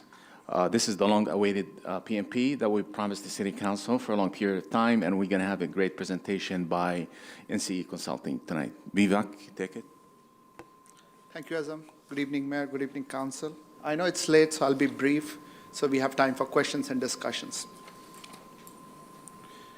Quick over the agenda, we'll just kind of briefly touch on what is pavement management program, what the conditions. So if you remember, I came earlier this year, while we were collecting the data, kind of gave the demo of the vehicle. So we have been able to analyze the data and then kind of run some scenarios for the City Council to look at and give us further directions. Just a quick overview of what is a pavement management program. It's where we started with was what street does the city own, what's under the jurisdiction, what the conditions they are in, and what do they need at this moment of time, and then how much money do we need to spend on it in different scenarios. Yeah. Yeah. Got it. Yeah. So in our scope of work, we kind of work through developing the inventory, performing the condition surveys, inputted all the work that has been done by the city in the past few years, developed a maintenance decision tree, and we'll kind of walk through that, what does that mean, and then perform budget analysis and different scenarios, looking at very preliminary phasing of how does different budget scenarios, different goals look like on a long-term basis. So if we kind of step back, what is a pavement management program is we are rating the street from 0 to 100, 0 being the worst, 100 being the best, right? And this is an ASTM, so it's basically universal way of looking at pavement. And these are some examples where 92 being really good, which is almost brand new, maybe a year or two old, and going down all the way to something like a 15, which is very poor. Whereas almost, you are still able to drive, but on an engineering sense, it's basically failed. So you should be going out there and doing extensive repair work. And in between, you have a fair condition roadway and poor. So on the right-hand side, we see a map of the city. Those are all the streets that are owned by the city. And on the left, we have a breakdown of how the city network looked like. So based on our analysis, the city has about 157 miles of arterial roadways, 50 miles roughly of collectors, and about 350 miles of residential. And overall, we are at a PCI of 51 for a citywide street network, which basically puts us in a fair condition in overall. But one of the things you will notice is all three functional classifications are right in that range. There is not a big distribution of one being really high, one being really low, even though, the area weightage is much higher on the arterials and the residentials. Kind of further looking deeper into the data, and this is where, once we get the PCI, we don't want to just look at 51, because it can be a combination of 20 and 90, and you end up at a 50. Sorry. But we also want to look deeper into the data as what is the breakdown of right? So if you see about 70% of our network is either fair or towards very poor, right? We only have about 30% of the network in the very good category. And as we go through this presentation, you'll realize why this is important. So we look at the number, which is important, but we also have to see the distribution, because the distribution will determine what kind of work we need to do on our street. If something is really bad, we probably need to focus a little bit more on it, and it takes much more effort to bring it up. Comparing to our neighborhood agencies within the area, the Highland, Riverside, Wildermore, and as well as San Bernardino County, we are at a 51 on the lower side. One of the things I would like you to think when you look at this chart is also the size of the city, right? So I think the most comparable city is probably Riverside, which is about 800 centerline miles, and they are at close to 60. And the reason to think about from the size is it's much harder to move, right? You're looking at a weighted PCI average rather than just so smaller city can spend $20 million and their PCI can go up 10 or 15 points right away. But for an agency of the size of San Bernardino, it's much more effort required to go up, but it also falls slowly down. So it's both, it has a big factor on the amount of streets that an agency owns. So we talked about, the decision tree, and decision tree is what drives our planning decisions. So what should we do at different stages of a pavement life? So on the left axis, you see pavement condition index going 0 to 100. And on the y-axis, on the x-axis, we are going at the pavement being in really good condition and pavement failing out, right? And as you go from really good condition of the pavement and as it moves down, you're spending more and more money. The cost we show out here is the cost we develop from the bid tabs that the city has received. From the past few years, we basically collated all the cost and figured out what does the city does, what are the right treatments, and where should we do that? At what stage in the pavement life those decisions should be done? And as you can see, it goes from $1.50, which is a slurry seal, to almost $125 to do a fill reconstruct. And if you remember the images we saw, the 92s, the 80s, you're doing $2 worth of treatment per square yard, and the 12 and the 15, you're spending about $100. And this is just a bigger breakdown of the cost that kind of we developed with Azam's group, working through it, looking at the bid tabs, thinking about what are the appropriate treatments that should be done, right? And this is something that we are not doing a theoretical modeling here. We are doing what does the city actually do so that we can project out the cost. So this is kind of a bigger outlook, but the main purpose of this presentation is to ask these 3 questions to the city council, right? So our current PCI is at 51.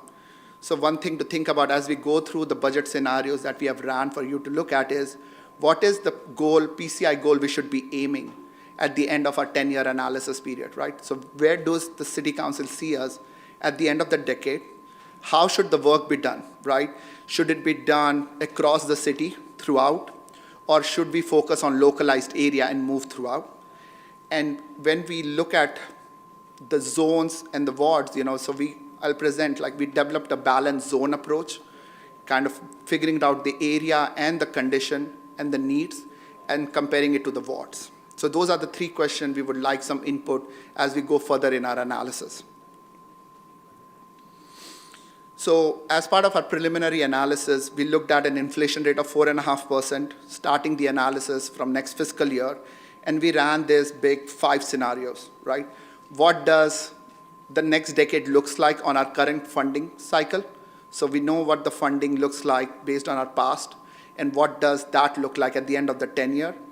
If we take that budget and just add inflation to it, right, just a 4.5% inflation, what does that budget takes us at the end of our 10-year analysis. How much money do we need to get to a PCI of 60, 65, and 70? And just to keep in mind, we are at 51, so we are looking at a 9-point increase at the end of the decade, 65, because if you remember the chart, that's the statewide average right now for all of California. For all the local agency, we are about 65, and 70 was our reach goal when we were doing this analysis. So based on the current scenarios, the chart on the left looks at what the PCI is year on year for the next decade for all the 5 scenarios, and the table kind of shows you the total budget required, right? So like the column number 3, the 10-year budget is the cumulative budget of 10 years. The number of miles that will be treated as part of this work based on the budget, and what's the surface area treated, right? So for the city's existing funding, we are looking at spending about $130 million over the next decade. We'll treat about 153 miles, but our PCI will drop to a PCI 40. So there would be an 11-point drop from our existing PCI, going all the way down to 40 if we keep on what we are projecting right now. If we add in the inflation, assuming that the city's budget just increases just for inflation, no extra money is added, we will drop to a 42, and the budget is about $157 million. Looking at the other scenarios, like if we want to increase to a PCI of 60, we are looking at spending about $440 million over the next decade, right? And then we get to a PCI of 60, and then $580 million and almost $700 million to get to a PCI of 70, right? And these are, again, very preliminary scenario that we wanted to put out. So as we do our analysis further, we kind of play with these numbers, make sure they make sense, how does the street kind of play out? So that those are, but they will be in that range as we go along.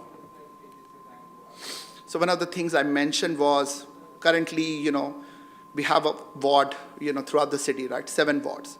And as you can see from the left table, right, they are not balanced when you look at pavement engineering, right? So there is, what are the pavement area that you will be paving, right? So like if you see Ward 1 is about 19 million square foot, while Ward 3 is about 23 million square foot, correct? And the PCI is also varying, not a lot, but still, like it ranges between 47 to a 57, right? From a pavement management perspective, what we want to do is balance out. Because if we are spending the money about $1 million, let's say we have $100 million to spend every year, how do you distribute that? Are you distributing it by area or by PCI? So we went through this kind of cyclical analysis to come up with these 10 zones, which are contiguous, and balance out the area within 5% and balances out PCI for most part, right? And that kind of distributes. Area was a bigger factor in our analysis, and then we looked at the PCI, what corresponds to it. And this will help in the long term in terms of doing work in a localized area, right? So that's like a big part of our analysis that we do, and then it becomes a recurring cycle over the years, how you do the work. So if either looking through the ward or through the maintenance zone, we further analyze results looking at what happens if we split the money across all the wards or all the zones, or did one ward or a zone at a time. So what we are saying is if we have a budget of currently $20 million, do we spread it across all the wards, or 20 by 7 or 20 by 10, so $2 million per work zone? Or what happens if you do all the money in one zone and then move to the next, then move to the next, and then move to the next? Because we wanted to see where is the best efficient use of the money. That's what we were looking at in our preliminary analysis. So if you treat one maintenance zone, over the next 10 years, we are spending about $540 million, right, to get to a PCI of 60. And what the third column, the deferred maintenance, is basically you have a street within the city that needs to be done work because it requires something, but we cannot afford to do that. And that's what goes in a deferred maintenance pocket, right? And because our PCI is at 51, so there is a lot of needs, and that's why you see these high numbers out there. If the budget are split across all maintenance zone, we are spending about $440 million over the next decade to get to a PCI of 60, and you can see our deferred maintenance is coming down. And the results are very similar for either we look at ward or look at zone. in terms of, 540, 550 million or 440. So coming back to the questions we asked was, what PCI should our analysis focus on? Because, we kind of work backward from this phase of the analysis. What is the goal that we should aim at, and then figure out what's the most efficient way to get there. So at current funding, about 130 million over 10 years will drop to a 40. Is that the analysis, main scenario analysis that we should work towards and figuring it out what's the best way to spend that 130 million, or kind of aim for higher PCI goals of 60, 65, or 70? Should we be looking at doing work through the balanced work zone, the 10 work zones we have developed, or continue on the ward? Or should we be doing work across the city, or focus on one ward or zone, however the council decides, in terms of planning out our work? And that's pretty much it. Councilor Ortiz, do you have any other comments other than Councilor Ortiz? I really appreciate this. I think this is really good food for thought. One thing I was looking into as part of the funding mechanism to look at what the city of Santa Maria is doing and the city of Carson as far as their pavement planning. And so, I think, overall, I believe in more of like that balance zone. I think we should be doing all parts at this, all at the same time. But I really appreciate this. I think that, and this is on for the community to be able to see on our website. I'd like to make sure that. Yeah, we can make that happen. Yeah, that way they can. Final report, once we adopt it. No, just this. This one here, no, it's not on the city Would, website. if you have the opportunity, I think this is great just while we're preparing for the final report, for everybody to kind of see and understand the severity. Because, technically, really each zone, because poor and the worst, there's like 35%. So we really have a very kind of, a third of fair, good, and bad. So, and that kind of helps when people are like, why don't you pave my street? Well, a third of them suck anyways. So I think this really helps explain. So great job. Thank you so much. And then, move to file. Thank you, Councilwoman. Thank you for the motion as well. Is there any further comments? If not, is there a second to go with staff's recommendation? Second. There's a second. Please call for the votes. Councilmember Sanchez, Yes. Mayor Pro Tem, Yes. Councilmember Charette. Yes. Councilmember Canas, Yes. Councilmember Flores, Yes. Councilmember Ortiz. Yes. Motion passes unanimously. Thank you, council, and thank you, staff. Thank you for the presentation. Thank you so much. This is really good info. Now, moving on to Mayor and City Council updates. Councilmember Canas. Thank you. I just want to announce the project that I know community member Luis Ojeda with We Are the Change came and spoke about. One of the things that's really dear to me is making our city look how it should. I believe in the broken windows theory, so I was happy to initiate the Thrive initiative, and they have our first project in the 5th Ward, which is a beautification effort at the corner of Kendall Avenue and 48th Street. We were out there this past Saturday, and we'll be out there again this Saturday, beautifying that corner. It had been unfortunately overrun, taken over by the homeless, looked and smelled like it. So we're happy to reclaim this block. We invite all the community to come out. We'll be there very sharp at 8 o'clock in the morning. And I want to give a big thank you to all of the staff that has been helping, assisting with that project. Lynn, you've been awesome, so thank you. And I look forward to the completed project. I also want to just give a really huge thank you to all the community members and the businesses that have graciously donated their time, their services, and their resources. We've had construction crews out there that have donated their time, just literally coming, wanting to help make the city of San Bernardino thrive again, which is really, really humbling. I can't say thank you enough to all those companies that are coming out and, again, just graciously volunteering their time and their resources to help uplift the city of San Bernardino. Thank you. Thank you. Councilmember Sanchez? There's a lot of good happening in the 1st Ward. A lot of deferred maintenance that hadn't been addressed for many years is being addressed now. The building we're in right now, the Feldheim Library, just celebrated its 40 years, and it's going. It's in the process right now of a major renovation. We approved tonight on the agenda a contract for some engineering or design work. It's going to be a $6 million investment in our building here.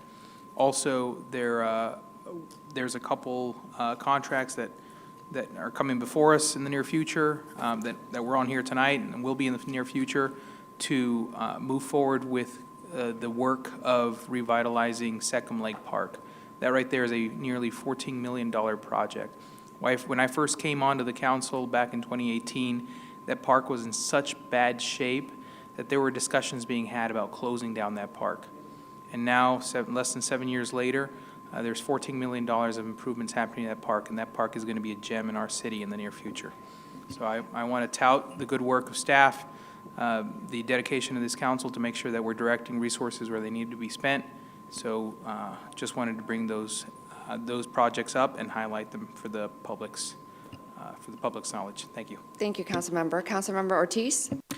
Yes, thank you, Mayor.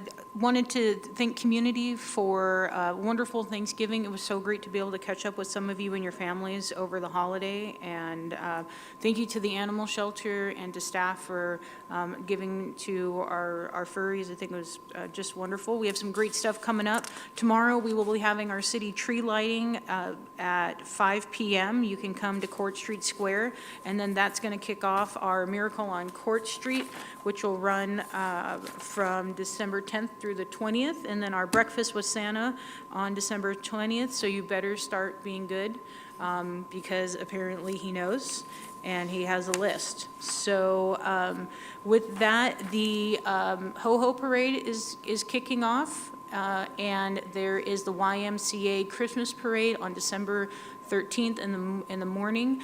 Also, Cal State San Bernardino is beginning to have their fall commencement on December 12th and 13th. And my students, those of you that will be graduating, go Coyotes, so proud of you. And that's it for me, Mayor. Thank you. Thank you. Mayor Protem? Yes, thank you. I just want to say a big thank you to the Rancho West Neighborhood Association for having such a great yearly Thanksgiving dinner, and as we say thank you to our police officers for all the great work that they've done, not just in that neighborhood, but throughout the city as well. I also had the opportunity to meet with the San Bernardino Community College District, the Vice Chancellor, and a few other executives, along with our city manager and other directors from our city as well, regarding their Legacy Village project. They said that they're willing to come at some future meeting to provide a presentation as well, just so that the public is aware of what's happening there at the campus at San Bernardino Valley College also. And then I also had the opportunity to go to the National League of Cities. That's the purpose for my absence at the last council meeting. So we had our yearly conferences there as well, where we had solution sessions for various different things like cleaner cities through waste innovation, large cities, council meetings, revitalizing downtowns for livability, growth, civic life, and lots of other sessions as well. We had an opportunity to meet with our DC lobbyist advocates, who the person who advocates for funds for our city as well.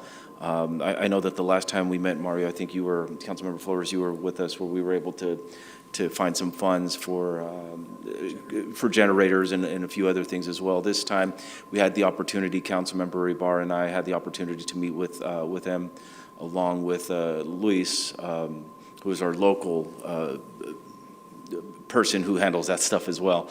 I forgot his title, I'm sorry.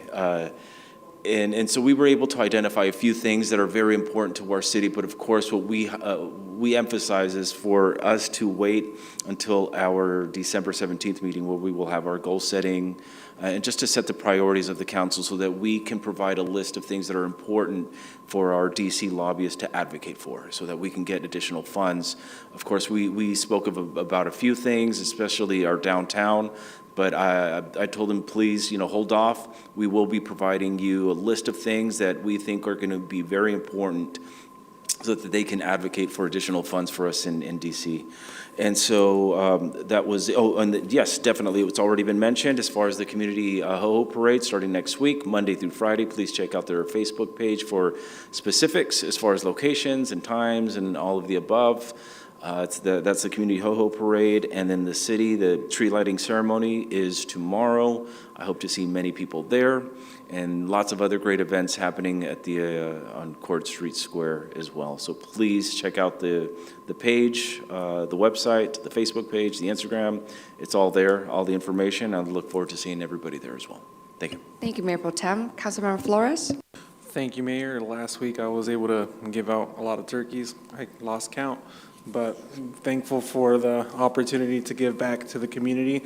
This Monday, December 1st, I was able to kick off the holiday season at Community Hospital with their annual tree lighting festival, or not really a festival, but tree lighting ceremony. Great turnout, mariachi out there, just bringing the festivities, and it's already been echoed, but December 8th, the Community Ho-Ho Parade will be at the west side, kicking off at the train depot at 6 p.m. So hope to see some of you there, and looking forward to our meeting on the 17th. Thank you, Councilmember. Councilmember Charette? Thank you, Mayor. It's already been announced, the Christmas tree lighting tomorrow night, and then all the activities at Court Street Square and Ho-Ho Parade all next week, and I'm going to specifically talk about the one hosted by the Wildwood Park Neighborhood Association. They will be having their annual Christmas in the Park, welcoming San Bernardino's Ho-Ho Parade. It starts at 5:30 to 8 p.m. The Grinch movie will begin at 6 p.m. This is on next Tuesday, December 9th. The parade starts at Western Regional Little League headquarters and winds down and ends up at Wildwood Park. This event is always very well attended, and it is sponsored. I'm going to give a few plugs for the sponsorship.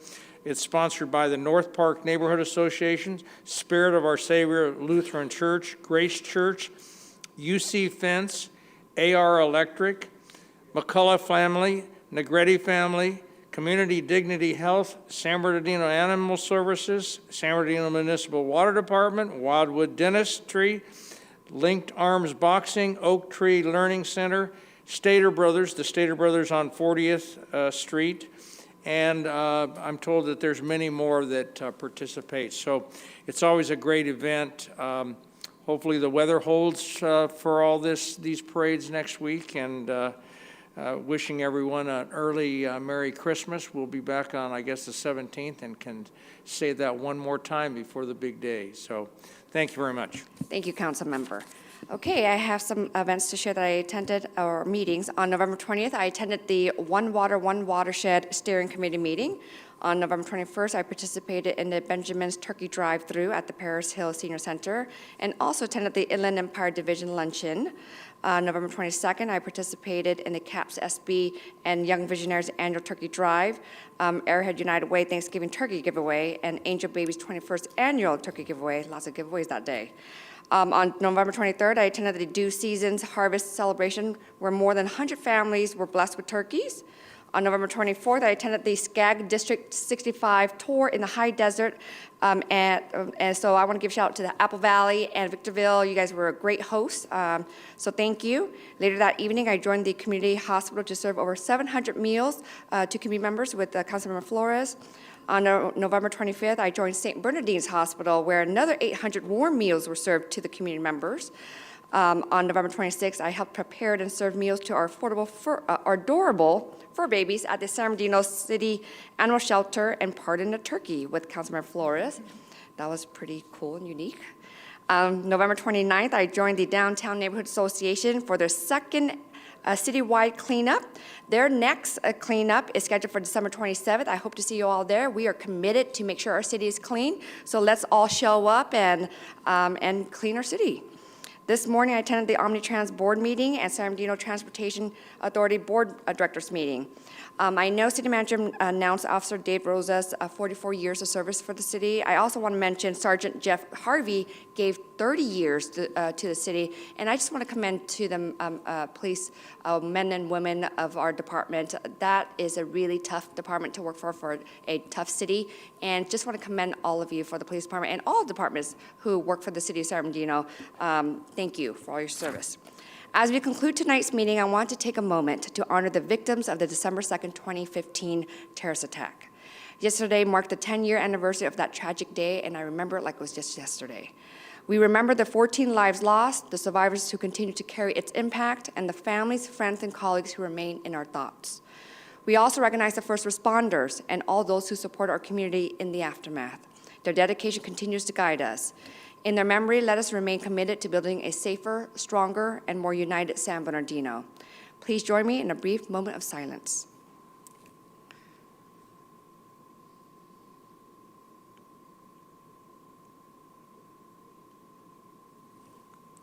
Thank you. This meeting is now adjourned. The next joint regular meeting of the Mayor and City Council and the Mayor and City Council acting as the successor agency to the Redevelopment Agency and the Mayor and City Council acting as the San Bernardino City Housing Authority and the Mayor and City Council of the City of San Bernardino acting as the San Bernardino Joint Powers Finance Authority will adjourn to the regular meeting to be held on December 17th, 2025 at the Feldheim Central Library located at 555 West 6th Street, San Bernardino, California, 92410. Closed session will begin at 4 p.m. Open session will begin at 5 p.m. And meetings adjourned at 10:01 p.m. Thank you and have a good night.